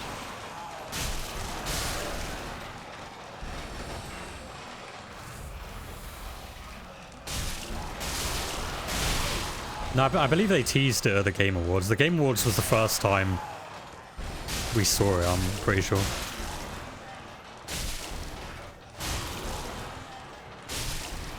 Like, we knew they were working on it, but they didn't reveal it till the Game Awards. Eliza P. I wish there was more communication in general. Like, once they showed it. Yeah, that's what I mean. Like, I also think communication is needed. Like with Silksong, I don't like how quiet Team Cherry have been on their game. It's made me very much not excited to play Silksong. Because I really liked Hollow Knight. But like, I just don't like when a studio is that silent for like 5 years. I separate a tease from a full reveal. Like Age 4 was a full reveal. Even if some of the gameplay was pre-rendered. That's what scares me about Age 4 as well. It's been so long since that reveal. The next gameplay reveal of that game, it might just be a completely different game. It might not even look like that anymore. It might genuinely be a completely different game. It happened with Cage 3. The early reveals of Cage 3 and then the later reveals of it, they look like different games. And I fear that is happening again.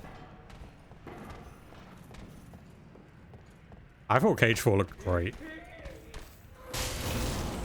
I love the more Final Fantasy style graphics. That was great.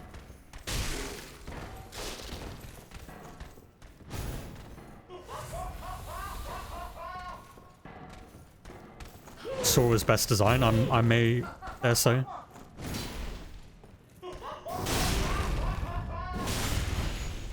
Confused why they would start in Unreal 4 and just go into Unreal 5. I heard it's because they said they would be easy to just port it all over, but maybe that's why the delay. Like, it's not proving to be as easy as they thought it would be. Like, just port it all over. Maybe they're running into issues porting it. That could fully well be why there's problems, because they're like porting stuff over and it's like not working anymore. I would not be surprised. It seems like a big difference between patch objects and images. Before you know it, one feature stops working.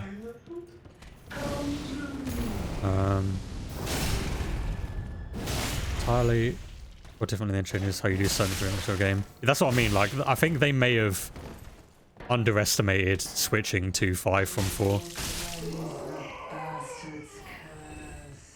Because they made a whole big deal about, oh yeah, the trailer was in 4, but the whole game is going to be in Unreal Engine 5. So I think the engine change is the biggest issue. We already know Missing Link's in Unreal 5 as well. The recent posting about it shows that it's in Unreal 5. So maybe they're just having problems with Unreal 5, honestly. Because both of the games are in that engine. And Unreal 5 does have a lot of problems, so would not be surprised. Would not be surprised if they're having problems with that engine.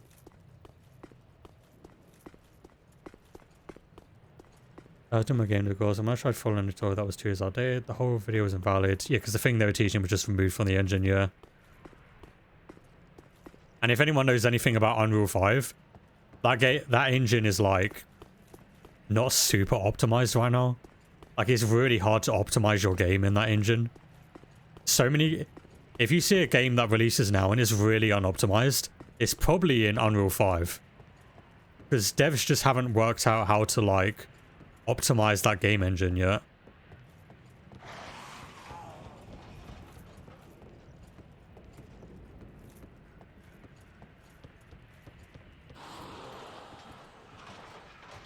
And that is absolutely the main issue.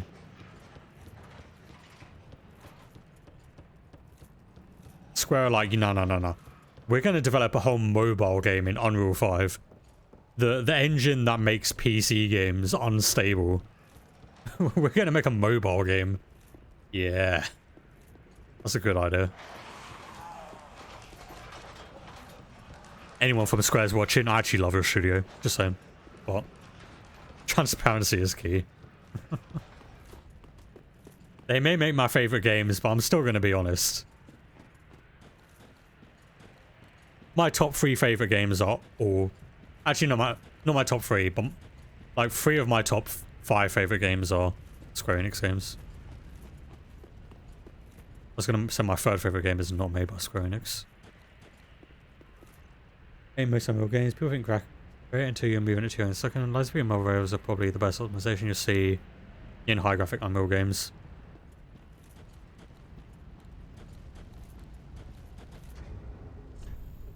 And that is just because devs haven't worked out how to do it yet.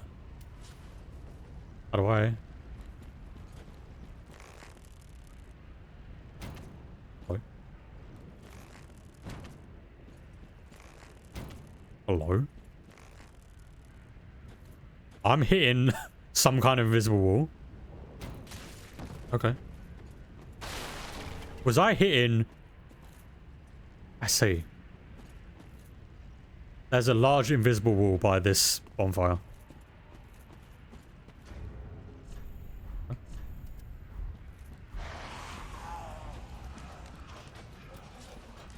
I'm not someone who really cares about graphics in a game. Like, I'll obviously appreciate when a game looks nice. But like, I really couldn't care less about graphics.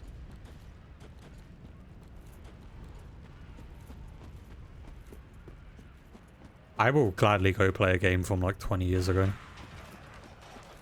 I shot how well my was running on launch. Machine hour released. On damn laptop at high settings, no lag, starting frame was nothing. Oh yeah, it runs really nicely on PS5 as well. Servers. Africa me. Never lagged out or get kicked, yeah. Yeah, I haven't had any problems with that game yet.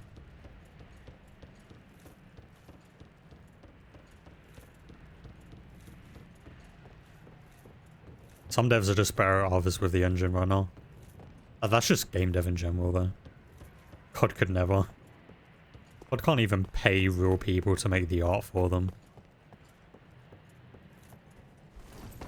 Do we think they're really going to be like knowledgeable enough for these new game engines? They can't even hire artists.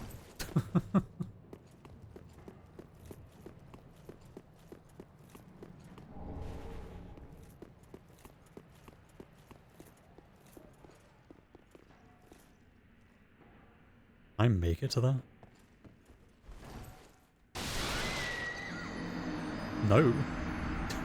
I needed to jump.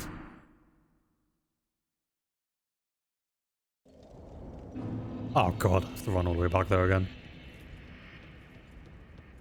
There's so much AI art in COD now though.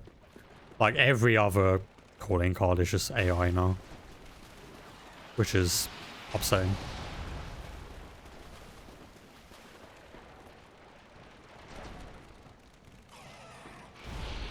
Big old Activision clearly doesn't have the money for artists. Let's be real, guys. Have you ever seen a smaller studio than Activision? I haven't.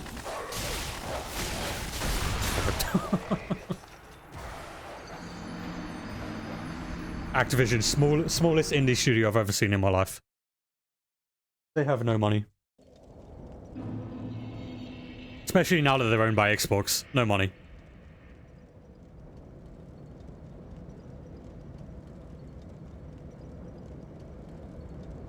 I'm really working on an original project now. I can't really say confirm. Most game dev studios just like vision. Yeah, and prioritizing the player experience, yeah.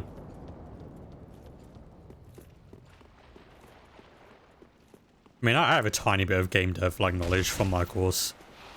But my knowledge of just games in general just comes from the stupid amount of them that I've played.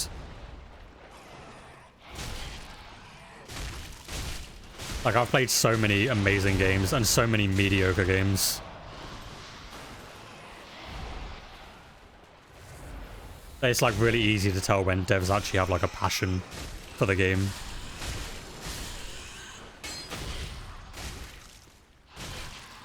This is why we love indie devs.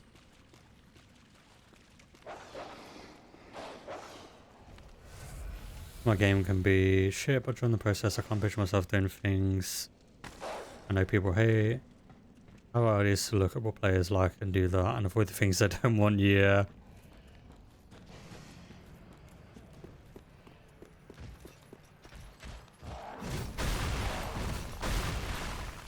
You know what's actually funny though?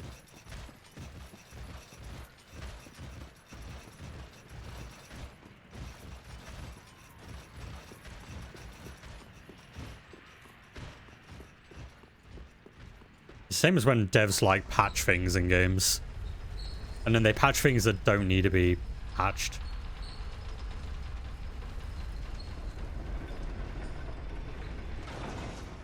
Look at you again, COD. A PvE game mode doesn't need nerfing. Nothing should ever be nerfed in a PvE game mode. But, you know. You despise Bethesda? I love Fallout. I love the Fallout games. But we're not getting another one of those for another, like, 8 years. So, at the moment, I don't care about the studio. Drivers were announced in a mid-season rank reset for Comp. It was like an extra long season. Everyone was like, no. Especially listened. They did not do reset. By the end of the season, everyone wished for the reset. Oh yeah, I did see that, actually. I did see about that.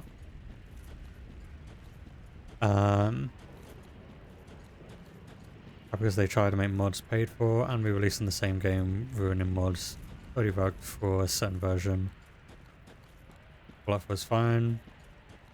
You got Fallout 4 and 76 is our turn to get a new Skyrim. Hopefully soon they release... Oh yeah, like the Oblivion remaster. We don't know yet if it's a remake or a remaster. It's very conflicting information. The pictures that came out recently would suggest that it's a remaster. Despite everyone saying Oblivion remake.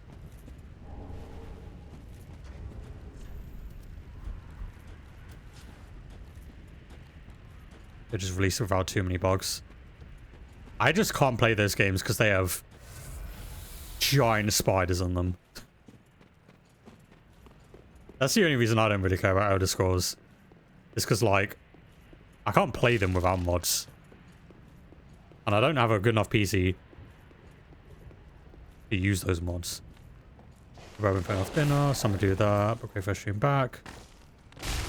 Love chatting as always. I appreciate you guys sticking around and chatting for so long, man. I'm only going to be going for like another 50 minutes anyway. I hope you have a good like a dinner and everything.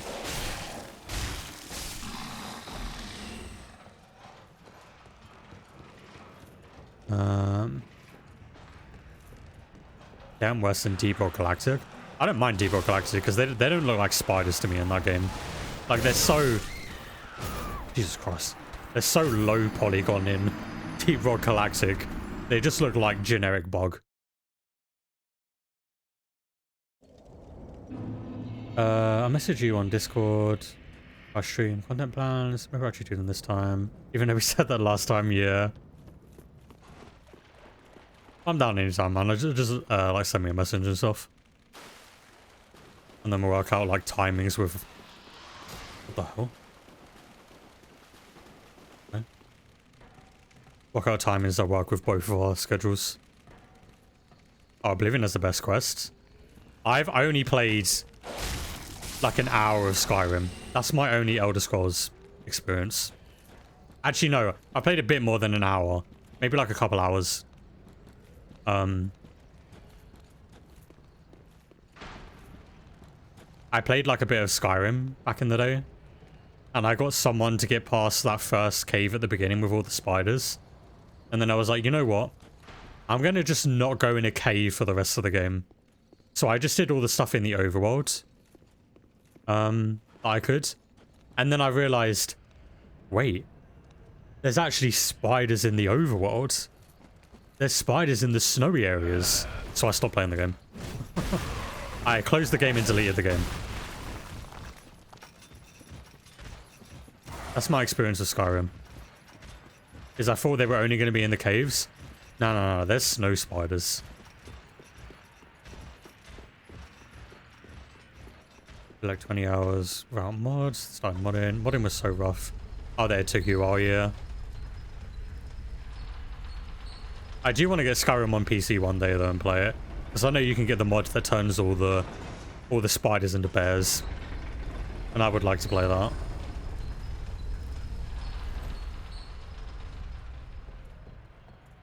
That'd be very nice. I don't know why they turn into bears. But they turn into bears.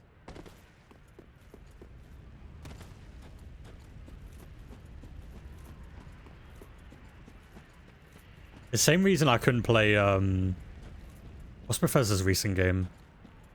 Starfield. There aren't directly spiders in that game. But there's a lot of enemies that look like spiders. And it really put me off the game. It really, really put me off the game.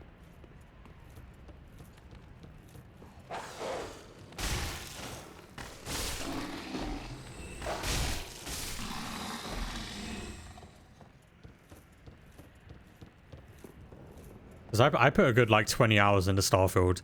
Then I got to one planet that had one of the spider-like enemies. And I just died a bit inside. I closed the game and never looked back.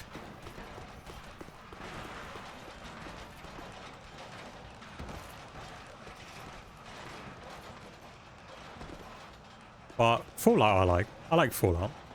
There's no spiders in Fallout. Yet. I don't know what Fallout 5 is going to be like. I hope to God they don't put spiders in that game.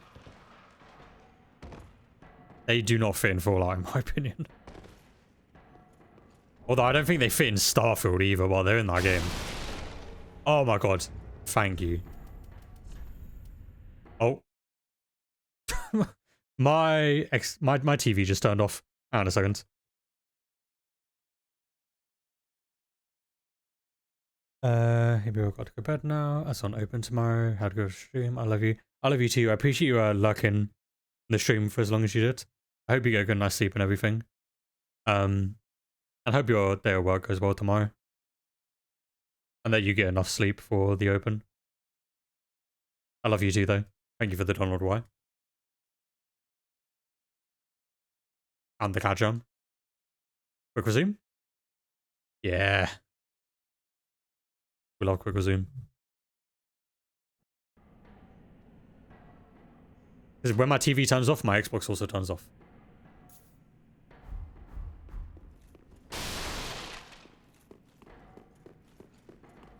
Where am I now? Okay, so that run back was worth it, because that's the ring I'm going to have on for the entire game. I'm never taking that ring off.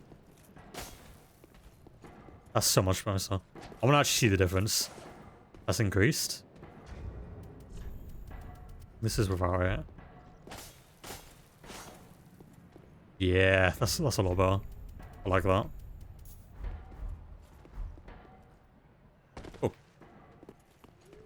Now let's actually make some progress, rather than running through that area 5 times.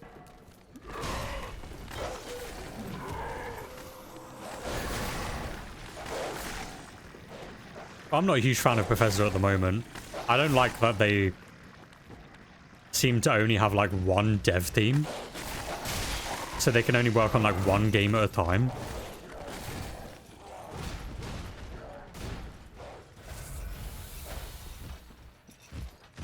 Like, I feel like they should have multiple dev teams so that they could make Elder Scrolls and Fallout. So that they could do both.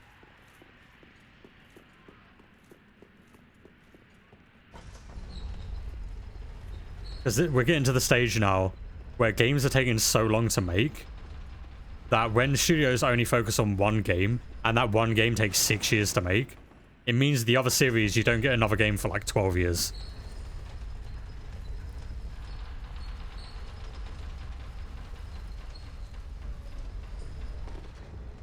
Where do I get the key from? I don't know where I'll get that key from. Guess we'll have to go back later.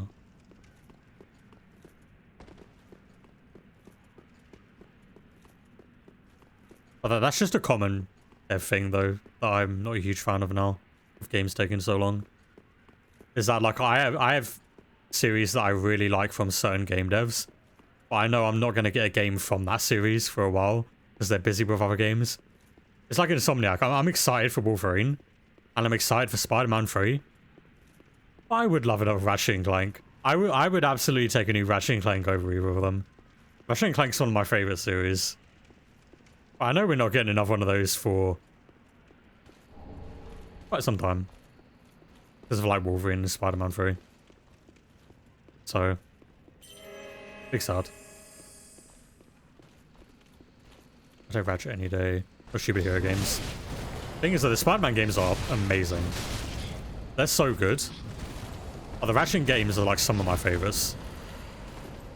Like, there's something just so unique about the Ratchet and Clank games. What about this guy? Actually, no, I didn't forget about him. I just forgot how insane he is.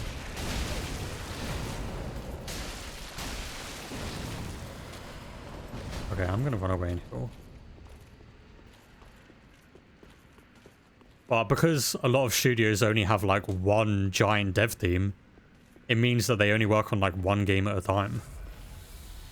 Or they part work on 2 games, but because it's the same like devs doing both games, the game launches unfinished. That's why, despite, you know, Square Enix being radio silent on Kingdom Hearts, I do like that Square Enix have different teams for different games. Like, they have a Final Fantasy team. They have, like, the team Asuna that does, like, the 2D remakes. They have the Kingdom Hearts team. Like, they have different teams for different games. I very much like that. I wish more studios did that. But unfortunately, that would mean hiring more devs.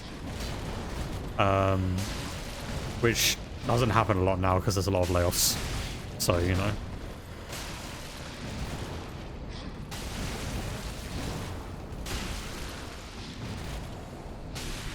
One can dream for a better world in that kind of sense, but I still just enjoy games. You still gotta just enjoy games at the end of the day. What did I just get? UFO straight. It does frostbite damage. Cool. Shame it doesn't like scale with Dex or anything. Or Faith, sorry.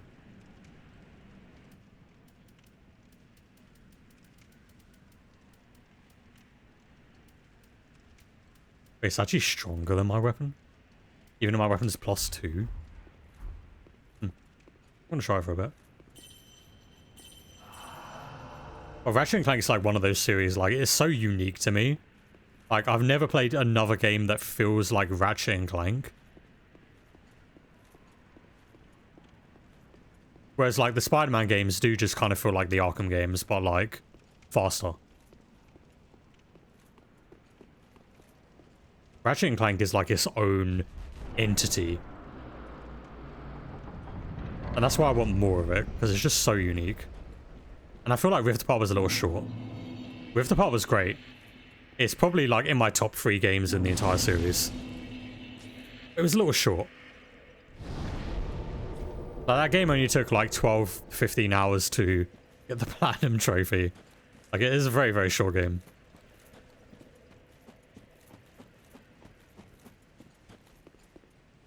Although Spider-Man 2 was also a little short, so...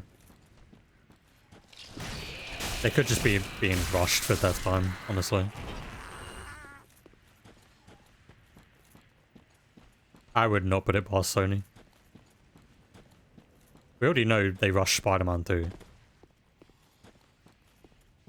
So I wouldn't be surprised if they also rushed Rift Apart.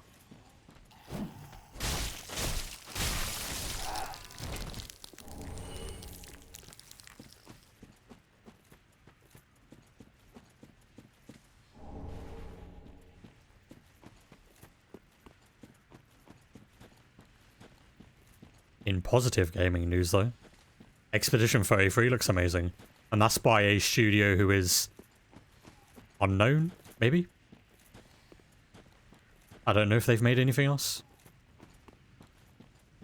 I don't actually know which studio is making that game. It looks great.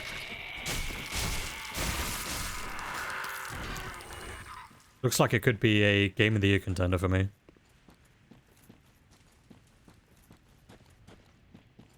South of Midnight was fun.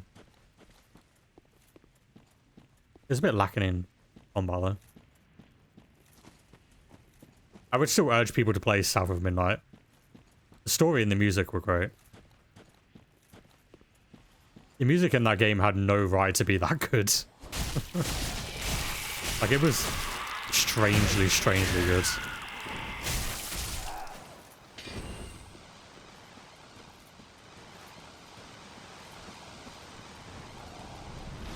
Oh, that's like a general consensus people are having about that game. The story's great. The voice acting's great. The music's great. Combat, eh. Combat's whatever.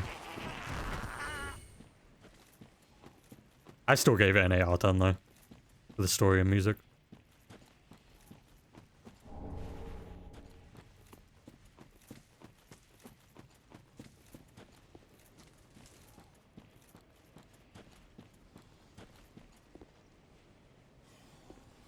Oh yeah, this leads to another swamp, doesn't it? The one with the crystal mage.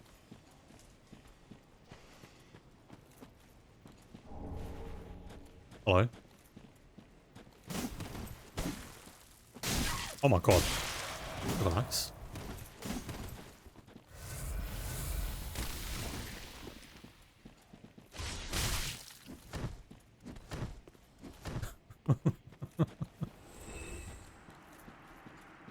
It works. I just spammed the kick. I didn't mean to spam the kick. I actually meant to, like, kick once and then start attacking her. But because of my dodgy controller, I actually ended up just kicking her a bunch. Because this controller's so old now that my analog sticks aren't super great.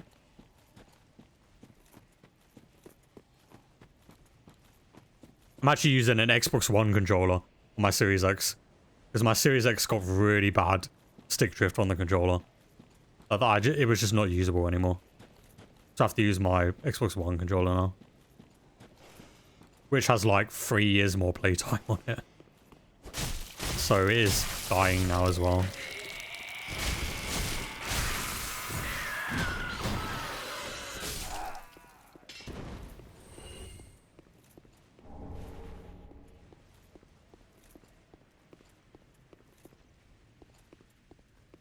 Yeah, 100% a game the other day. Can you guess what? Is it like a recent game?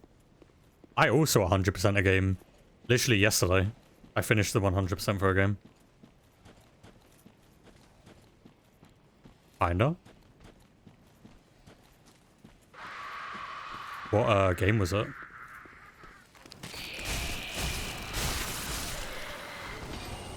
feel like I could literally be here for the next like year listing games.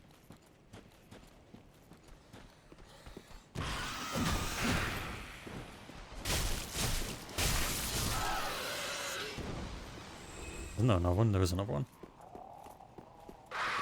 Oh, there's two here.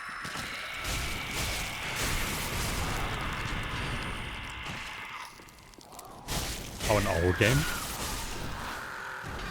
What the hell? Relax. Love getting stuck on the geometry.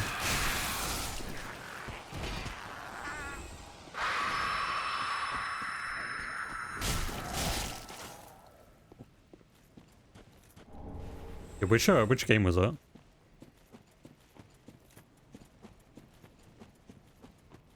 I haven't played an old game for a little while. Who made Croc? Oh yeah, I did see the remake for that. That's pretty cool. You 100% that game? I don't know if I ever played Croc. I feel like I maybe played one of them on the PS1. But I was like so young that I just never finished it. Because when I was a child, I barely finished games. Now I'm kind of like How do you do? compulsed to finish games. Unkindled like you. What?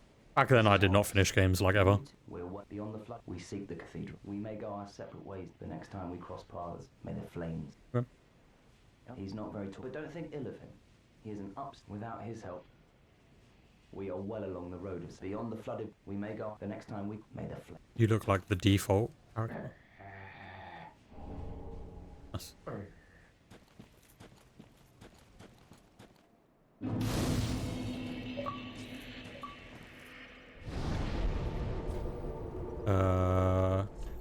Go back to Violink. Yeah, older platforms can be a bit like janky. Who is this? I am Cirrus. Duties we each. I doubt we've much blessing of them. I doubt we've much blessing of them. I doubt we've much blessing of them. Okay. Welcome her speak. Very well. Then touch taken up.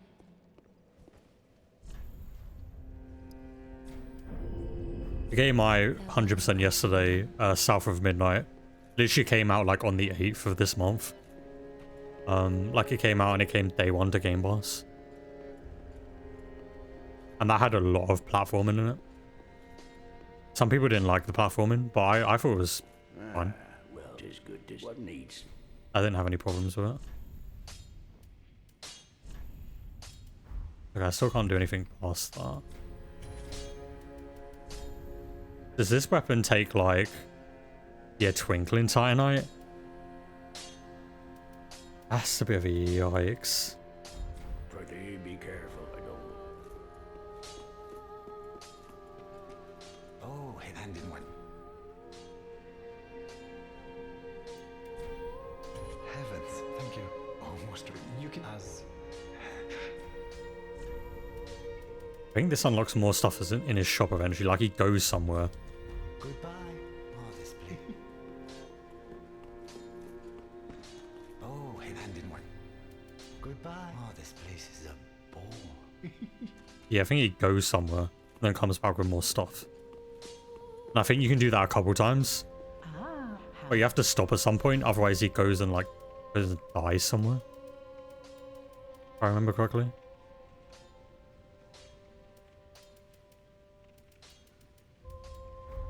Ashen one. I should really like... Oh, that's repair powder. I thought that was Ashen one. what's it called? Like the thing that puts like lightning on your weapon.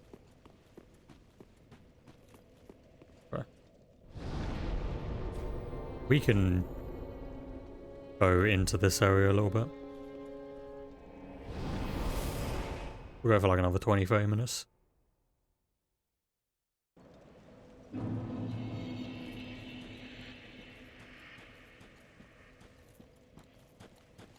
tomorrow's stream will probably be a morning one.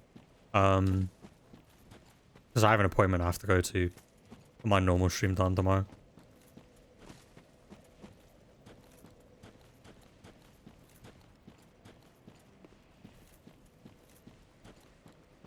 But if there isn't one in the morning, then we'll be continuing this on what day's tomorrow? I see.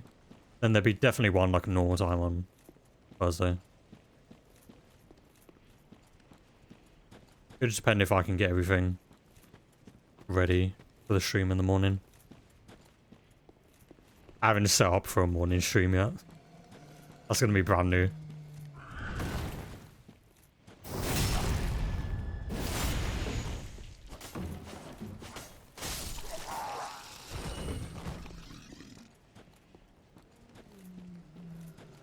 I remember these guys can be really annoying if they get you with that move.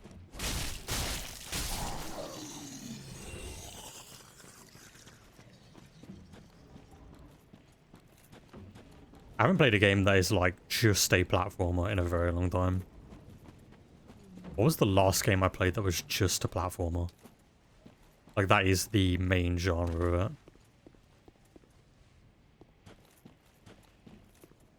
I don't actually know.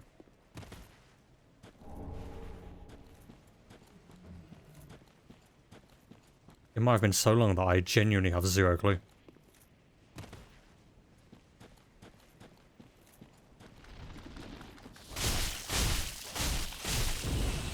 Oh, it might have been, I remember I played, on PS Plus, I played Battle for Bikini Bottom. I heard that was like the best SpongeBob game.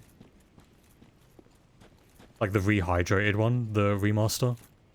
Or remake, whatever it is. I guess that counts as a full platformer. That might be the last one I played. That was like over a year ago though. Oh my god. Other than that, I don't think I've played a platformer in a while.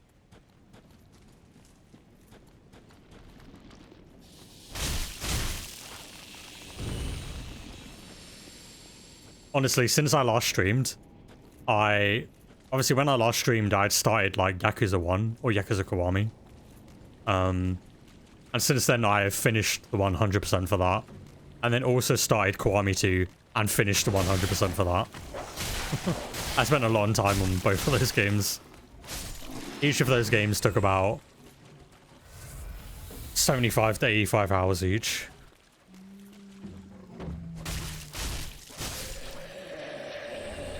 But it was absolutely worth it. I love those games. Next I have the remastered trilogy.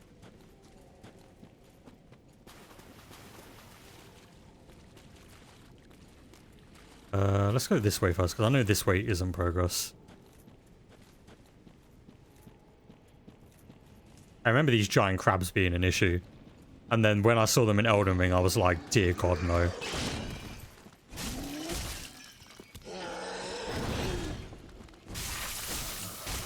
Oh, the frostbite's great, though.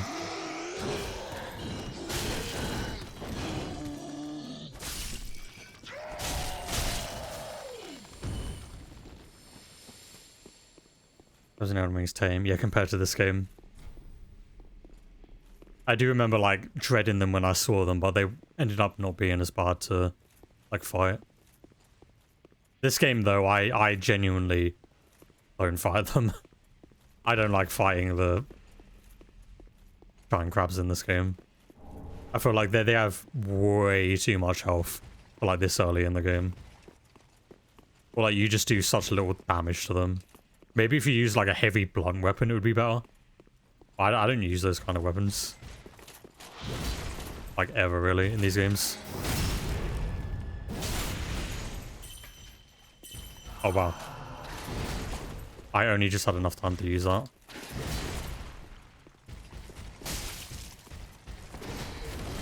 I do no damage to you. Oh, the frostbite though, that's great.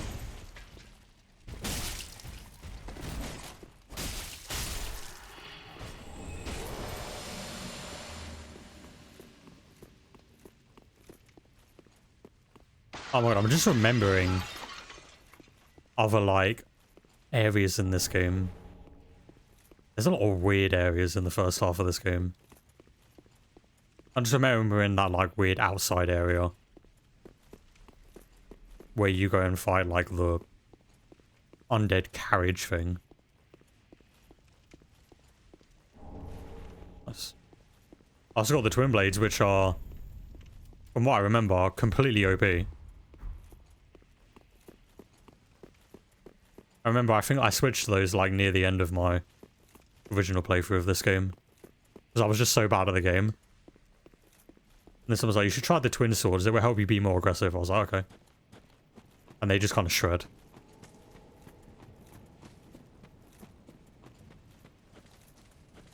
Time to avoid the crabs. Until I needed to make it like a death run to grab all the items in the area.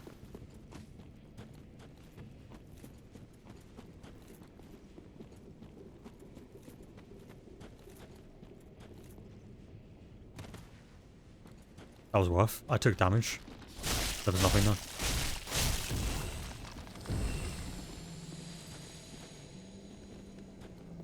There's a bonfire somewhere here. I remember that for definite.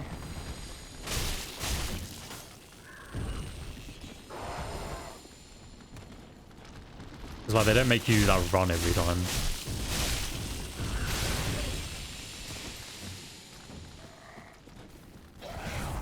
I know the crystal mage is like right here. Crystal sage, mage, one of the two.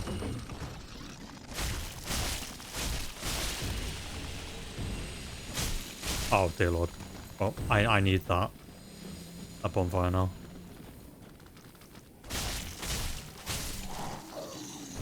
I think it's over up there.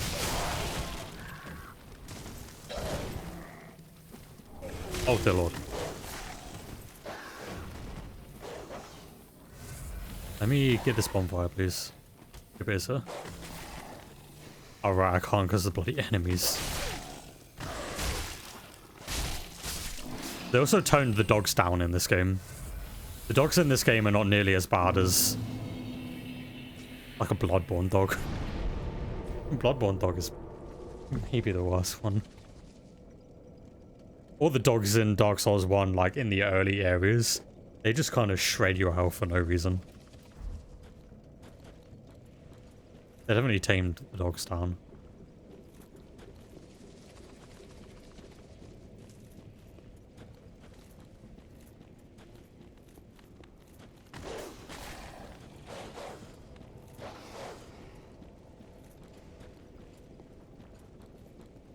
I can't wait to play Night Rain and then refight the bed. Imagine they put Bed of Chaos in Night Rain. They just put a gimmick fight. They're not going to do that because that would be absolutely abysmal. But it would be funny. It would be quite funny. Of all the bosses to choose, they choose Bed.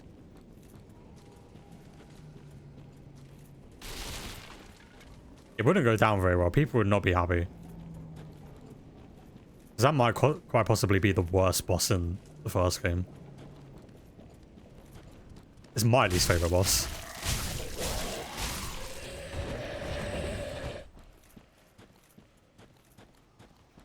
Mainly because there is no boss. You're just hoping you don't get pushed off the map by the arm that's actually got a bigger hitbox than it looks like. That is the entire fight.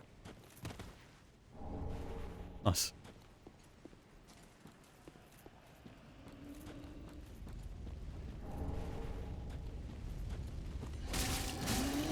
Oh, don't awaken the other one.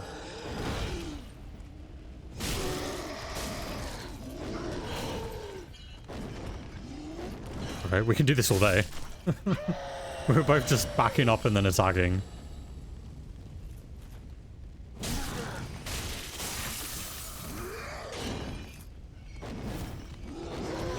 Let's not do this again, please.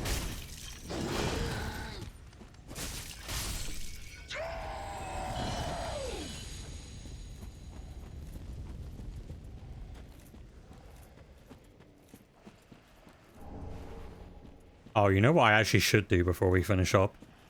I should go grab those items that I wanted to grab in that other area. Because otherwise I'm going to completely forget. I'm going to absolutely forget to grab these things. I don't know what they are. But I want them just in case they're anything good.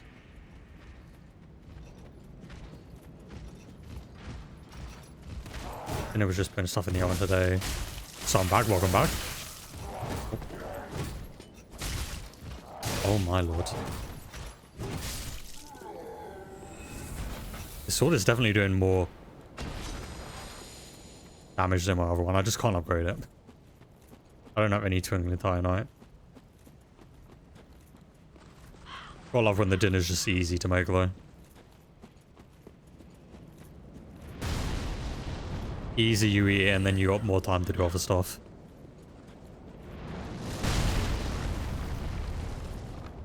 Please don't accidentally hit me.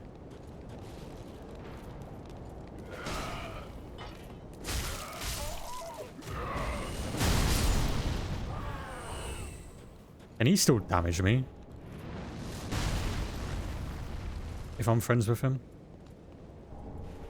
Oh, I'm glad I went back here. Undead Bone Shot. Has to give me +1, right? Like that upgrades the plus on these things.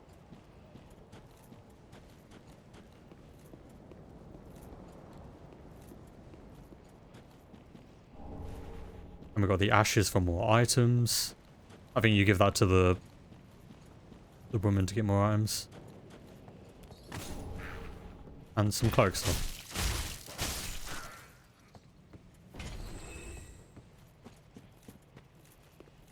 Okay, well, I'm very happy I came back here.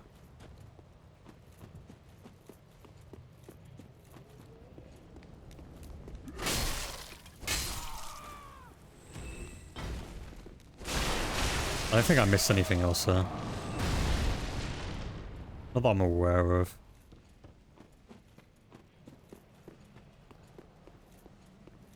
Can I make that fall if I use an ember?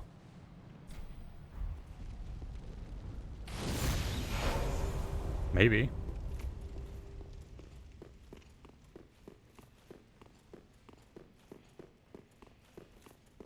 Might as well try.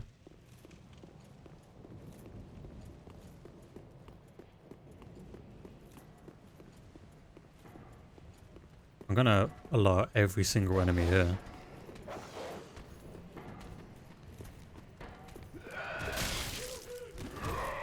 I don't know if armor affects your falling in this game.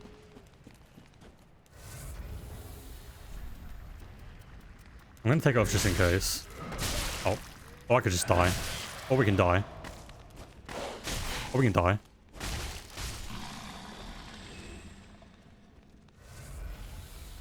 You know, that is an option.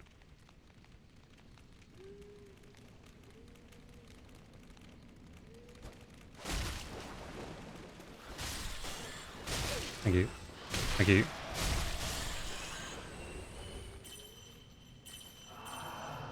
I'm to just spam these right now.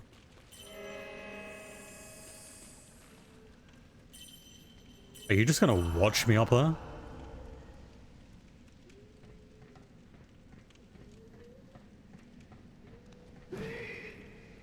Okay. You know how to climb? I hope not.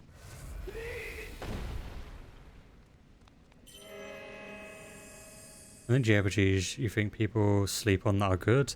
I do want to play Scarlet Nexus because I enjoyed the 3 hours I played of it on PS Plus. I actually played Scarlet Nexus before it left PS Plus. I only played technically half the game though, because obviously you're supposed to play through it as the guy first, and then play through the whole game again as the girl. But I only did guy one.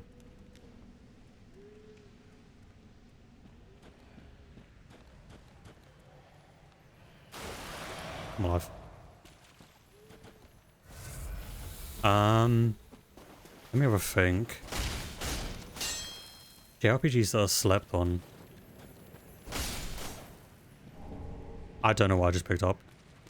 Do you care if they're turn-based? I kind of like the idea of gacha lights where you get more and more party members and you build them with their own dedicated gear and skills. There really is, other than gachas, there isn't really any games like that though. Like obviously you get party members in every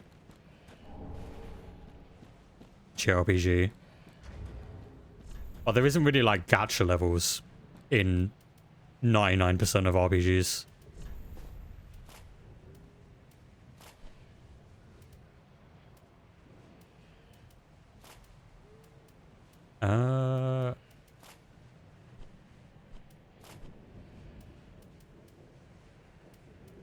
Turn-based is cool to you now?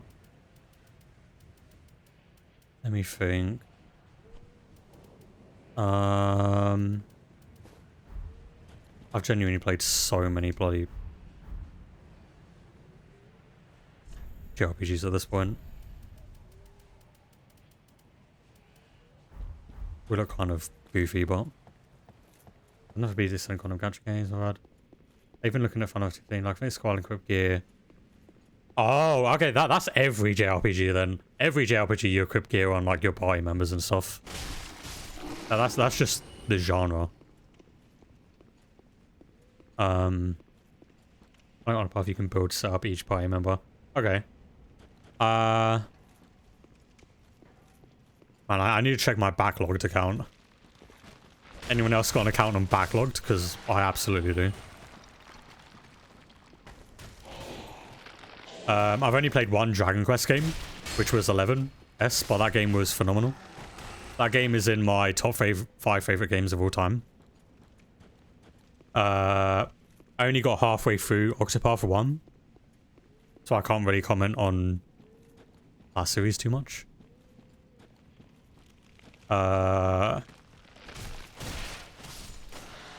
Neo: The World Ends With You is great. That's in my top 10 favorite games. Give you my list first.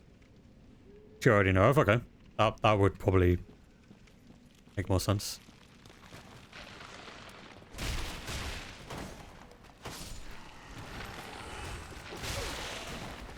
Oh my god. Please don't die here.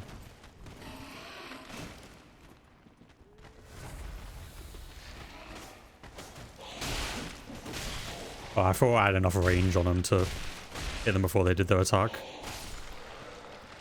Apparently not.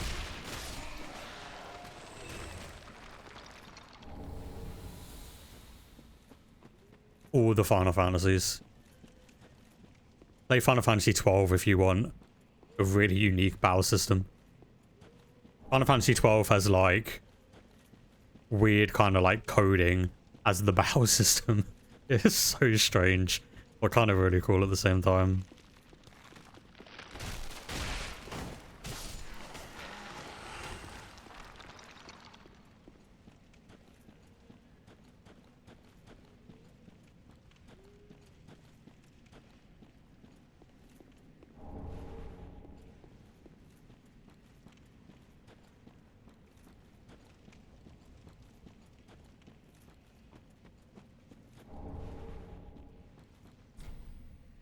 Okay.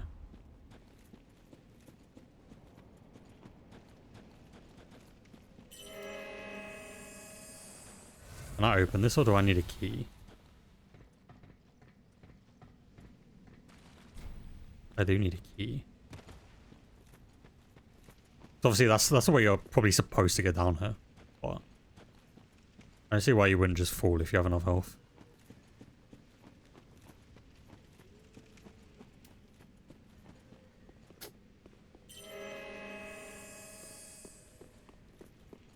Is this like a list, I assume this is a list that consists of like games you also don't like own yet.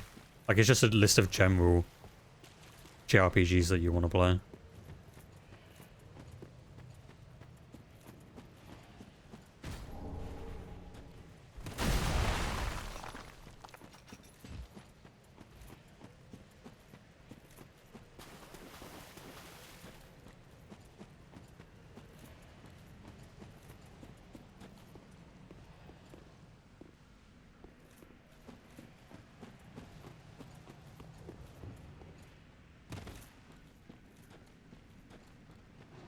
gonna say, why is there only one rat down here?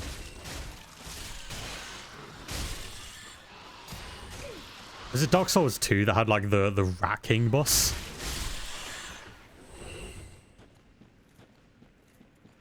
I have seen Nerve and I'm currently doing FS16 Octopath. I use Octopath for the play 15 minutes of Game Pass game daily. My ID follow-ups will be FF15.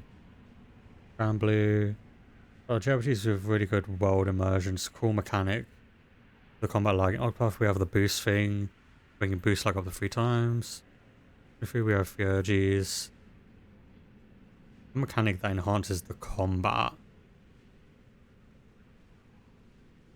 So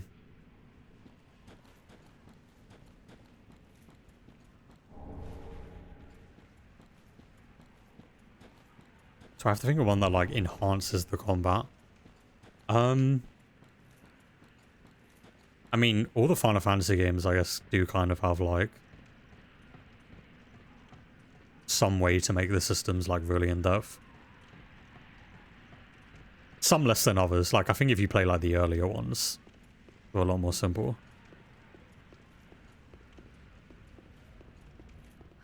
Someone there? The dark little creature, please. I don't think of another one that has a mechanic like that. I mean, Octopath is honestly pretty, like, basic compared to most JRPGs. Like, Octopath is a really, really basic one. That's why it's, like, very mixed when it comes to reviews. I came to this land. Your touch, I am weak. But if it... I only got burned out on Octopath because I just don't like how the story is told in that game. I don't like that none of the characters are connected in any way. I still will finish that game one day. I'm just playing it very, very slowly. Let's like Moreland. Okay, enemies weak to this element. Otherwise, I'll just play Pokemon. I mean, games with really unique, like, battle mechanics. Neo: The World Ends With You is one of the most unique RPGs I've ever played. And that game does involve you making kind of like builds with your party members. But all of your party members are controlled on like one controller. It's an action game, but every party member is tied to like a button, which is really cool. So like one party member's attack might be the X button. So you use the X button to use that party member. It's pretty cool. You've gone and how very, very well. I am Igor. I am allied to you and only. What's the matter? I am allied to you and only. Right. What's the matter? I am allied. Amori is another really, really unique turn-based RPG. It's not a JRPG because I don't think it's Japanese. Only warning with Amori is that game is really heavy. It's a really heavy horror game. But it's one of my favorite turn-based games ever.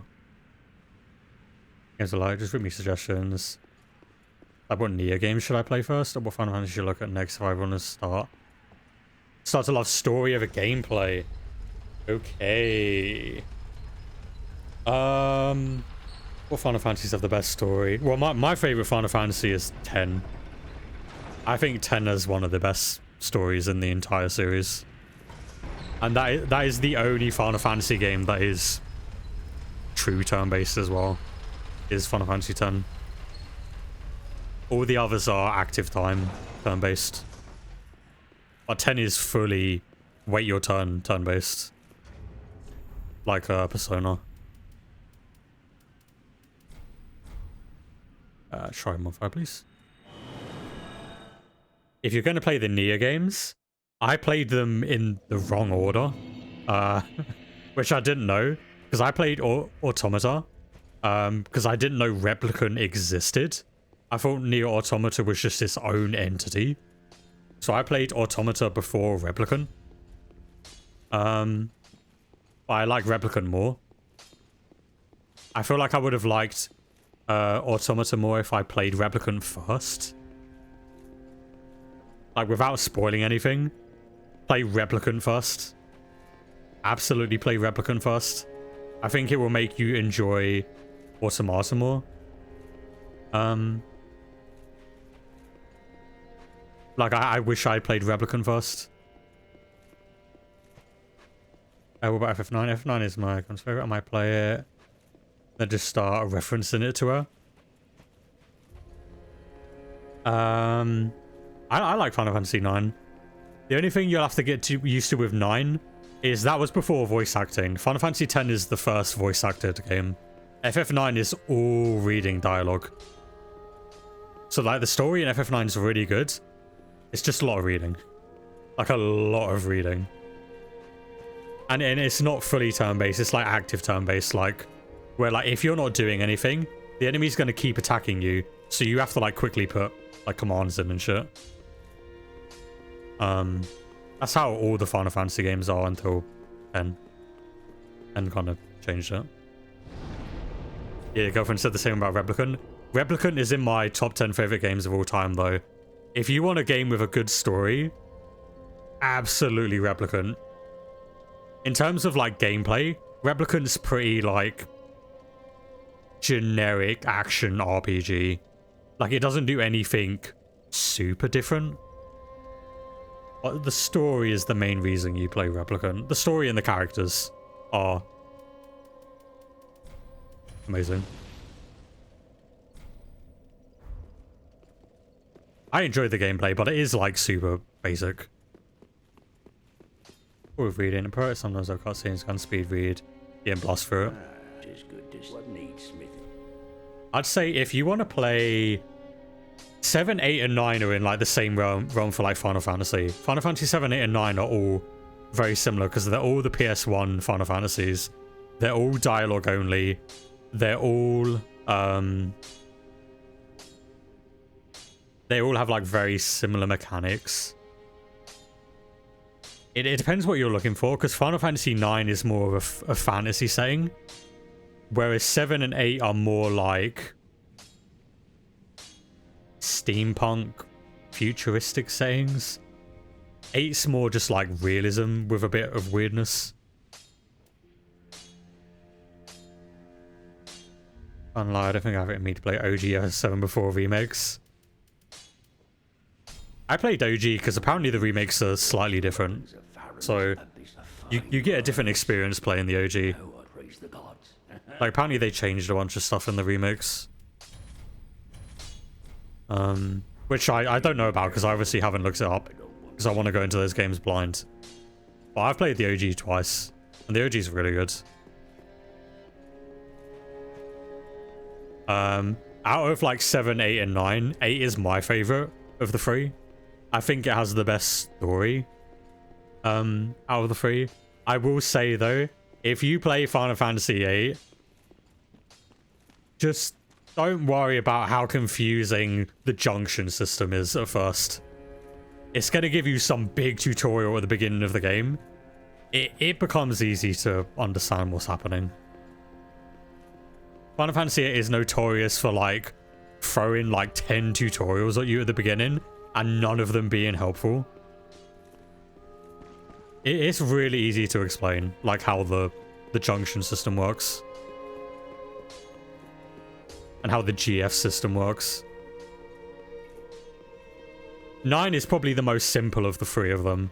Because 9 is where they go back to the roots where you have 4 party members.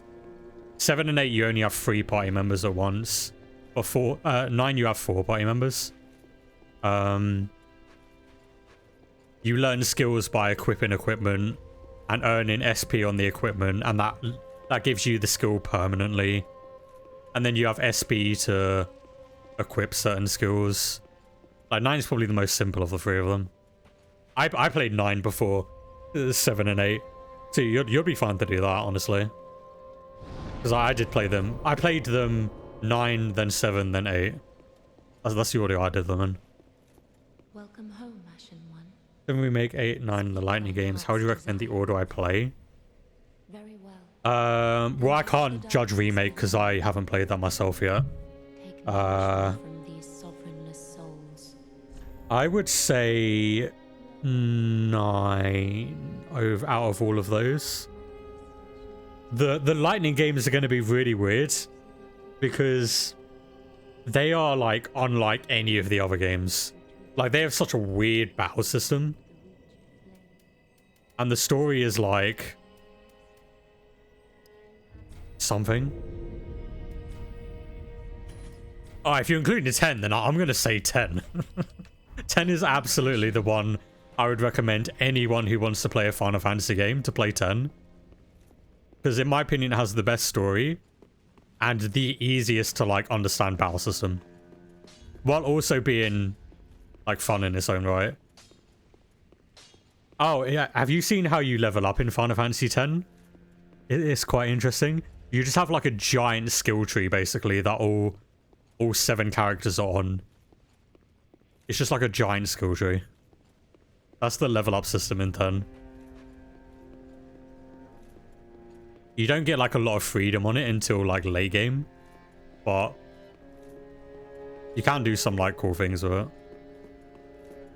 And again, 10 is fully turn-based and fully voice acted, so I would highly recommend. It's my favorite game like of all time, so I'm a bit biased, but you know. Oh, and if you play the game, you can finally understand the laughing scene. You will finally know why that scene's actually like amazing.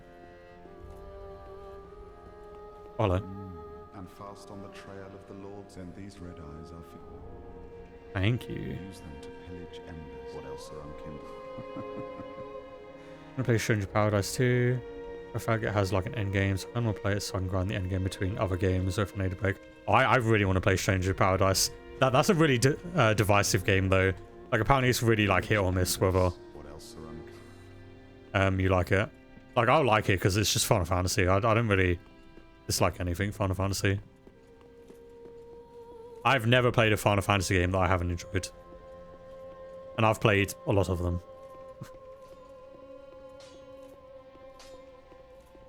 13's weird though, because if you want to play the Lightning games, you are like kind of committing yourself to 3 whole JRPGs. And the PC ports for them, by the way. The Lightning games aren't great. The PC ports are kind of bad.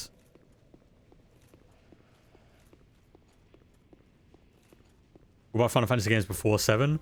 I've only played 1 and 2. Because I'm waiting till I can get the Pixel remasters. But a lot of people's favorite Final Fantasy is 6, I believe. Apparently 6 has a really good story. But that's going to be like the battle systems in those games are basically going to be Octopath, but just like toned down a little. It's going to be Octopath without the boost system. That's the game mechanics in 1 to 6. The mana games. Mana games are like super easy games. I played Trials of Mana on hard mode, and I died like once. I don't think the mana games matter too much which one you play first. Like they're all kind of different. I hear Visions of Mana was okay. I think you have to be careful though. Only 2 of the games are like 3D. The other ones are like 2D, I think. Only Trials and Visions are like 3D. I think all the other ones are 2D. Like Secrets of Mana and Visions of Mana. I've only played Trials. I've only played Trials of Mana.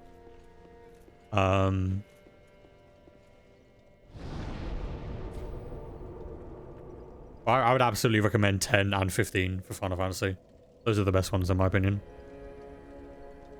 I learn a lot more than gameplay. I'm all about immersion, so long as the story, characters, and overall world makes sense.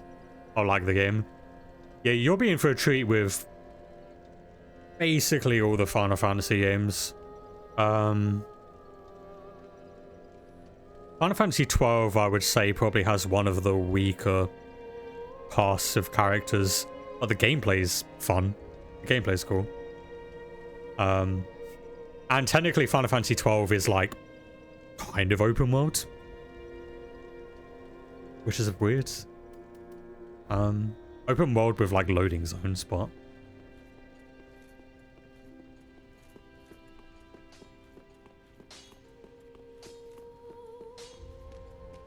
what's the worst JRPG you've played?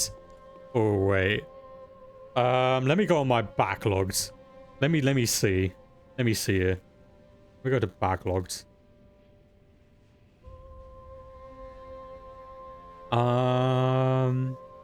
What's a bad JRPG I've played?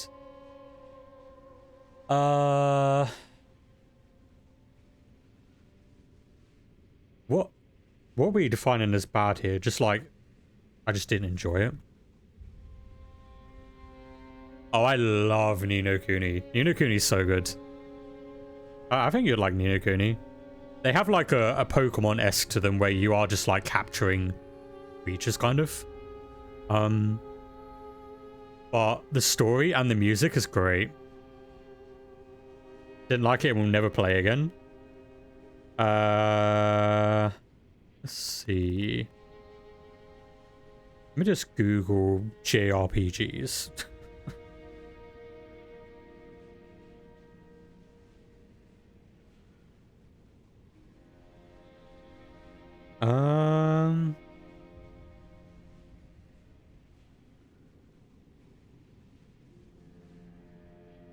Try for scene and try other games.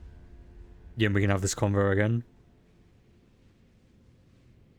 I don't know if I've necessarily played a JRPG that I thought was bad. I've played some bad turn-based games that weren't Japanese. I feel like I've enjoyed like every JRPG I've played.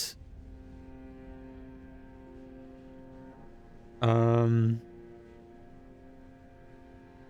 Sword Art Online games are kind of meh. Like, those are kind of meh JRPGs. I wouldn't really recommend those. I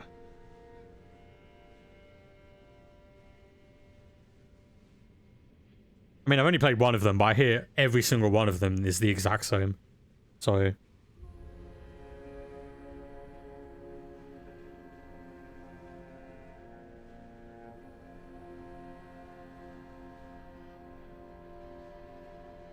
I don't think of...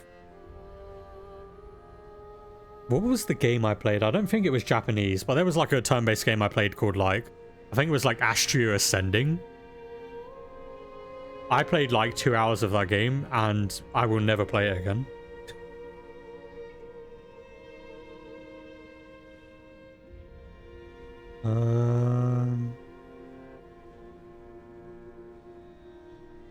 I'm on like top 20 worst games of all time, and I can't believe what I'm seeing. I've just gone on the worst 20 JRPGs of all time on JRPG Junkie, and they've put Kingdom Hearts 358. Absolutely not. They put that at number 6 of the top 20 worst JRPGs of all time. Kingdom Hearts 358. Okay. I'm actually livid. That's actually so upsetting. They put it number 6 worst JRPG of all time. I cannot believe what I'm saying.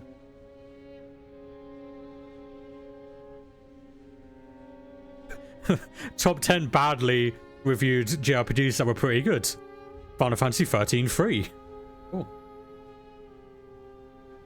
Yeah, if it got a remake remaster, it would be one of the best, because it has one of the best stories in the entire series. Literally one of the best stories in any of the games. Even though the gameplay is better in Recoded, I like 358 more than Recoded. Because the story is just whatever in that game. But that's the thing with JRPGs. It's hard to recommend you one with a good story. Because I feel like every JRPG I've played has had a good story. Because one of the biggest tropes of a JRPG is its story. Like, I feel like you don't get JRPGs that are like lacking in story, other than like Octopath. Octopath is kind of like the outlier when it comes to like storytelling in a JRPG. Like, it's kind of a really important thing in any kind of RPG is the storytelling. So most of them are pretty good. I already said all the ones that are like in my top 10.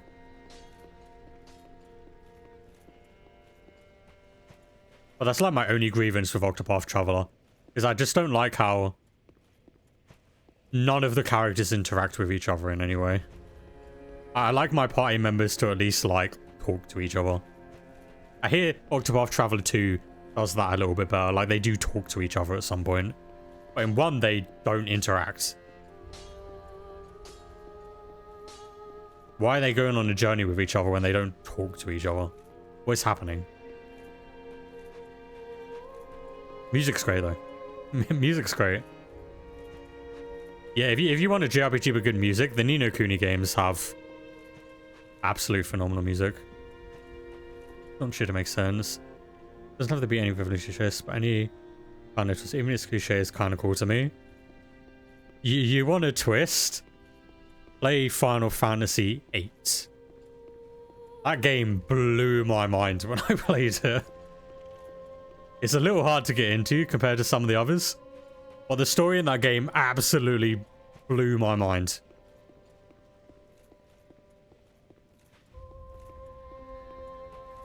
I've only ever been like absolutely blown away by story a couple times in JRPGs.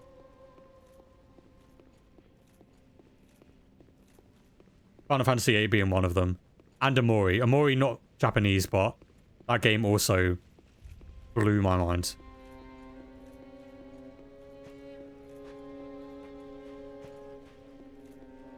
I also want the story to be moving. Like, I don't want to have the story dialogue we told in the hub. Yeah, I don't like how they do the story in Code Vein. I don't like that. My grievance with Code Vein is you go to that weird like memory thing to learn the backstories and the story of all the characters, but they play the same song every time you go there. Like, it's a really good song, but it starts to lose all meaning when I've heard it about 80 times. Please. They could have switched the song or something. If you want to move in story, every Final Fantasy game, honestly, every Final Fantasy game apart from 12, I've been moved by the story. 12, I didn't really care about the characters. I cared about, like, 3 characters in Final Fantasy 12. You mind an Avengers game, love a campaign included. Oh yeah, I like the campaign in Avengers. 10 absolutely makes me very emotional whenever I play it, so I would recommend that if you want a good story. And you get to hear more of James Arnold Taylor voice acting. You know Ratchet from Ratchet and Clank? He voices Tidus. You get to hear him in the early days of voice acting. It's great. I think it makes sense. Let me see the world in different areas frequently enough. Dragon Quest XI is really good for that. Like, Dragon Quest XI is like a long game. Like, it's going to take you like 90 hours for just the story. It's like as long as a Persona game. But it does kind of feel like you're traveling the world with like this really cool group of characters. It's great. But I've seen all the icons. You've been to like 6 different areas, yeah. One thing that people complain about with Final Fantasy 13 is that the whole game is just like one long corridor. That's the only problem with 13 is there's like no open environments in the entire game. It is just one long corridor, the game. They fixed that in 13.2. 13.2 is a bit more open. And then 13.3 is just open world because why not? They just open the game more every game with 13. I personally didn't have a problem with the corridor because Final Fantasy X is kind of like that a little as well. There's more openness in 10, especially when you get like the airship and stuff. There's more openness, but there are some corridors in 10 as well. But that's a normal JRPG thing. If a JRPG doesn't have like an open world, then it's gonna have corridors. If you play like Final Fantasy 9 or 7 or 8, they're all technically open worlds, but you will die if you go somewhere you're not supposed to. Like, you can go to like later game areas, but you will get team wipes and have to reload your save. So make sure you save regularly. Persona 3, 4, 5, which is the better story to you? I haven't played Royal, so I can't include 5. Because I hear Royal is just better than base game 5. I would personally say... Or... Persona 4 Golden, probably.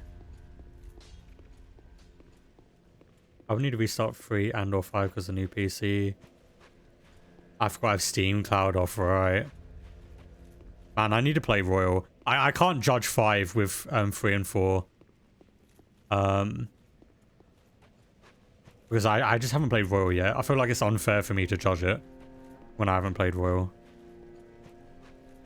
When I've only played base game Persona 5. Always banging, I'll just play 4 to refresh before we start on 3 and 5. I will say though, playing 4 will feel very different because 4 is not in the same engine, obviously, as 5 and 3. 4's back in like the old PS2 engine. I've done Kamoshida's Palace like 3 freaking times. One's on PS4, one's on PS5, and one's on the laptop. Man's about to do it again. Man, I need to play that game. Oh, I wish I didn't have like 3 like giant JRPGs to play right here. Please help me. I have Metaphor, I have Remake and Rebirth, I have SMT5, Persona 5. Help. I need time to play these games. I wish I could play them on stream. I would like to play like 1 or 2 of them on stream, but I don't know. You haven't even finished Reload of F16. I am going to play Reload at some point because I have the DLC for it. They gave it away for free on Game Pass. So I am going to play that at some point. But I'm like less inclined to play Reload because I know how the game is going to end. I know the ending for for Persona 3. Because I've played Fez and Portable. And I know they didn't change the ending. So I've just been like less inclined to play it. Because I got like really close to the end. FF16, I just need the DLC. I really want to jump on Metaphor though. Before like... I don't know, they like... make some kind of DLC or some shit for it. Like, I want to actually jump on that game. But I know that game's like a mission to get through. That game is long.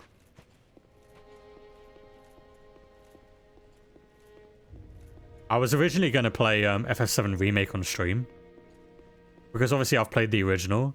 I thought it'd be really cool to capture my reactions for all the changes. I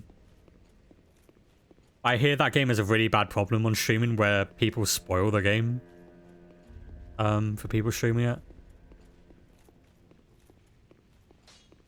Is there anything else similar to Scarlet Nexus, like in terms of aesthetics? The Tales of games are probably the closest things, like Tales of Arise, Tales of Vesperia, Tales of Symphonia. Tales of whatever the fuck they're called. Tales of Zestria, Tales of Exilia. All those games are probably the closest you'll get into Scarlet Nexus. Yeah, there's like 20 of them. There's a lot of them. I probably wouldn't start with Tales of Arise though. I hear that one's not great compared to the other ones. I haven't played it, so I can't judge. I hear Tales of Arise wasn't as good as like the other ones. I've played Vesperia. And I've played a little bit of Symphonia. Vesperia is really good. That game's like really strange though. Like they have like combos. Do like attacks and stuff. We're giving this to a good whenever we retire. Infinite time to game. That's the funny thing though. There'll be infinite time to game. And I'll still be playing games from like 40 years ago because I need to catch up on games.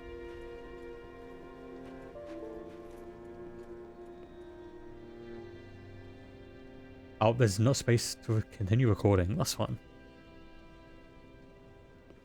You know what games are great and Japanese? Yakuza. They're just an absolute mission to get into. I finished 3 of them now. And I've 100%ed every single one of them. So far.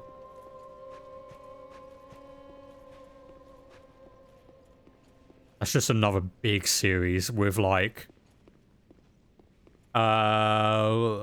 16 games.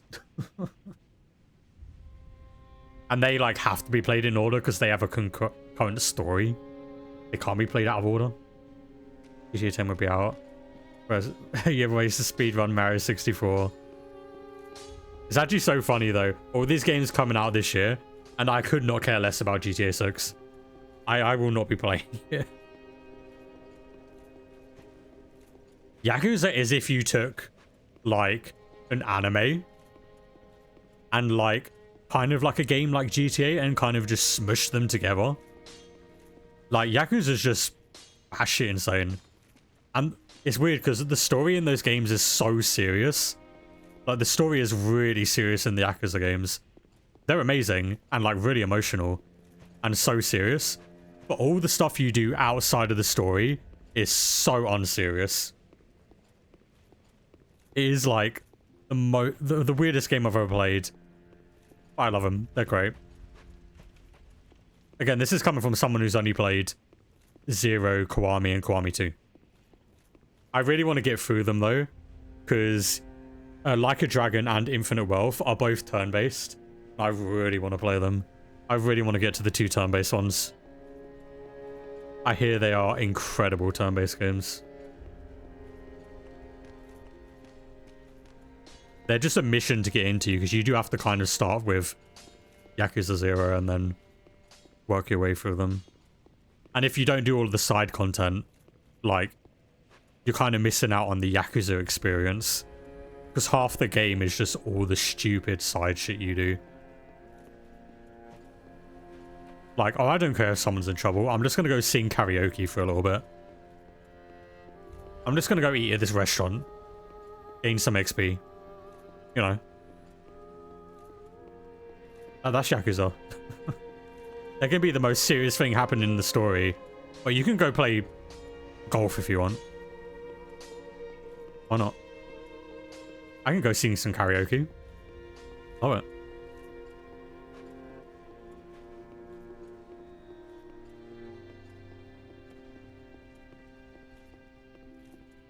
Zero is also like the longest Yakuza game, and that's the first one. It's a bit of a like trek. It's the best one I've played so far though.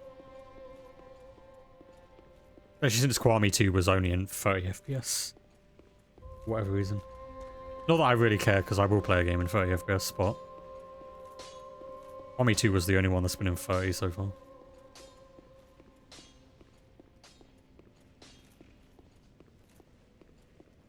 What's my average bedtime now? I'm usually like in bed trying to sleep by like 2 AM. Like after this, I'm probably gonna just have like a snack and then wind down for bed. And then I wake up at about anytime from like 9:30 to 11 my time. So that's why like on days when I don't know, 2 AM my time is when I usually like I'm in already in bed. So I get ready for bed at like 1 AM. But that's why like days when I do like the early streams, I'll be free like the entire evening on those days. To, like play anything.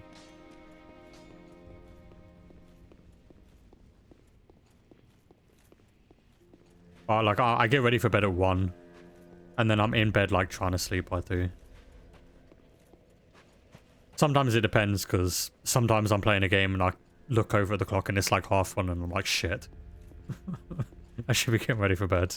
But that depends on if I'm playing a game or not. And right now I don't have an off-stream game.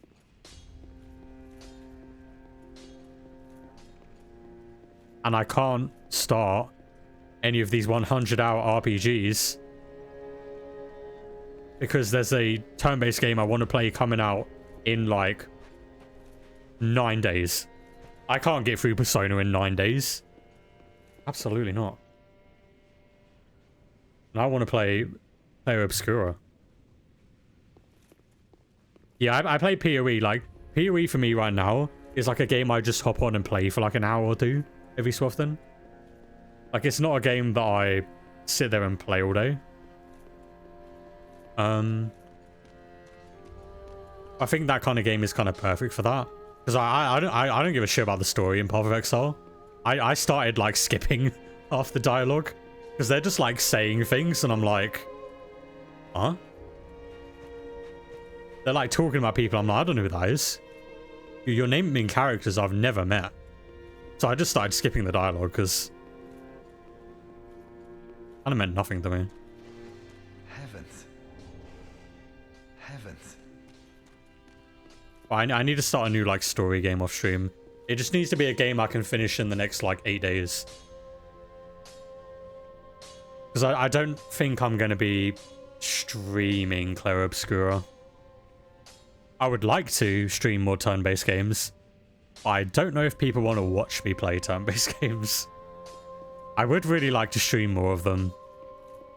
Like, I want to do more JRPG content. Because it's my favorite type of game. Like, I want to do more content in the genre. But, like, it's a hard genre to get into streaming. If people wouldn't mind watching me play them, I will play them. I will get into JRPGs on stream. Absolutely. They're just a very different crowd. Really for short or long play sessions. That's why I love them, yeah. They are really, like, easy, like, chill games. It's my current, like, chill game when I'm not grinding in BO6. Because I only grind in BO6 when it's double Gobblegums. I don't see a point otherwise. Because, like, I use the Gobblegums when I play with my mates. So if I'm not getting double Gobblegums, like, I just can't bother to play the game.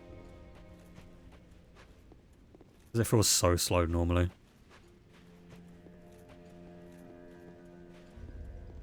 But like, I have loads of ideas for like JRPG content. It's just about making the jump and doing it. Trying it out and seeing if it works, I guess. Like, I want to play all the SMT games.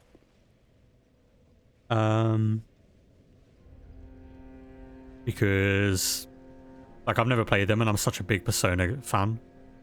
They just feel like games I would love. And when you first if you stream ain't coming, Last Epoch is getting a second major update. As good as they promote it to be, it's become my #1 pick over PoE 2. That is understandable. I probably will be streaming on Thursday, but not till like 6 PM. If I'm streaming tomorrow, it's going to be an early stream because I have an appointment I have to go to at like 8 PM tomorrow. So, you know, I cannot stream at my normal time tomorrow. Depends how my voice feels when I wake up. Tomorrow might just be a recovery day because I haven't talked this much in ages. And then Thursday we'll be continuing this. I feel like I made decent progress in this game today. It seems like fixing my one issue with the game. If this update slaps, it would be a perfect game to you. Damn. I mean, I'd be the same way. Like, if there was something coming out that I really wanted to play, like, I would kind of just put everything off and play it. That's what I'm doing with Clair Obscura. When that comes out, I'm not doing anything but playing that game. I can't wait to hear Ben star it in another role. I think he's in Clair Obscura. I think Clive is in that game. I think.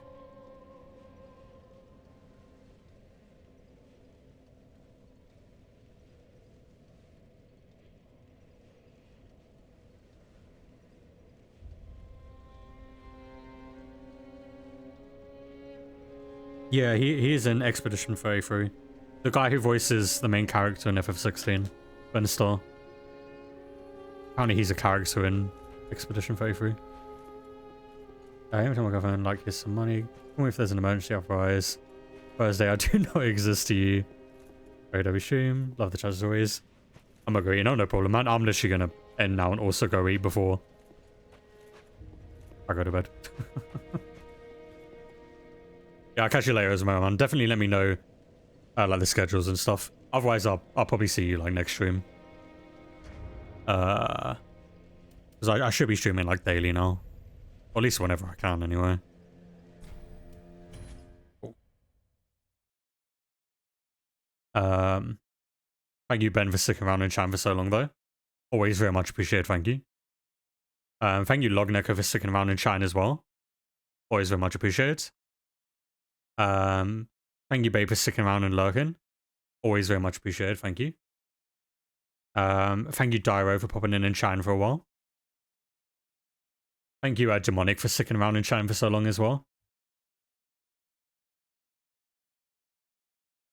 I think that was it today. I genuinely can't scroll any higher in chat. If there is anyone lurking, thank you. The lurking's always very much appreciated. If there's a stream tomorrow, it will be 11 AM BST, which is British Standard Time. So, just look up the conversion. If there's not a stream tomorrow, then the next stream will be Thursday at 6 PM BST.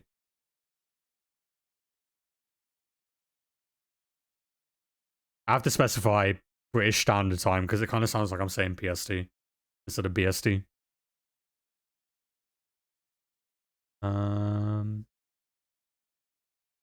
I think that is everything. I need to make space on my PC as well, so actually tomorrow I might be doing that. I have no space for recordings.